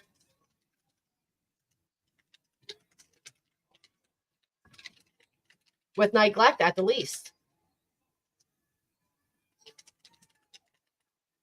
And what's also surprising is they're still friends on Facebook, unless the cops still have her electronics, but which is a good possibility. I didn't attack your guest, Gray. Well, actually, I did. I think it's despicable that your guests would admit that they were aware of child CP. I think that is despicable. Absolutely despicable to admit. No, he did. He said, yeah, he did. He said child. And I think it's despicable to admit that you were aware back then that this guy was a pedo. And then also saying that the girl came forward and said that she was 14, but I don't know if he said it was after he got arrested or prior. After. I believe he said after they were in a message exchange and she said I was 14 at the time that he was 20. That I can see. But saying, you're basically aware that somebody was paid off to not be reported as the creep he is. And we're, here we are today discussing a deceased 13-year-old that was abused for at least 2 years that we're aware of. Yeah, I think that is despicable. Absolutely. Absolutely. Pay off to keep quiet about something like that. It could have changed the outcome of what we're speaking of today. 100%. It would have changed it night and day. Mm-hmm. Absolutely would have. Well, I'll tell you what, Gray, here's the thing, right? When you put that type of stuff out there, people are obviously going to listen to it. You were linked several times in the chat. You were given credit for the interview. There were things that should have been handled a little bit differently, and I hope the police are investigating it. Absolutely. I think we would have a different outcome. Hey, Nicole B.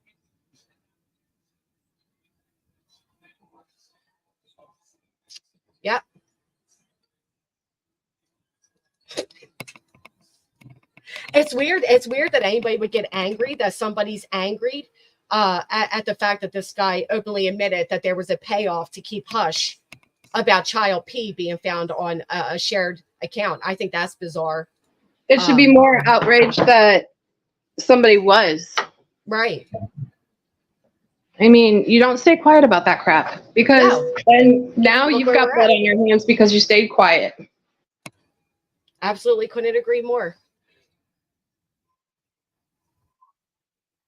Well, you know what, Gray? If that's virtual signaling, really, when we're talking about a 13-year-old who's unalived and was abused for at least 2 years, that's virtue signaling that your friend claims to have known 15 years ago that this guy was into children? Is that virtual signaling? Well, that's a shame. Just like you said, those girls were only pretending to throw up, right? They were only pretending to be disgusted, right? It's all pretend. Because these women that knew this guy, that know what he did, couldn't truly be disgusted, right, Gray? It would only be for fake. They just wanted to impress him. Fuck out of here. It's bizarre that you're insulted by the way we took what that man was saying. You're acting like we personally insulted you. You had some stranger, you're not even sure of who he is, call into your program and admit that he was aware of child CP 15 years ago and didn't report it because his buddy got a nice little payoff, right? Got himself a nice little apartment for it. What did Maddie get?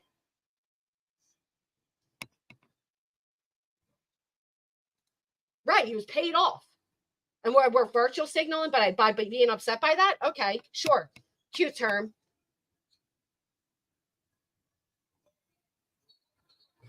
No, we don't, Yurts, because there's a thing called fair use. Usually when people are really for the victims, they don't claim some type of ownership over something like that. They want that to be put out there. They want the word to get put out. So, right, Skybell. This is about a 13-year-old who is no longer on this earth. This isn't about hurt egos as creators. This isn't about virtual signaling. This isn't about anything other than the fact that Maddie is no longer on this earth and could have been had something been said those 15 years prior. The more awareness created is important. It doesn't matter who creates the awareness. Creators should not be fighting over a horrific case like this. I agree. You would be, ABG. You were in here the whole time being that way. And also, I think that's why a lot of people don't speak out is because of supporting that type of mindset, which is absolutely disgusting. So let me ask you this, Greg, because, you know, I sure did get upset with your comments. But let me ask you this. You don't think that there is some accountability that as young adults, these men were aware that their so-called friend at the time had child CP and was a creep? You don't think there's some accountability to be held there? I mean, truly? Yeah, I'm not blaming them. I'm fully aware that Stephan did this. I'm not blaming them. But I am saying there could have been a different outcome for sure. Thank you, Susie. Welcome.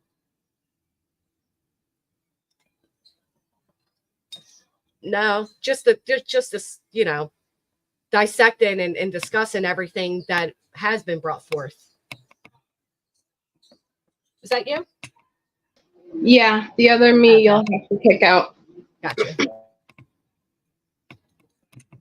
Oh, I agree. Amanda T. Not too sure why he's taking it so personally, but instead of they didn't. So now the fix on the killer, they might. But Gray, I mean, honestly, as a true crime creator, you don't think the police are going to hear what that gentleman said and they're not going to investigate it? Oh, they will. And on top of it, it was a group internet cloud, which is absolutely disgusting as well, because who else knows or enjoyed or watched it as well out of that group that played on that internet and had access to it, which absolutely appalls me. Right. I mean, basically, to say that, you know, you're paid off to be hush about this guy being a creep is admitting to a crime. It's being complicit. And like we've said numerous times, and I don't think you were in chat, Gray, but we've said numerous times, it makes you complicit. And also, it could have saved Madeline's life. It could That's have. the main thing is if there were red flags that people would have brought up and spoke about before and actually went to the authorities instead of getting paid off by his mother, then we could have saved somebody's life. But instead, they have blood on their hands for keeping their goddamn mouth shut. Well, and it's at the cost of a child. And I'm not saying they're complicit. I'm saying things could have been different. And no, to be fair, I just follow fair use and I give credit to the original creator. I didn't think to email you and say, hey, you got this really crucial interview where this gentleman is admitting to at least 15 years ago being aware of this guy being such a creep and a danger to children. Do you mind if I use that? I didn't really think to do that. I do apologize. Perhaps I could have. It was kind of sporadic when you were telling me about, because I'm from this area, and that's why you were referencing it. It was kind of a last minute thing. But I was talking about more being complicit on the friend that got paid off. Yeah, complicit on that. Helps. I wasn't told till 5 years after the fact. I don't know. Did you call the police 5 years after? I don't know when you were told. I took what you stated on a public forum about a man that just unalived a child after what we know of at least 2 years of documented abuse. And I just took what you said. You didn't say I found out 5 years later. You didn't say any of that. All you said was your buddy looked into it and found that he was recording and also that there was child CP. That's what was stated. And that's what was discussed and repeated here.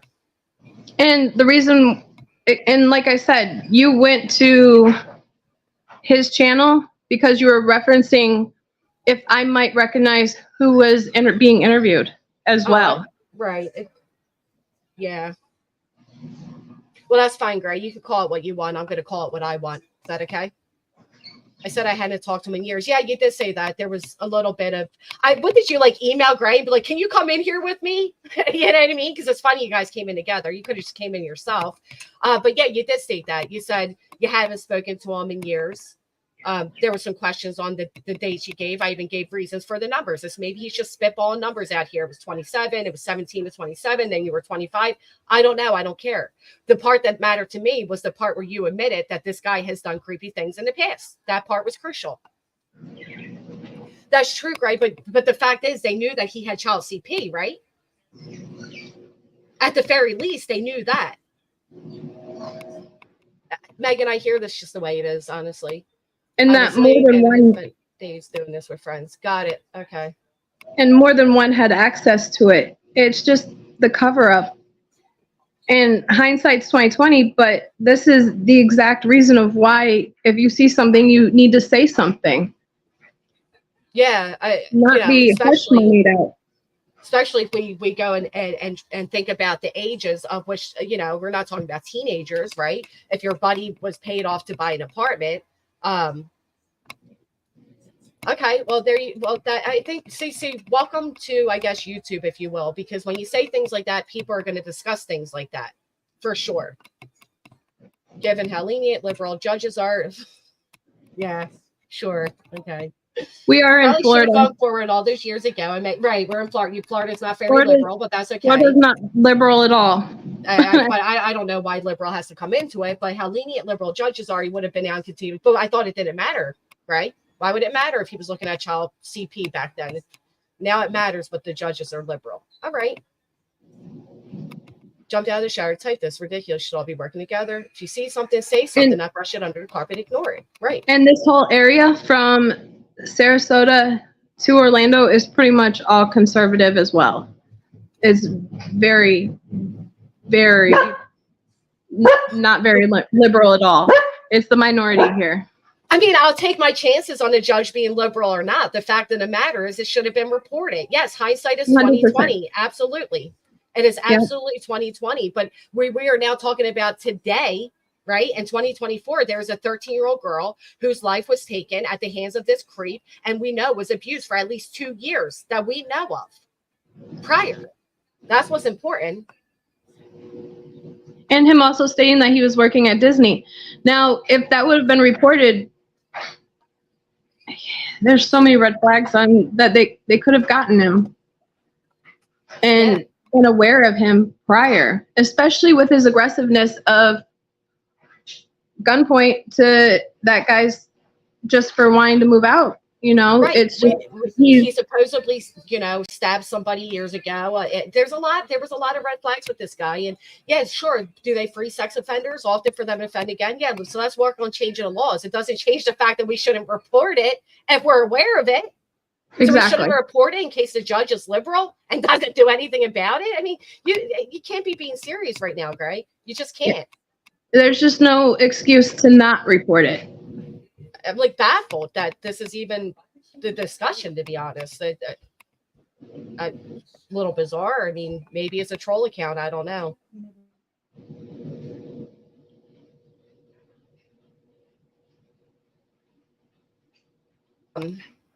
Yeah, the laws need to change to catch up with the growing problem CP on the internet. I agree. And I think we all need to continue to do our parts. And if you see something, you say something.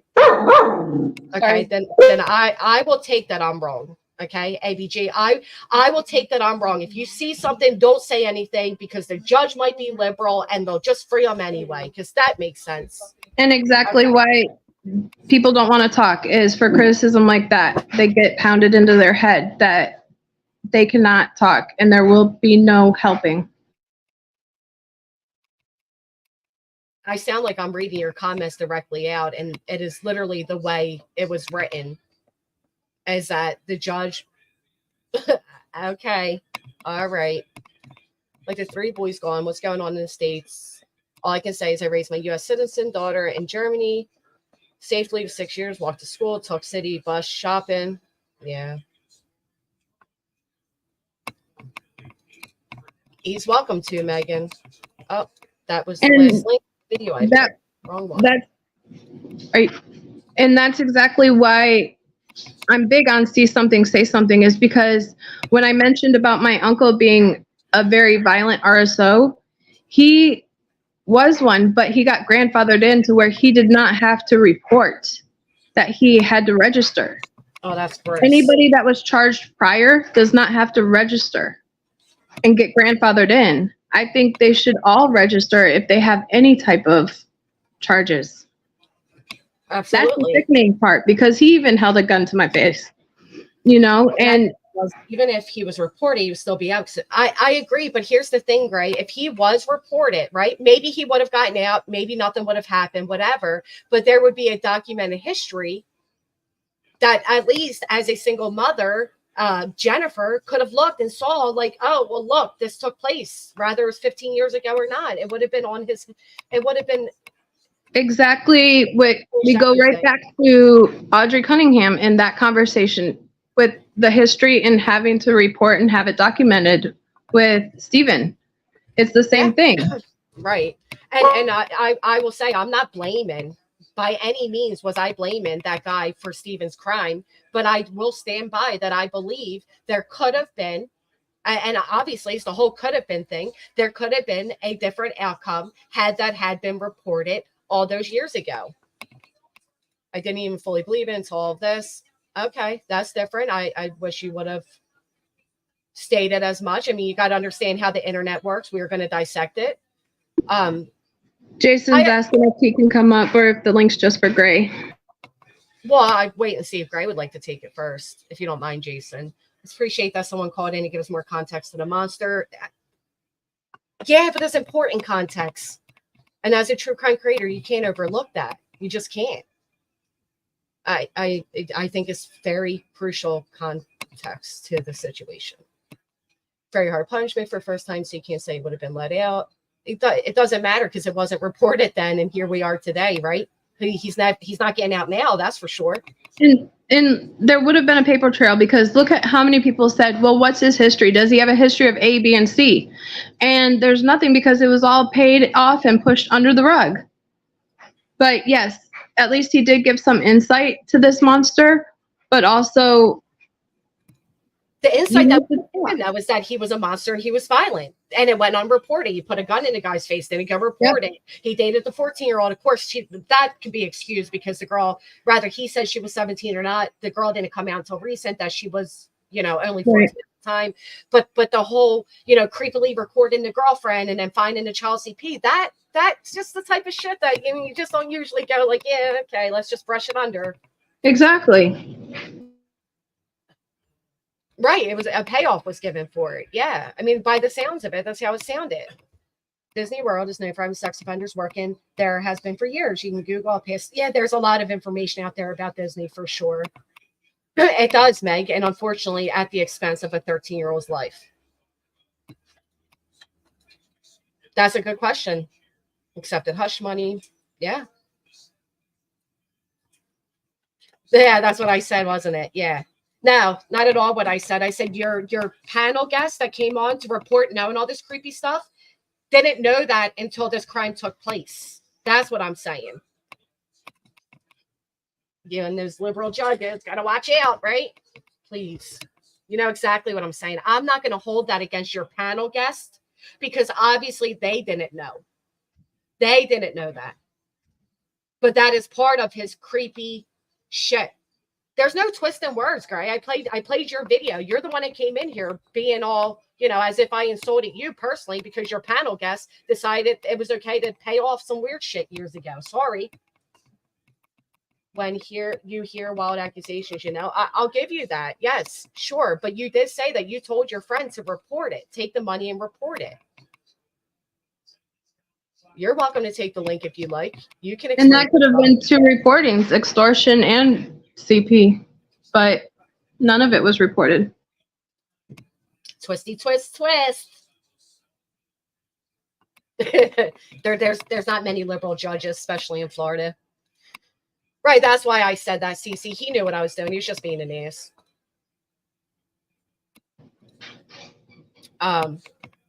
CMA other victims could be out there from this monster. Lives destroyed. I agree. I absolutely agree. He knows it wasn't what was said. He's doing it on purpose, claiming I twisted his words. I feel like I didn't, but that's okay. He trusted his IT friend was telling the truth. He did. Now he's saying he didn't know if he was telling the truth. I guess the police will find out if he was telling the truth. I think that's important. I don't even bother, to be honest, guidance. Having CP on your account is a crime in and of itself. Then there is the murder that sadly happened years later. Report crimes, be responsible. Felt confident enough to repeat on a very large YouTube channel whether he believed it or not. So because something might not happen as far as legal consequences, then just don't say anything at all. That's what this guy is saying. If I'm not twisting his words, I'm not hearing anything. You hear how you want to work up your audience. Now you came in on some like rural, what the fuck bullshit, quite frankly, and sold it that we played your interview and that we had an opinion to it. That's it. And yeah, I mean, that's all there is to it. Did you report this to the police? Yeah. You guys came in like holding hands, yelling, to be honest. It felt a little planned out and aggressive. The other night when the caller was on, I have no respect. Oh. I'm just working you all up. Kind of like that person was just working themselves up to pretend that they were physically ill. And I'm curious if anybody has been a victim of SA, if they feel a different way on having to report it versus not being a victim and just judging. Yeah. This guy literally said he trusts that person completely, and that's the person that's the type to go to police station, not telling anyone. So now it's different right now. So is Kylea Kilia? Is Chase? I figured it out when him and Gray came in together. He changed his name now. Even with the bad past on me, he's going to take a leap to it. No, I agree, John. But it still should be reported. I don't. Is that being argued? May have been threatened by the mom. She sounded awful. Yeah, he kind of gave the whole. I get what you're saying, lover-in-law, but he's the one that told it the way he did. I'm just going off what he said. If he was as erratic, and I wouldn't put it past if his mom was just as erratic, if not the father as well. But Chase could answer some of that clarification when he referenced them. That's true. just came in because someone told me you're discussing my. Oh, okay. Well, you guys both under chat at the same time. Bringing in a tip. 5 of my friends were child victims of 2 local men. What? Yeah. So Chase did say he did call and give a tip. That was normal. Seemed to hate everyone else. Was never around. It was. If you look, it says they filed for divorce. So I wonder if they were even still together at that time. Not enough details with Reed to the situation, the alleged payoff. Yeah, well, I'm going off what he told everybody on a public forum. That's all. You don't trust anyone saying anything outrageous. So yeah, I trust them as much as I can. That is true. Your caller in chat. He's in chat right now, Gray. Okay. 24, 27, I don't remember exactly.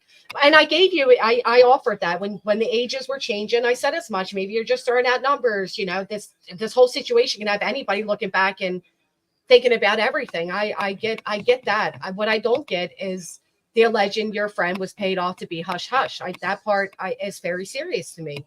I'm sorry if you can't understand the gratitude of that. It's fresh and new. Folks are going to be upset when a child's life is taken when there was red flags. Someone stood up and did the right thing. It's a healthy combo. Yeah, it's not personal to Gray or his guest. Oh, it's a little personal to you, Chase, but it wasn't personal to Gray.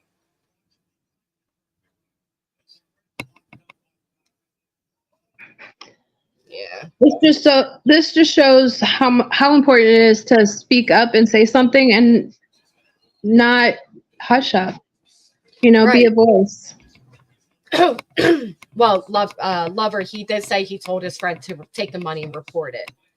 I just figure I can defend myself. Like, I agree about my friend, but I honestly don't know how true it was. I assume now that is true. Okay. So at the time, you weren't sure if it was true. After the crime came out, you now believe it to be true. Got it. I mean, I've gotten a little aggressive throughout this, the Wandering Sub, but yeah, I mean, we're talking about a very serious crime that took place.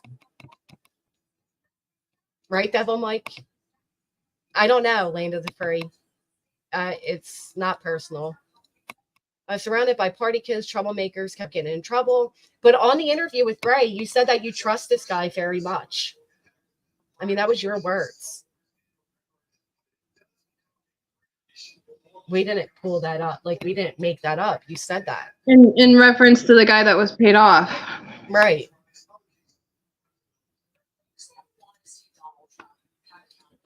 Dude was so sure about the payoff and that the CP was in there. Now he's not sure because, yeah, I don't get it.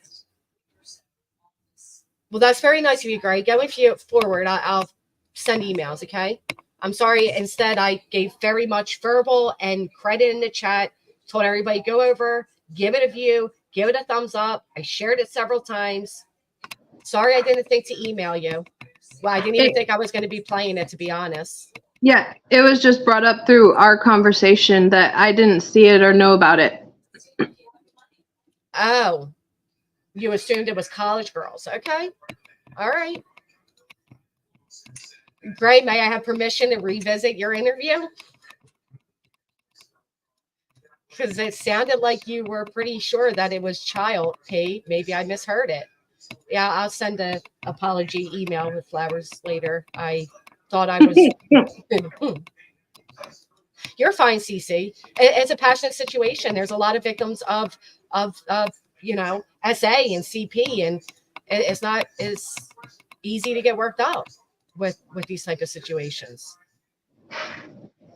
Doesn't serve negative feedback. I disagree. He was aware of it. I disagree. He says, I am now, and no, I did say yes to his CP. Right.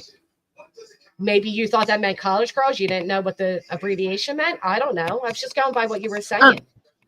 No, great. We're trying to get understanding on the interview. We want more context. It's not.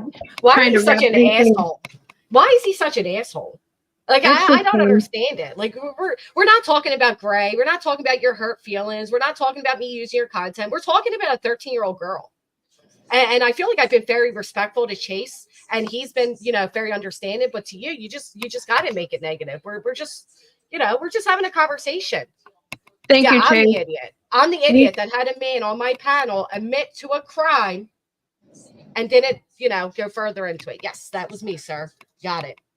We've been just wanting more context to the interview because there was multiple times that you could have possibly asked other questions or gotten more context. And that's why we're referencing to the questions that we've had.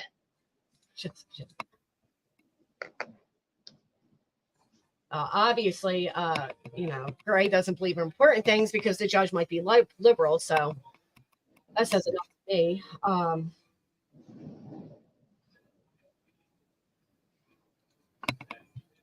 If I had timestamps, I go right to it. So that guy could have gone forward later. You said that guy could have gone forward later.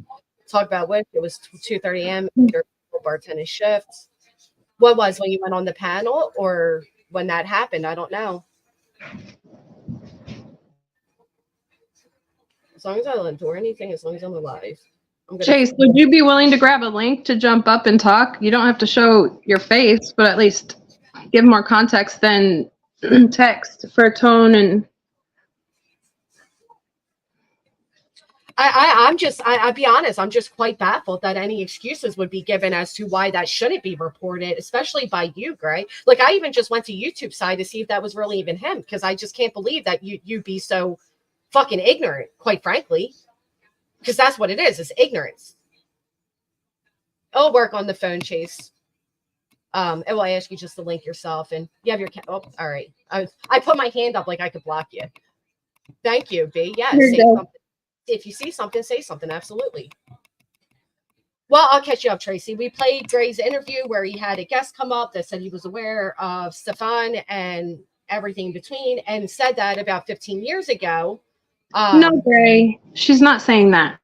He knows I'm not saying that. Sorry, Granny. Actually, yeah, quite frankly, I would have. Yep. Somebody came up and said they admittedly knew of a man having child pornography on his computer, his devices 15 years ago, and the friend was paid off to keep it hush. Yeah, I think that's important. Sorry, sure do. I think that's important. I mean, especially at a time like this, you don't think that's important? His mom pays somebody off to be hush about it? You don't think that's important? You don't think his mother could be complicit to other crimes? I think he's referencing as if he should have reported it, not Chase or the guy that got paid off. That's how I took his text. I don't know, but I know he sure as hell said, why report it? Judges are liberal. So that tells me everything I need to know.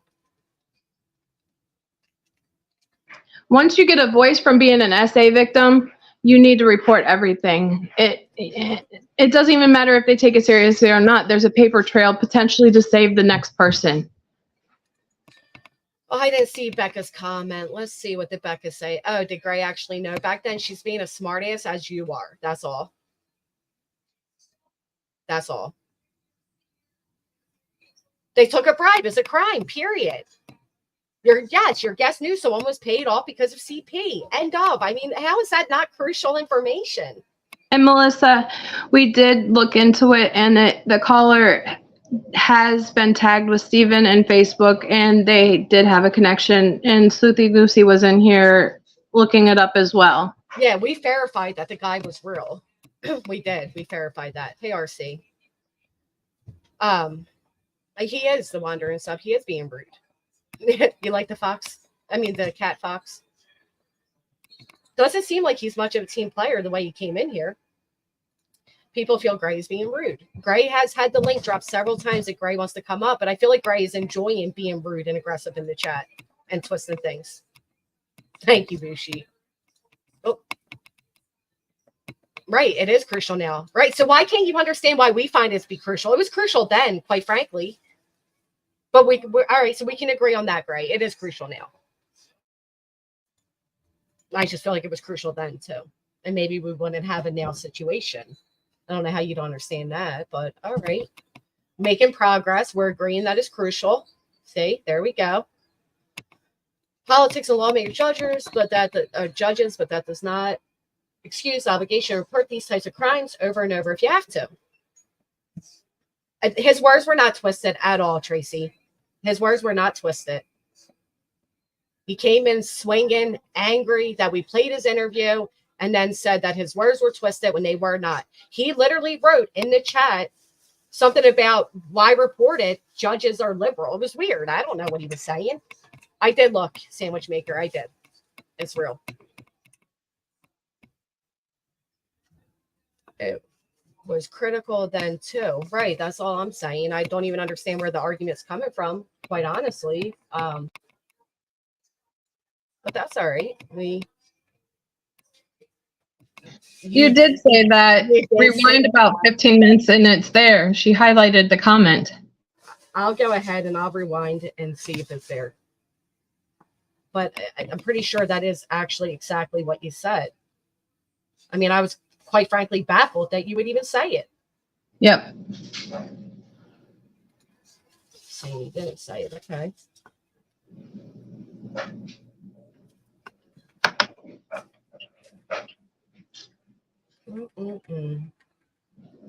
What a petty argument off the unfortunate death of a 13-year-old.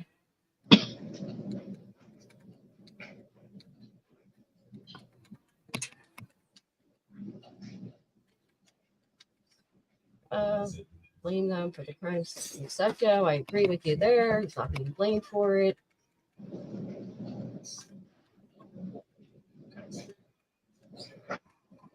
They free sex offenders often, only for them to offend again. You wrote that after the comment about a liberal judge.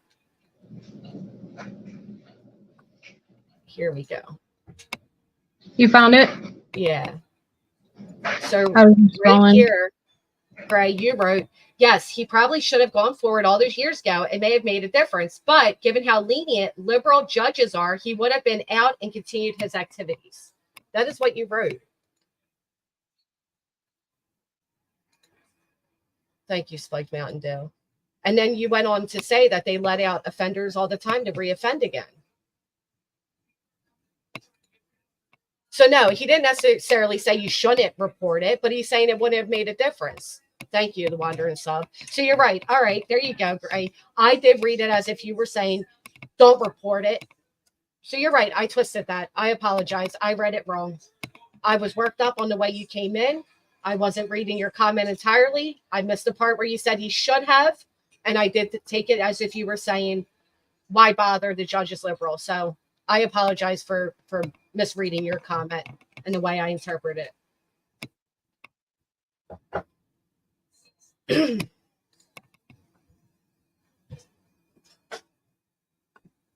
Chase is backstage. He just has to connect his devices. There he goes. Hello. Hello.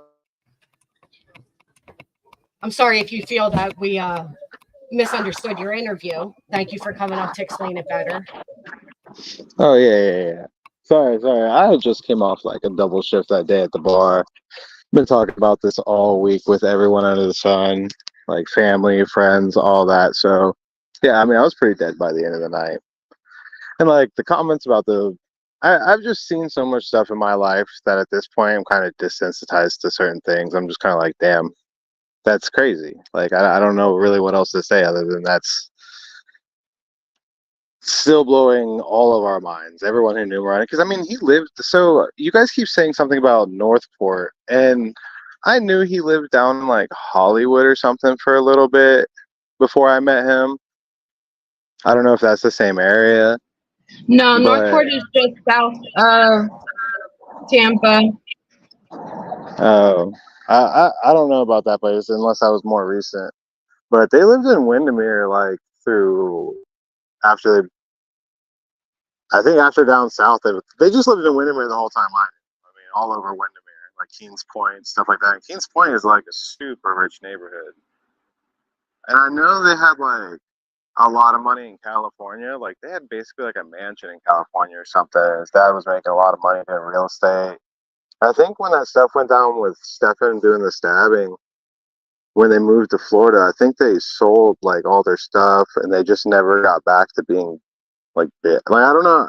Apparently they had a lot of money in California. They had some money here, but not nearly as much as they like used to have. Because I mean, like he grew up with maids and handheld everything. Like I mean, when I knew him at like 20 years old, he didn't. When I first moved in with him, I was doing laundry and I had to teach him how to use the washer and dryer because he had never done it before. See, that makes me question if it was more money in assets because they had a federal tax lien on a property down here in 93, 94. As far as the stabbing, that's just what I was told by his mom. Like, I mean, a lot of this stuff, like, I can't personally confirm because I didn't see it myself. I wasn't there for it. I was just hearing stuff from other people through the grapevine sometimes. But, like, that was his mom telling me that. And so apparently he missed some dude's heart by like 1 millimeter. But I mean, he was assaulted. It wasn't the other way around. Like, some guy was catcalling his girlfriend. He flicks the guy off. Guy's like a 40-year-old man or something like that, runs over and just starts beating the living tar at him. And apparently, like he got hospitalized for it. Other than that, I don't like. But he did whip out a knife and stab the guy to stop him. And I was at like what, age 15? I think he was like, I mean, I say 14 because I'm just like assuming because it was right before they moved here. I don't know how long that lasted. I mean, it might have taken them a while to sell some stuff, so maybe like 12. I mean, he had to be over like the age of 10 though, because he was walking down the street in California with a girlfriend. So when you date your first little love of your life, you know, of 11, 12, you know, you have your little cute little girlfriend at school kind of thing. Yeah, because there's custody papers for him at the in '99. So that's why I was wondering. And that's out of Sarasota. That's out of Florida. I moved here in like 02-ish. So yeah, I think I moved here in 02 or 03, something like that. I mean, it's been so long. But I came here from Japan. I lived overseas. I moved here when I was 18, or 17. So the story with the friend. Oh, as far as that goes, yeah, I mean, I vaguely, like, I'm retelling a conversation that I haven't even thought about in ages. And it was just like, so I hadn't seen my friend in years, and I knew he had a falling out with this kid, you know, years after I stopped talking to him. Because I knew he moved out and moved into a new place and everything like that. And just like, he was very reluctant to even tell me the story. This wasn't like a story that someone just came out and like, here, let me be descriptive and tell you everything. You know, it wasn't one of those. Like, I'm not dumb, so I kind of read more into things, and I'm just kind of replaying what I believe. How the full conversation, like what he meant by the conversation he had. And that's just because hindsight 2020, I'm like, oh, little girl, that's crazy. I'm assuming these might have not been what I thought they were. So somewhere down the line, Buddy and me were talking about it, and he just drops that he was like, I caught him with I think it was a phone camera in his room, like hiding a phone behind something on the shelf or something like that, and recording his girlfriend coming in and out of the shower. And he had found that on the network, and I'm pretty sure he said like a shared portion of the network. That's why I'm saying that. But I mean, the conversation was so long ago, I couldn't be truthfully honest about that. So I just remember finding that. I just remember a side comment being like, and some young girl stuff. And now, you know, hearing and seeing everything that go down, and when Graham or whatever his name is, when he brought it up, he said it before I even, because I was trying to figure out what word to use, because I couldn't, you know, I'm replaying a conversation from 15, 20 years ago. And I'm just hearing this conversation, and he said young girls, but I mean, I'm going to be honest, it was like I was so focused, because I knew his girlfriend too, like we were close friends for a long time, so I mean, I hadn't talked to them in years, but it was still kind of like, he did what? And so I was kind of focused on that, and I just kind of blew right past the other thing, and to be honest with you, all the way up until all of this, I didn't really think about it. It was just kind of like, oh, you know, he likes young college girl, 18-year-old girls, you know, whatever. I'm going on 40 years old soon, so it's kind of like. So to clarify, it was basically you had the lead of Gray here that wants me to curse you out while you're on panel. So when Gray said it was child and children, you just kind of went along with that. Yeah. That needs to curse no one out. It was just, I mean, it is what it is. It's like I was late at night. I wasn't really like comprehending the whole conversation. Like even now, I have you on. I'm doing this off my phone outside because I'm sure my girlfriend wouldn't approve of all this. But you know, it is what it is. I find that these stories, there's never someone who knew the person that says more than something like, oh, I knew him when he was younger. I never would have expected this. I can't believe that. Oh my God. Like, they don't ever tell you anything about the person. And, you know, the reason I even tuned into his was because, you know, I tune into these things. I like watching them on YouTube, seeing what's going on, what makes crazy people tick. I'm like, that doesn't make any sense to me. And, like, how do you understand it? So I like hearing these stories and figuring out, you know, like, what do I need to watch out for, those kind of things. And that's how I came across his channel at 2 a.m, you know? I totally get that, but you also have to understand the severity of basically Oh, calling. no, I definitely do. Trust me, I definitely do. It's not that I, like, disagree with anything anyone's saying. I mean, a lot of people think I'm heartless or something. It is what it is. They don't know me personally, so, I mean, I can't really, like, nothing I say is going to be able to defend that. So, I mean, it is what it is. I think this is a horrific situation. I mean, I'm pretty mortified that my friend should have ever done something like how do you reconcile knowing someone and, like, being basically a brother with them for, like, almost 10 years? Where you guys lived and, like, did almost everything together for, like, 10 years, and then this happens years and years later, and you're like, what? It'd be a mind fuck for sure.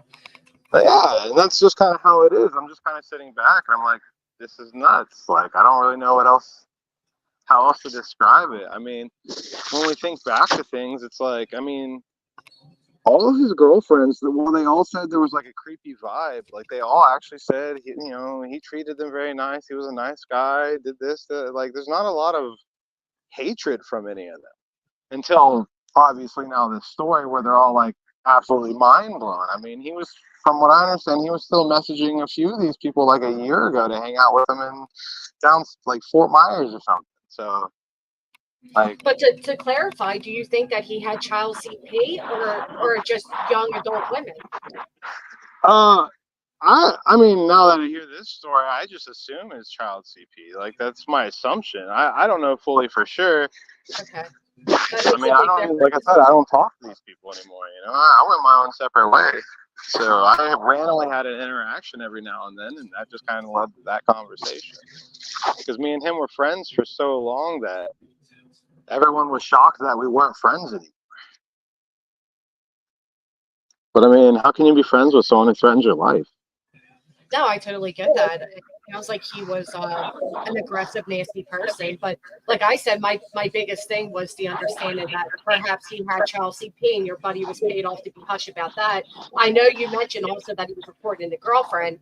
But yeah, of course, I was upset knowing what happened to Maddie, that possibly 15 years ago he could have been reported as. And the payoff wasn't necessarily, from my understanding, the payoff wasn't necessarily for, like, I don't even know if that was because, oh, he found this other stuff on there. Like, I don't even know if it's for that. I assumed that the payoff was for Lance just not ratting about his girlfriend. That's what I thought it was over. Even now, I'm still like, you know, I don't even know if he thought it was the other way around, where he thought it was child stuff, like actual child stuff, you know? Like, I don't know how much he looked into it. I don't know any of that. I just know he made a side comment, and we were too focused on, like, are we going to go beat him up? You know, we were stupid young boys. We were like, oh, let's go beat him up, that kind of thing, you know? And we chose not to and everything, but it was kind of like, you know, now that I'm thinking back about the situation, I know no one else who knows him is going to call in. I know that. I know all these people. Hey, he knew a lot of people. I mean, this kid hung out with a whole bunch of people. You haven't spoken to Lance since then to, like, kind of, you know, touch base on what it was exactly, or? Hold on, what'd you say? I said you haven't like spoken to your friend since this all like came out and said to him like, hey, you know, going back. When it first happened, I messaged him. I was like, hey, I'm going to put in an anonymous tip. I was like, you know, just kind of throw this stuff out there. And I told him to too. I mean, whether he did or didn't, you know, I'll be honest with you. That kid went through a lot of stuff in his life. I don't know how much he's going to want to be in a spotlight or anything. So I can't, you know, I don't know how much he's going to want to enjoy that. I mean, he's probably already pissed off at me already, because I'm sure it's already hit his board, because, like I said, he's an internet guy. So yeah. I mean, because quite frankly, it's making him complicit to a crime. So I'm sure he is. It does. I get all that. And, well, a lot of people, like, because of the way I described it, is like, oh, he's an IT guy. Okay, he wasn't an IT guy at the time either. he was self-teaching himself because like he had gone through a drug period and he had spiraled really far down, homeless, all that kind of stuff. And I'm not defending the situation. Don't misunderstand that. I'm just saying I understand where this kid was coming from. Like, I don't know. I've been rock bottom and homeless before. I've screwed over myself like that. So I can kind of have an understanding of why someone would maybe force themselves to think differently on a situation. And he was going through something like that and comes across this, and I don't know how deep he dove into that. I just know he noticed that it was, tiny girls. That's all I know. Like, young, I'm assuming college. Like, I couldn't actually be more honest when I say I have no idea, other than he did find videos of his girlfriend on there. The other stuff was just a side comment that I couldn't say 100% the word choice that he even used, and it wasn't CP. So, I don't want to put words in people's mouths, and at the time, I mean, you gotta understand, he was more focused on finding videos of his girlfriend naked. And I don't know if he ever dove further into that. I don't know how fast this whole situation even happened. I don't know if this, like, he had to stay there for another week. Like, I don't know any of that. Cause I'm like, I mean, he was struggling so bad. And where we live is an expensive town. So, like, I don't understand how he could just get a place. But, I mean, he did move over down by Kirkman. I mean, it's a lot cheaper over there than on this side of town. So, like, I mean, and he did have a job by that point. I mean, by the time I heard all this, he had already moved. I had already heard stories. Like, we had gone our separate ways. I mean, like, I didn't really think much of it when he had said it all. And I was just like, wow, that's an insane story. I thought it was basically all dealt with. And I just made a quick little side comment where I'm like, man, that's crazy. I was like, you should have just reported him and take the money. I was like, what are they going to do? Turn you in? I was like, I don't even know what to tell you. I was like, but if anyone did that to my girlfriend, I was like, you guarantee they'd be in jail. I was like, there's no way. Either I'd be in jail or they'd be in jail. So I honestly don't understand. Like, I mean, it's kind of surreal to know that you could even know someone who could do something like this. Yeah, I agree. I imagine it's kind of mind-boggling to me. Have you looking back at everything? I'll be honest, the ones who are hit the worst right now are all his exes. Like, those are the ones who are all just absolutely broken because, like, they knew his mom, they knew his dad, they, like, helped take care of the dogs. Like, a couple of them lived with him for years. I mean, and it's kind of crazy to think about that. He's been seeing this girl for, like, I don't know, I assumed, like, over 3 years, because I think some of this stuff dates back 3 years, so I'm assuming, like, 4 or 5 years, probably. I think he was And it's saying like, well, if he's been seeing her that long, I know girls he was messaging to hang out with in Fort Myers, like, a year or two ago, because they've told me. Like, I've been messaged by everyone over this. I've heard stories from just about everyone. And honestly, the crazy part is there's no stories that are like, there's only a couple, and that's from, 10 years of being with him, where I'm like, I look back, and after the girl told me how old she was at the time, I'm like, that's crazy. I would have never guessed. I knew you were under 18, so I told you to fuck off. Oh, sorry. I told you to screw off. Like, so, I mean, that was pretty much the stories there. And outside of that, I mean, now later in life, you're like, of all the friends, we've all gone our separate ways. We've all had kids, wives, hold jobs down. We all, we turn our lives around. And he's the only one who's never been reintroduced to the group ever. No one talks to him. No one wants to hear from him. Doesn't get any messages from anyone other than, like, ex-girlfriends on his birthday. And I mean, I don't know anyone from our old friend group who's talked to him in the last 10 plus years. Not one. Do you know if they just got just ex-girlfriends? Do you know if he dated single moms before? Single moms. I feel like there was. I mean, he had a pretty diverse pool of girlfriends. I mean, single moms. Oh, yeah, there was a single mom, actually. There definitely was a single mom. Way back in the day, though. It was a girl from Olympia High School. But, I mean, this was after high school. I knew her in high school, but this was after they had to be like 20-something, I think. But she was a single mom at the time because she had a kid with another guy. I'm almost positive. And that was like a baby though at the time, I think. It's just scary. You know, I am sorry for kind of tearing you apart, but when you come up, I'm sure you're unfamiliar with YouTube and the way it works and how deep. No, I'm familiar. It's just I'm not like sitting here trying to hide or anything. A lot of people are like, "Oh, he's looking for his 10 minutes of fame," and I'm like, "Dude, I could care less, to be honest with you. I've been on stages before. I don't really like it." I'm like, I was hesitant to even go on there, but I said a couple things in the chat, and some people asked me to, and my mom's been saying, you know, maybe you should speak out a little more. And I'm like, well, you know what? Why not? Because there's not a lot of opportunity for people to hear from people that actually knew these people that say more than a couple words. I was like, you know, I shot bows and arrows with his kids. We went to gun ranges. I was like, he got real big into guns for some reason. I don't really know where that came from. And his family his family is a weird family because they didn't seem too conservative in their belief system or anything like that, but like there was like just a pretty big stance on racism and things like that in the family.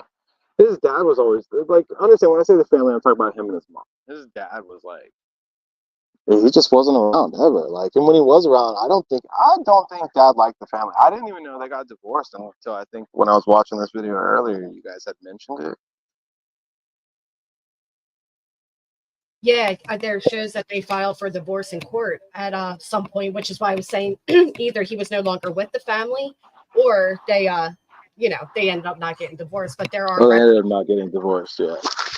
But I mean, that wouldn't shock me because everyone that I know, including me, and I probably knew him better than almost anyone.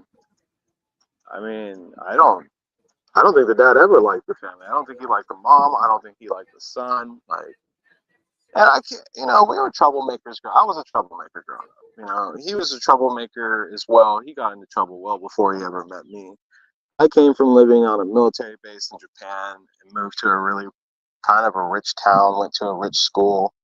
And I just kind of made the wrong friends. So I partied all the time, you know, skip school, let's go drinking, let's go smoke some weed, you know, let's go do all this stupid stuff. And that's what I did. So, you know, we'd run from cops, we'd go on little police chases in our cars, you know, driving like idiots. So, like, I think that's where one of his reckless driving, that wasn't me though. Like, he had someone else in the car. I think there was actually pot. I think it was pot related. I think he had weed in the car or something.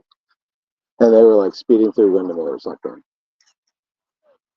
Because Windermere has a really low speed limit and there used to be no cops out here. So everyone used to just fly around, like just being absolute idiots. We were stupid kids. Some of us grew up, some of us clearly didn't.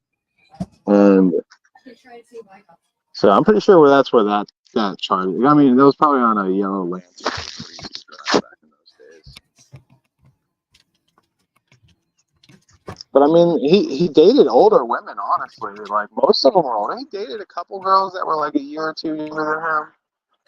But all the other girls were like teachers. They were like high school teachers and stuff like that who were like, you know, 30, 35 years old when we were like 24, 23. See, on Gray's, you said that he always went for the youngest.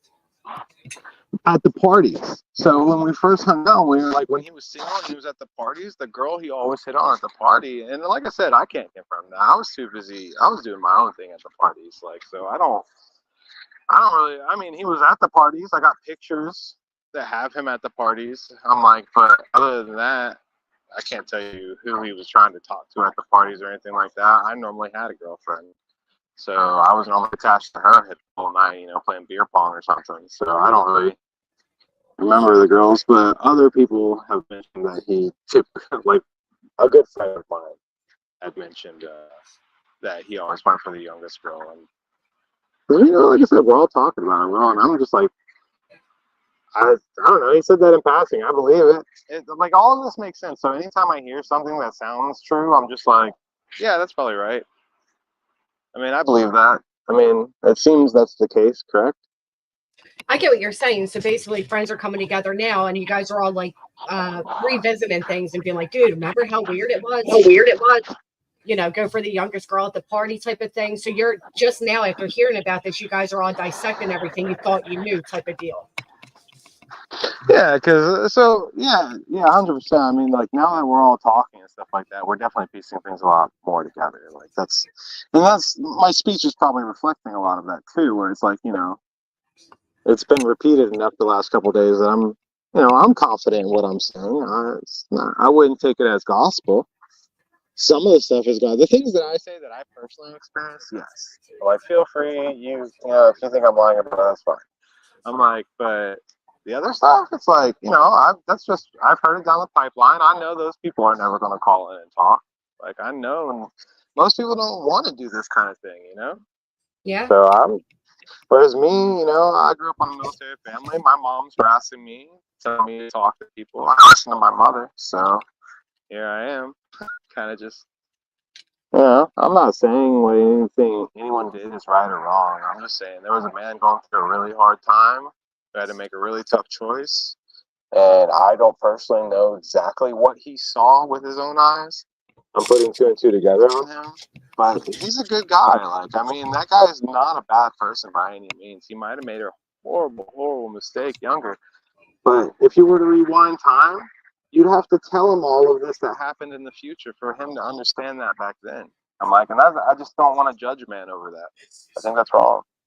I get it, but when we're talking about, child pornography. Now, mind you, if he did find CP, and that's what he actually saw, and he understood it to be CP, and not just like, this kid has a whole bunch of college girls on his computer. Like, that's why I'm hesitant to say anything, because I don't know what he saw. And I've had people make up lies about me myself and put me in situations that I never want to be in. So I don't want to jump to conclusions in that sense. I get what you're saying, Like, but I believe it to be now. Just correct something you just said. You just said that he saw CP, or are you talking about your friend, or are you saying what your conversation with Gray was? Oh, I never saw anything. I mean, I'm not friend. Like, I'm confused, but my friend, he didn't say CP. He said young girl stuff. And I was just like, and when he said stuff, like, I don't know, that's a word I typically use now. I'm like, if I opened a folder and it had my girlfriend naked in showers and another thing in there full of just random pictures of random people naked, I wouldn't be going through all the random girls and random naked pictures on the other side, because one, I have no interest on that, and two, it's not my girlfriend who I'm seeing right in front of me. So I'm putting myself in his shoes. I don't know what he saw. He probably opened. I'm assuming he did exactly what I said I would have done. When was this, when he mentioned this to you? When was he referencing this? Oh, man, I don't have an exact date, but this had to be, let me see, what is it? It's 2024. 17. I mean, this had to be like 2012, 2013, 2014, maybe, somewhere like that. Maybe 2012. Okay. So then, somewhere around 2010 to 2015, somewhere in there for still sure. in your 20s and referencing young girls, in my opinion, that would be a reference instead of. Say it again, guys. I didn't mute his mic so it doesn't echo. When you're in your 20s and they're referencing younger girls, I would take that as underage girls as to opposed to like 18 and up, just younger. But that's just me. Like he didn't press it. So like, I assume it's not that big of a deal, and he's not thinking it's that big of a deal. It's like, I don't know what he saw. I mean, I don't know who. Like I said, I can't. My brain just doesn't work that way to be like, let me jump to a conclusion. I'm like, I don't know what he saw. And I mean, now that all this has happened, I'm kind of piecing everything together, and it's horrific. It's sad. Like I don't. It feels terrible, and I feel like I'm trying to defend myself, but it is what it is. I'm like, but like, and I don't want to burn my buddy to the ground. I mean, he didn't do anything with like. That's what it is. Like, I get that there is a situation that could have happened that could have definitely possibly prevented all of this. I'm going to mute your mic really quick so it don't echo. So what I'm picking up on from Chase, I don't know if you guys are picking it up, but I think he regrets saying that because he feels like he's going to ruin his friend's life right now, which I get because it possibly could. So he's, kind of, I mean, correct me if I'm wrong. You regret saying it, right? Like a rock in a hard place. I do feel bad about that, but at the same time, it's like, I mean, I can only feel so. I feel bad because I'm, it's screwing a friend over, I guess. I'm like, but I also don't. I'm at that weird predicament where I don't feel bad because I know it's something you should say. So it's kind of a weird impasse for me. Like I said, I grew up in Japan. My sense of just, I don't know how I think so slightly different when it comes to like breaking promises and things like that. I get what you're saying.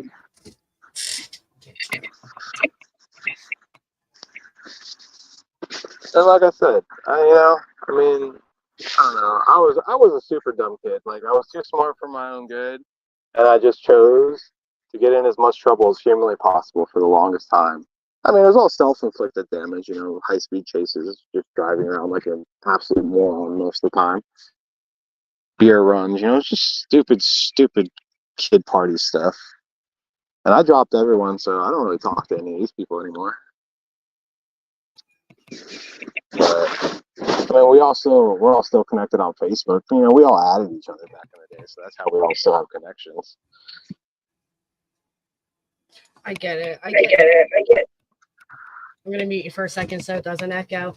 Okay, so I don't think I think it was child pity. I think you are regretting saying it publicly, which I understand. It does definitely, the mother sounds like a real piece of shit. I'll say that. Do you know of the mother doing things like this often, like often paying to get him out of trouble? Or, do you think the mother was aware of what a creep he was?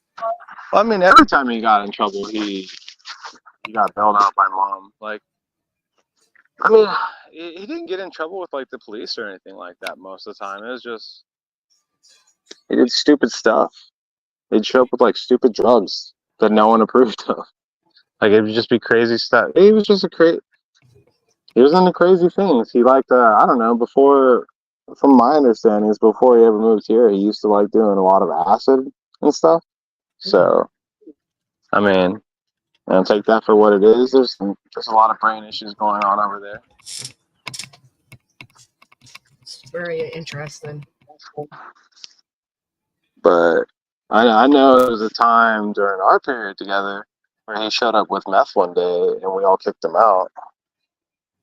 But I mean, That's other than that, like he never did any of that around any of us. Like it was the one and only time. I guess he thought we were all drunk enough that it'd be okay. I couldn't tell you. Like when I think back to those situations, I was pretty drunk and I was just like, leave.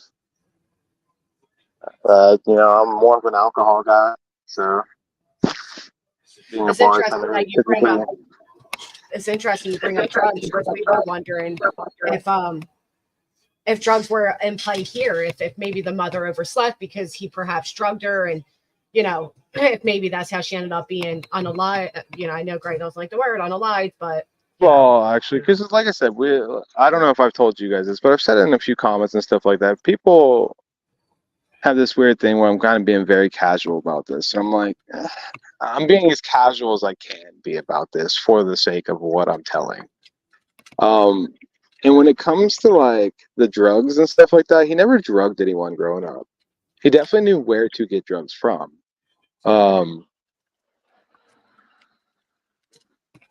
But we've all been wondering too, like, I mean, this kid was I understand she was 13 years old, but it's hard to explain how much of like a false facade his strength was. And being a 220-pound man, he could definitely overpower the girl. But it's still hard for us to reconcile because of how many fights we got into growing up with other kids at parties and how many times he was the first guy to run and hide. And it's just like, it's kind of crazy to even think that he could do something like this. I mean, this guy never had the will to stand up to anybody. Like, he drew a gun on me over a disagreement. And I was like, what? That escalated quick. If I can pipe in, that sounds like it kind of contradicts his stabbing situation. I mean, he was getting an absolute tar beat out of him. I mean, this is a kid. Like I can't tell you because I wasn't there. I was like, this is just what I was told, and by his mom. And as far as that goes, I mean, if I had a knife on, that's the only part that catches me off guard is like 14 years old carrying a knife. I'm like, that's weird. Like I don't know. Exactly. I didn't run around with knives when I was 14 years old. Like it just seems weird. I mean, with like BB guns and stuff, playing, in the woods. I'm like, but that's insane to me. I'm like, but it was, from what I understand, it was purely self-defense. Like, he flicked the guy off for catcalling his girl, which, this is why you don't do random stuff like that to random people. And the guy runs across the street. He's a grown man. Stefan's like a 14-year-old. He was super skinny when I knew him, too. So, I mean, he might have weighed like $140, $145. And from what I understand, beat the living tar out of him. Like, almost killed him. That's what doesn't make sense if there's fights at the parties and he's the first to run away and not engage. Wait, hold on, Chase. Do you have YouTube open in the background? That would cause the echo. Doesn't engage, What'd you say? I said, do you have the YouTube app open in the background? Because that's what would cause us to echo through your speaker. I do, because I'm actually talking off my phone. Oh, okay. Yeah, and I gotta leave in like 6 minutes to take my girlfriend to work. So that's okay. I do appreciate you coming up. Oh, sorry, I'll mute you while I say. I do appreciate you coming up to clarify a few things because I hope you understand. I know Gray just apologized for coming in upset. I hope you understand that we weren't necessarily trashing you. We were trashing the situation, the severity of what we heard. So I'm glad that you were able to kind of clarify it a little bit. I'm still a little uncomfortable with it, but I get what you're saying, that for you as hindsight now, all these years later, hearing of this, you're like, oh my gosh, remember that time 15 plus years ago when he had CP? It wasn't on you to report then. I get what you're saying. And I'm sorry if I was aggressive with you. I'm just passionate when it comes to, children and CP and SA and all the things. Oh no, I fully get all that. That's why I didn't come in here hot or anything like that. And I didn't want the other guy to get upset or anything like that. Like I didn't want anyone to defend me, because basically what would happen is he would be like, no, this is what he meant, and it's just easier for me to say what I meant. That way no one has to get in trouble, no one has to like misunderstand anything. Like it's just easier this way. And I know a lot of people keep wondering why I call him a kid. A few other people have understood. The last time I saw him, we were kids. I'm like, so when I think about him, I think about him as a kid. Like I don't know this grown man who went and murdered a 13-year-old girl in cold blood. Like that's crazy to me. Like I don't even know how to reconcile knowing someone who could do something like that. Case, a lot of the chat is asking about when he did pull a gun on you. Can you reference to that at all real quick? Sorry, Granny. Ready? Yeah.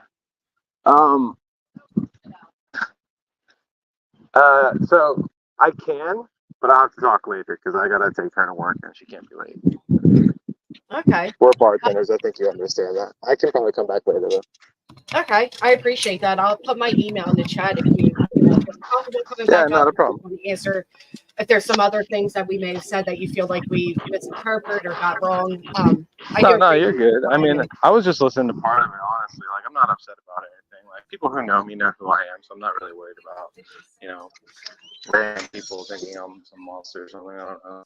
Like, no, and I don't think anybody saw you as a monster. A lot of people think I wasn't telling the truth too. And I'm like, that's fine. I mean, you can not believe me. I'm like, but I mean, I think my Facebook.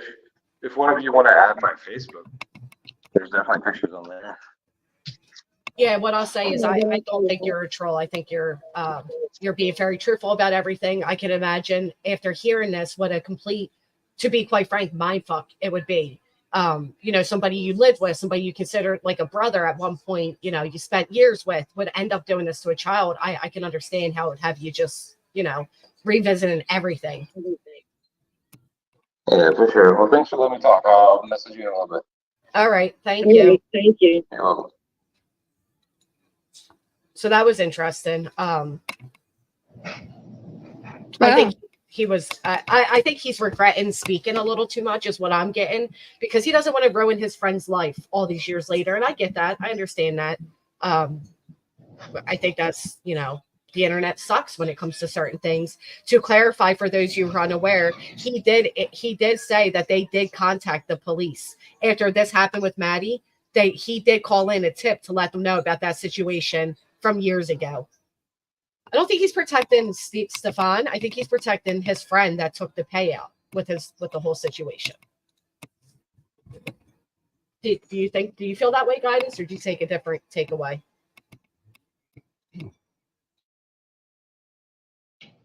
I think he's having regret of speaking up.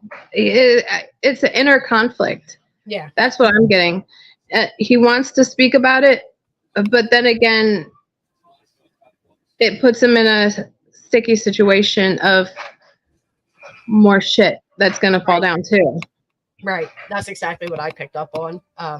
Which sucks. It's the way of the internet. It just absolutely is the way of the internet. Yeah, he said I can add him as a friend to kind of see the photos. So I'll do that and ask him if he wants to share any of them with us. But he's not protecting Stephan at all. No, I think he's protecting his friend because he spoke. And I don't think he's too sure if he's even, it seemed like he was walking it back a little bit, which I get why. The internet can be ugly. So long as if he called into the police and made them aware of it, that's the best we can hope for. Yeah. I think he said from the ages of 17 to 27. And mainly out of Windermere, but which is interesting because a lot of it looks like they jumped houses a lot. Yeah. Yeah. And, I mean, he said as much. He said they moved around a lot. He said they moved out of California to come, to Florida after that whole stabbing situation which took place. See, Penny's saying he is the friend. Yeah, we can't say that, but Yeah. maybe after this came out, it resurfaced that memory from back then. I don't know. Exactly. You start to think back about other things. Exactly, Darcy. That was my vibe. He wants to speak, but worries about his friend. Like, he doesn't want to ruin that guy's life. He's not, too sure of everything he said. It is a big assumption. And I think, I don't understand how nobody else felt that was huge. I agree, Nicole. I don't think he realized the gravity of it. Yeah, that's how And I felt. And I think they're still trying to digest it themselves too. Right. That's how I was taking it. Like, he was like, "Oh shit, you're right." Because it would unfortunately make his friend complicit, and what would that even be when you're being given hush money to keep under wraps as something? Oh, okay. Well, and that's right thing. See someone say something. God damn it, we need to learn all the signs of these monsters from their youth. But nothing was said then, is what I was saying. It wasn't said then. And to clarify for Gray, I'm always respectful as way is respectful and comes on my panel. I will always greet somebody the way they greet me.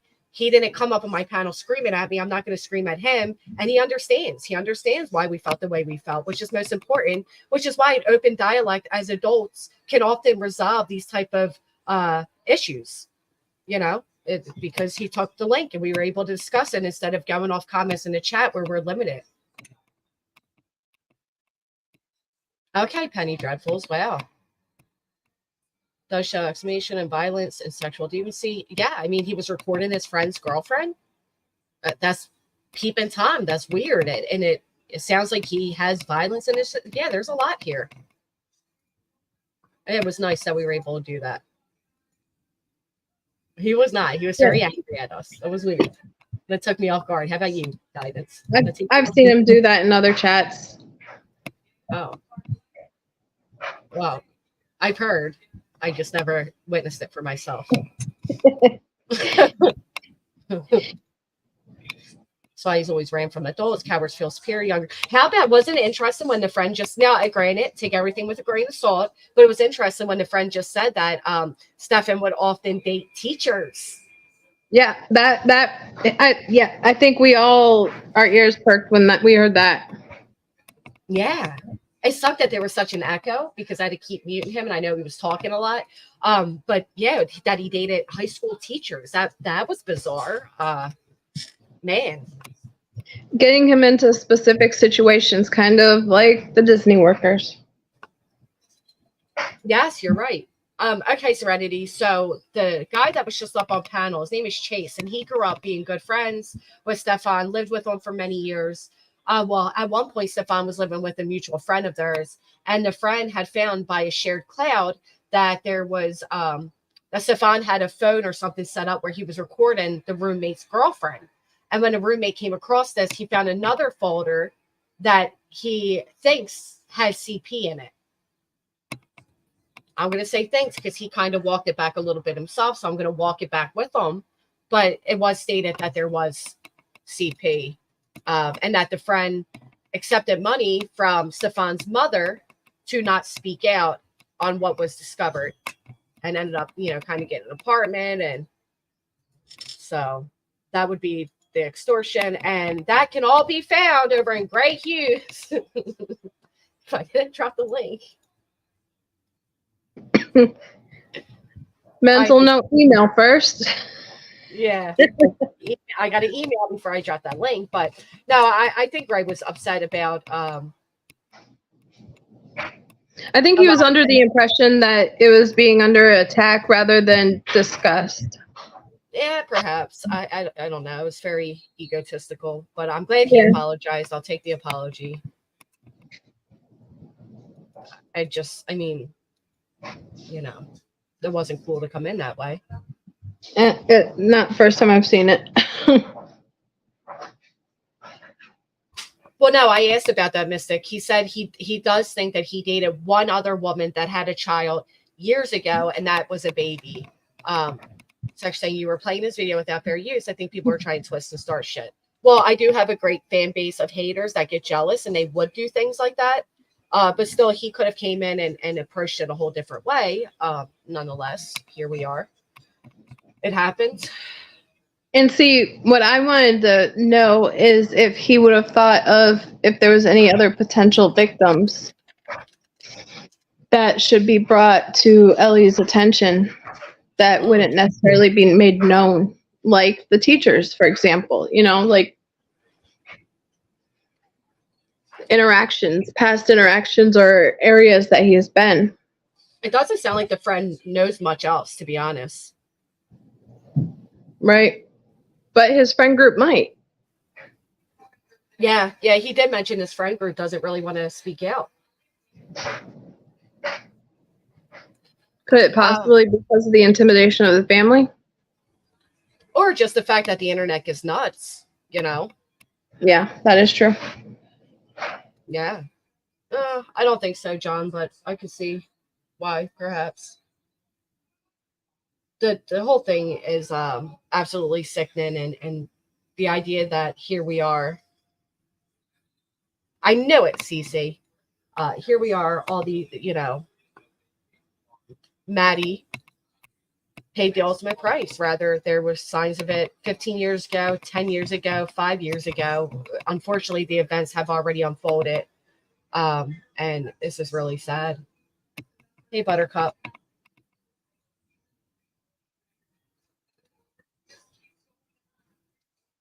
Yeah, those friends might not talk, but they're definitely on a watch list now.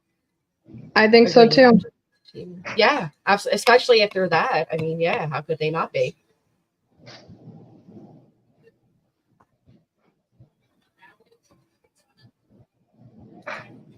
Do we know if the mother is still alive? Jennifer? They're both look like they're down in Northport. But then again, there's Windermere, so they probably still hop homes between all of their places. Oh, wow.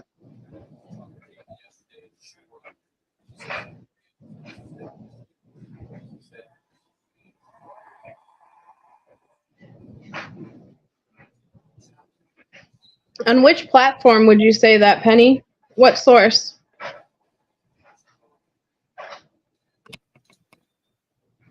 They take it a step further, where you'll actually consider a CP ring. Oh goodness, I sincerely hope not. That's why I'm wondering which source or which platform they're talking about. Reddit.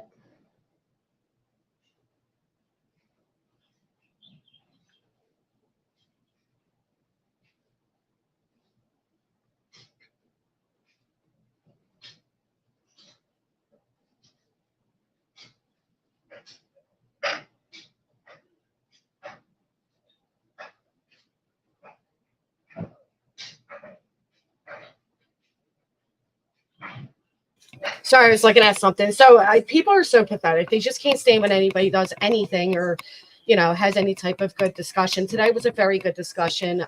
It was derailed a little bit. There are definitely people out there that are going to, do what they do best, which is spy in and all their envy and try to derail a very good discussion that is about a 13-year-old girl. The fact that anybody would go out of their way to go, get Gray Hughes and tag them and talk about clout chasing and this and that. You sound ridiculous and extremely immature. The world is bigger than the world of YouTube. If you think everybody on here does something to clout chase or, grow up. Grow up. We're talking about a 13-year-old girl, not your insecure little egos, okay? I can't believe that people would even try to turn something like this and make it into an opportunity themselves to try to, quite frankly, clout chase. We're talking about a 13-year-old girl whose life was taken. This is absolutely ridiculous. Some of you people should be so embarrassed of yourselves. The fact that you can even do things like this and make these type of posts and talk about this and that and people's education and tagging Gray Hughes and Queen Bee and all these people. Grow up. Grow up. I just can't believe it. That's so despicable. The maturity level.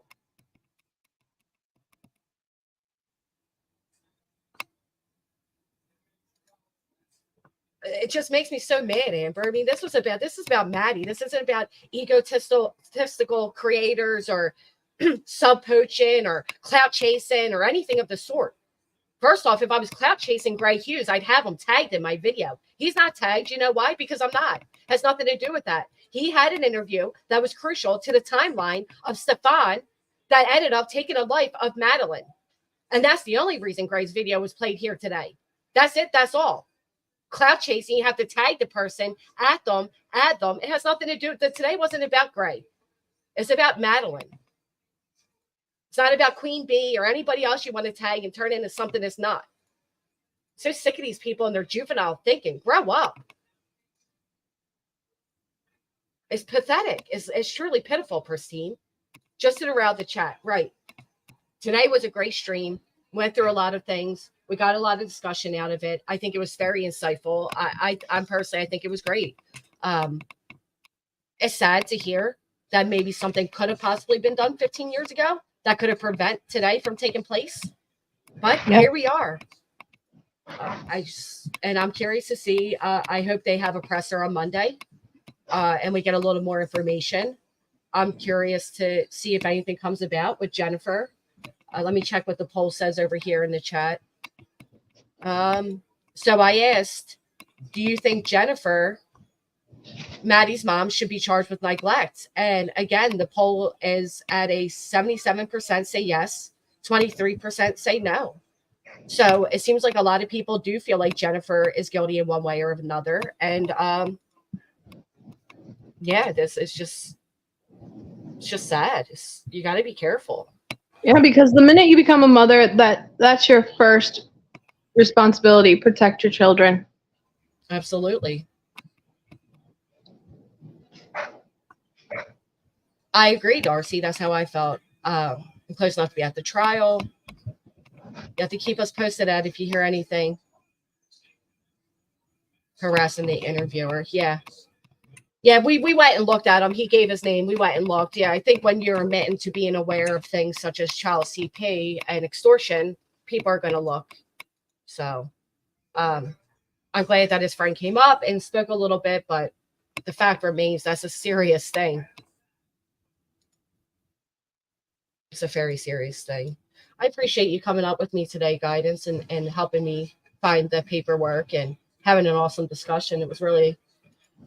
Well, thank you for having me. I really appreciate it, and I'm glad I was able to speak because normally it's extremely loud here. But thank you again. Thank you, chat, for helping us, and it was nice to get some clarification off of some of the questions that we had as well. Absolutely, I couldn't agree more. All right. Well, thank you for having me. I'm going to jump down, and I'll see you around. All right. Thank you. Bye. Was a mean girl until you showed me in chat, but good to know. Thank you, Becca's. Thank you, Darcy. They do forget they do, crime relay, and they'll see anything in a negative way, which is, it's a shame for them. I couldn't imagine. I'm new here, and some of you are rude after Granny has brought you good content. Sit down and shut up. Thank you, Jean. Thank you. Hey, Kelsey. No, Patricia, somebody else is trying to make her involved. She's not involved. Somebody else is trying to stir the pot and start tagging all these creators to clout chase off of them and try to put me down and hate bond with them, if you will. So yeah, I really appreciate your message, Jean. Thank you so much. She's not involved. Somebody else is trying to make her involved because they don't have the maturity to think past their own personal disdain for somebody and look at the bigger picture, which is a 13-year-old girl whose life was taken. It's really pathetic. Anyway, I appreciate you all being here with me today. If we could throw some prayer hands in the chat for Madeline, and ultimately remember at the end of the day, Madeline is and was a victim.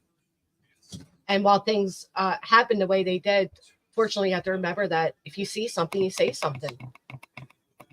And possibly prevent something like this in the future. I don't know. I'm still baffled by hearing that information. I can't help but be. I think it's very crucial, it's serious. And I'm glad that the caller, Chase, understands that, we were just working off what he gave us, which is a very serious allegation. So thank you all. And I hope you have a good Sunday. I'll see you all back here tomorrow.